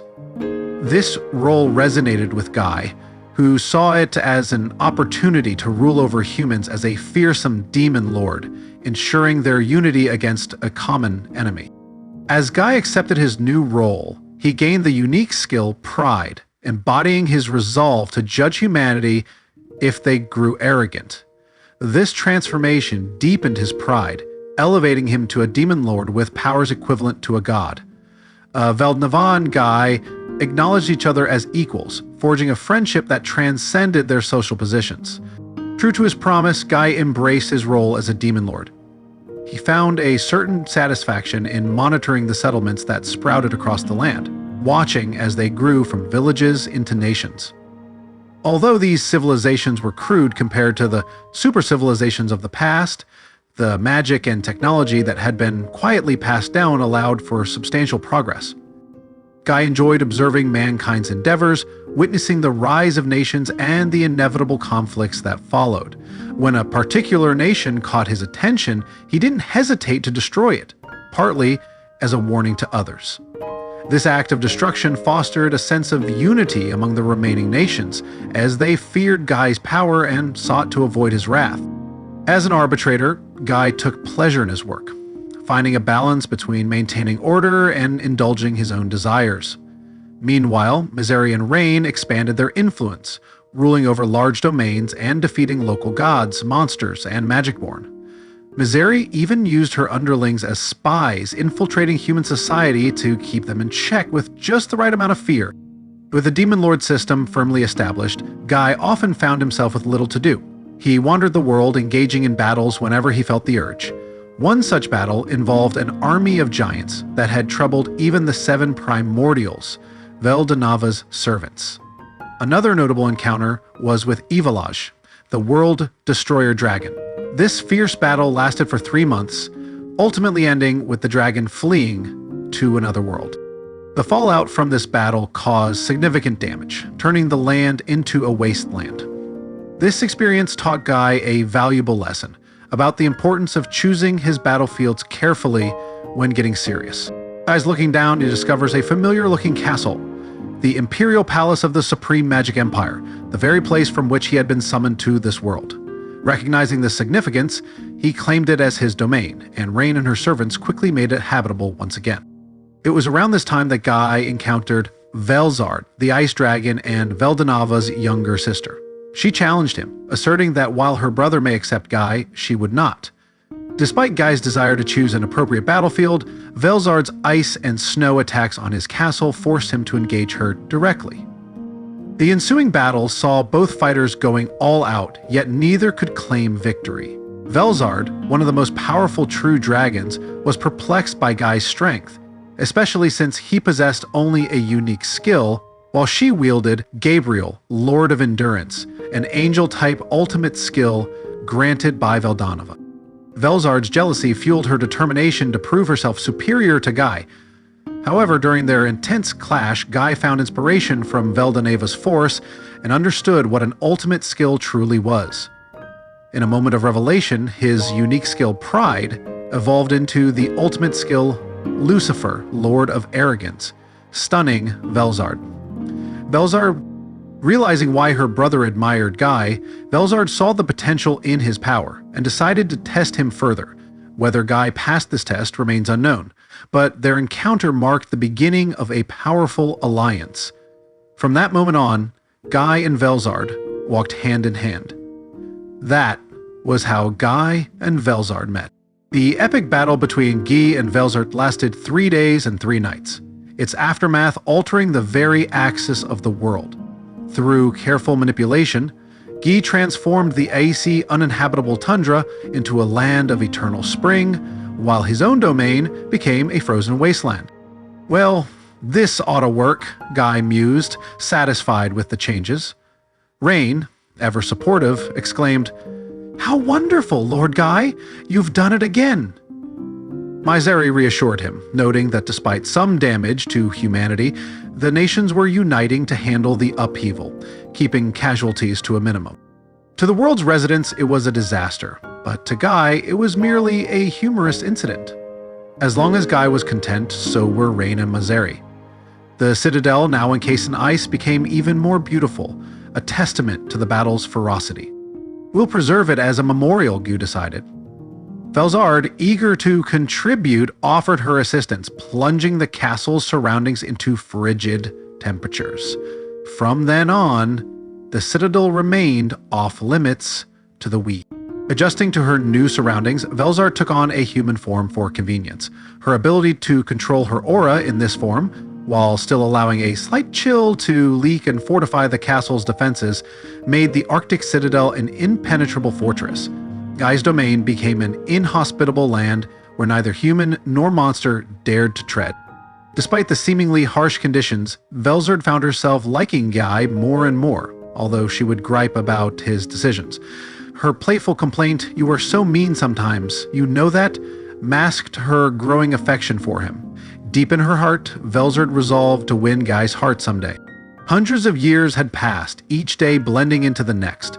Guy, growing increasingly bored, was suddenly intrigued by an unexpected group of visitors, a party of 3 who had traversed the harsh, frozen wasteland to reach his castle. Watching them closely, Guy's interest was piqued. Unexpected? The leader of the group, a blonde, blue-eyed young man, boldly declared, "I am Ludora. Ludora Nazca, Crown Prince of the Kingdom of Nazca and hero, bearing the hopes of humanity. Evil Demon Lord, prepare to taste my blade and the destruction it will bestow upon you, and give me all the treasure you're supposed to be hoarding too."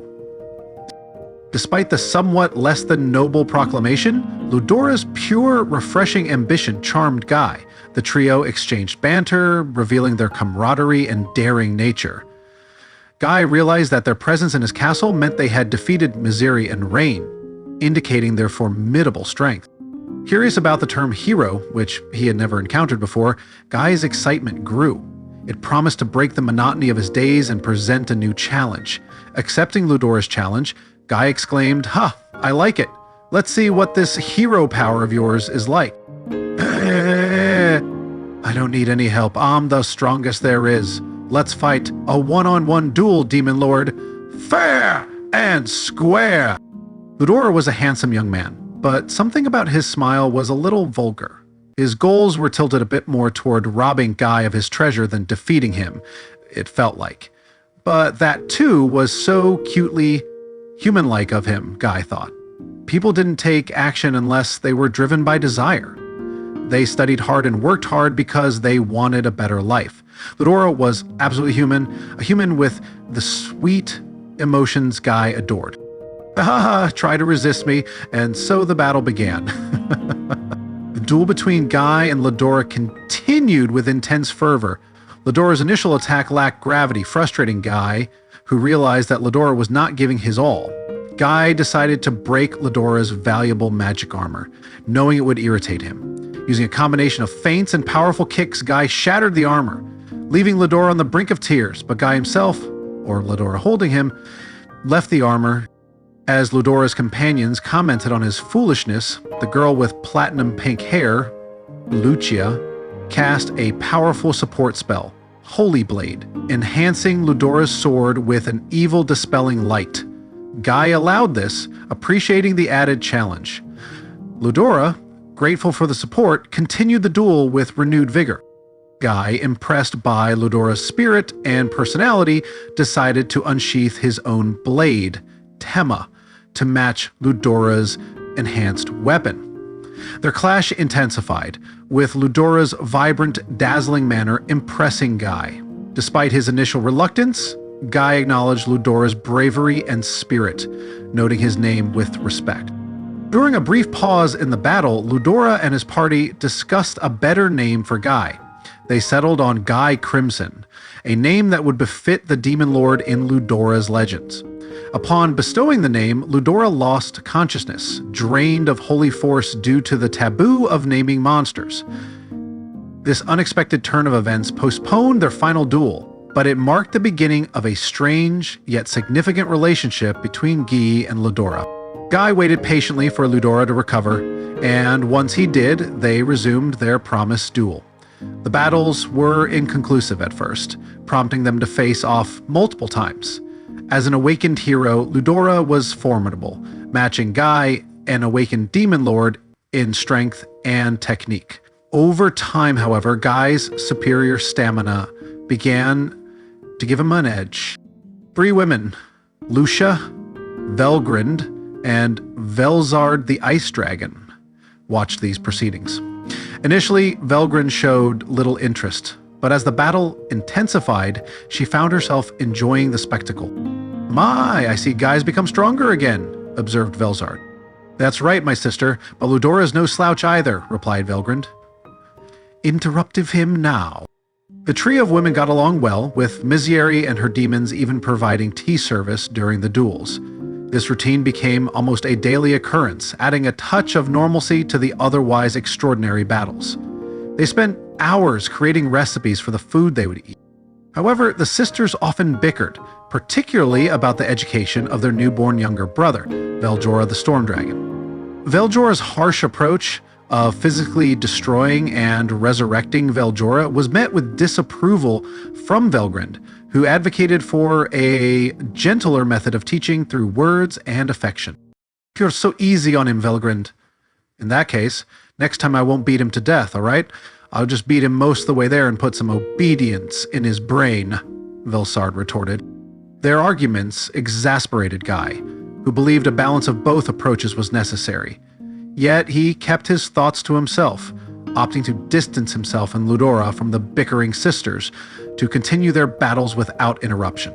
Guy and Ludora's rivalry had become a routine part of their lives, their battles now serving as their way of greeting each other. Every encounter was a fierce clash, typically ending in a draw, followed by their familiar banter. "Damn it, you're back again," Guy would shout. "Shut up. This battle isn't over until I win," Ludora would retort. Their duels were anything but straightforward. Guy accused Ludora of fighting dirty, which was not without merit. Ludora employed tactics like throwing sand and setting traps, always looking for an edge. His use of a holy barrier to reduce Guy's force was another testament to his cunning. "Look, if I win, that means I'm right, okay? Or more like, if I don't win, then I'll never be on the side of justice. That's why I have to win, no matter what," Ludora proudly declared. Guy, frustrated by Ludora's claim of fighting fair and square, countered, "Don't give me that crap, do whatever you want, but at least stop calling it fair and square all the damn time." Ludora, ever the master of verbal gymnastics, would shift the conversation to distract Guy, citing how long he had spent mastering certain moves. "Years? More like 3 weeks if I recall," Guy quipped, rolling his eyes. Despite their playful arguments, Ludora's tactics were born out of necessity. Feeling the strain of Guy's growing dominance, he resorted to any trick he could to gain an advantage, masking his panic with bravado. As they continued their intense and strategic battles, Guy appreciated the challenge and camaraderie that came with each encounter. One day, during one of their familiar duels, Guy posed a question that had long puzzled him. Why had Ludora not struck a lethal blow during their first battle? Ludora's response revealed a deeper motive. He didn't want to simply kill Guy, but rather make him acknowledge his greatness, renounce his evil ways, and join him in his quest to conquer the world. Ludora's ambitions, driven by his apprenticeship under Veldanova, added another layer to their relationship. Veldanova had tasked Ludora with preventing individuals like Guy from world domination, and in turn, Ludora's mission was to make Guy accept him. This revelation explained Veldanova's influence and why Ludora had come to challenge Guy in the first place. The conversation took a surprising turn when Ludora admitted that he couldn't fully control his ultimate skill, Michael, during their initial encounter, and even now could only harness it for about half a minute. He also revealed a secret: the skill he earned himself, called Uriel, was a manifestation of his own heart and his companion's emotions, pooling together into an incredible ultimate power. Ludora's preference for using his own strength over relying on Michael's borrowed power resonated with Guy. Their shared connection with Veldanova added to the complexity of their dynamic. Ludora then revealed disquieting news. Veldanova had married Ludora's sister, Lucia, and they were expecting a child. This revelation brought forth another significant change. Veldanova, once omnipotent, now had a lifespan. The news left both Guy and Ludora deep in thought, contemplating the implications. With Veldanova no longer able to guide them, their rivalry and friendship took on even greater importance. As they looked at each other inside, Guy, genuinely fond of Ludora, made it clear that he had no interest in killing him. Their bond, stemming from their mutual connection with Veldanova, had grown too strong. However, Guy's role as a demon lord, entrusted him by Veldanova, necessitated his continued vigilance to prevent the world's destruction. Ludora, recognizing the futility of direct combat, proposed a new game. Instead of fighting head-on, they would use pawns to vie for control of the world. Despite his initial reluctance, Ludora admitted he had no choice but to utilize the ultimate skill, Michael, granted by Veldanova. He would continue to gain followers and grow stronger, driven by his belief in humanity's potential for unity. Guy, skeptical yet intrigued, listened as Ludora articulated his vision. Ludora believed that if different races and nations could be part of the same entity, conflicts could be resolved through dialogue instead of war. He saw the potential for a unified world where people respected and interacted with each other, inspired by his friendship with Guy, a demon lord and a hero, finding common ground. Though Guy found Ludora's ideals overly optimistic, he acknowledged the need for ambition and desire in humanity. Humans, unlike simple monsters, were driven by complex instincts and emotions, making Ludora's dream seem like a fairy tale. However, Ludora's determination and his willingness to share his power, Uriel, and his reliance on Michael demonstrated his resolve. Ludora then revealed a startling plan to use Michael's Armageddon ability to summon an army of angels, destroy all military and civilization, and suppress the world's desires. This drastic measure, he believed, could unify humanity under a common cause. Guy, though doubtful of this approach, found himself reluctantly agreeing to Ludora's proposal. He wasn't persuaded by the idealistic vision, but was curious to see where this new game would lead. Guy pondered over Ludora's ambitious plan, and the rules of the new game they would play. They agreed that they wouldn't directly fight each other, but instead let their followers do the battling. If all of Guy's allies were defeated, Ludora would win, and Guy would serve him. Until then, Guy could continue his role as an arbitrator, as Veldanova had asked. Despite the seemingly insurmountable odds, Ludora's determination to create a unified, peaceful world by controlling its military power and desires intrigued Yi. He understood the significance of Ludora's promise to Veldanova and the emotional weight behind it. My ambition is just a game to you? Ludora asked, laughing. Yes, Guy replied, recognizing that even if Ludora's dream seemed impossible, the effort and resolve behind it were commendable. Ludora passionately explained his vision, emphasizing the importance of easing Veldanava's worries about the world's future. His promise to create a harmonious world where everyone could live happily without fear resonated with Guy, despite his skepticism about its feasibility. Ludora's unwavering commitment, fueled by his friendship with Veldanava and his desire to make his sister Lucia happy, struck a chord with Guy. Although Guy believed the chances of success were minuscule, he couldn't help but support Ludora, acknowledging the hero's unyielding heart and spirit. Reluctantly, Guy agreed to Ludora's game, appreciating the potential for a new challenge and the possibility, however slim, that Ludora might succeed.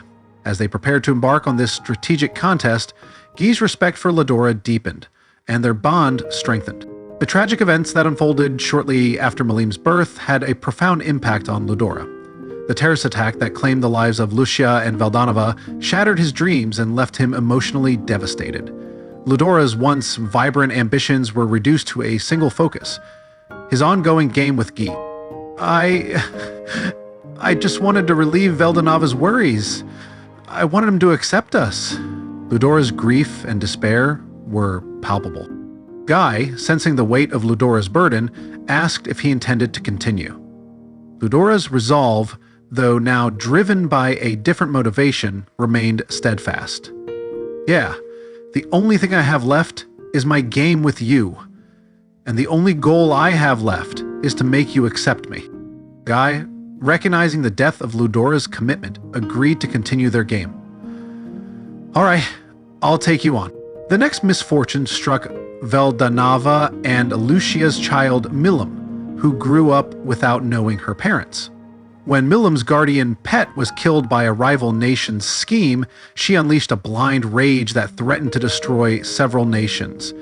Guy devoted himself to calming her, recognizing the immense destruction she could cause if left unchecked. In the aftermath, Guy questioned Ludora's determination to continue their game, pointing out that his earlier intervention might have prevented Milim's suffering. Ludora, however, insisted on continuing, driven by his sense of duty as emperor and the desire not to let his sacrifice be in vain. Guy reluctantly agreed, recognizing that halting their contest might break Ludora entirely. As time went on, Ludora's ideals became increasingly distorted.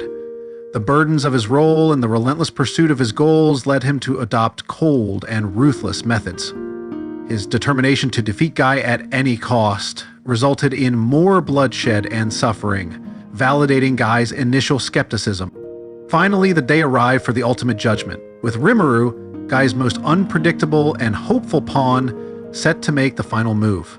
Despite his desire to act himself, Guy adhered to the rules, placing his faith in Rimuru. Yet, even Rimuru could not achieve the desired outcome. Reflecting on the turn of events, Guy lamented the loss of his friend.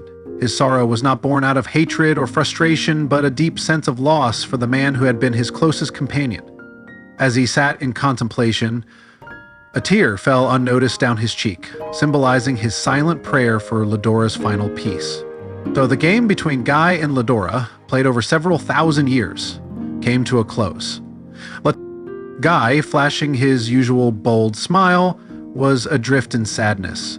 A pair of blue diamond eyes coldly looked at him, a twisted smile on her face. Even after the game ended, the embers of conflict were still smoldering, and soon they would form the signal for the Tema War, a war involving angels and demons that would dominate the entire world.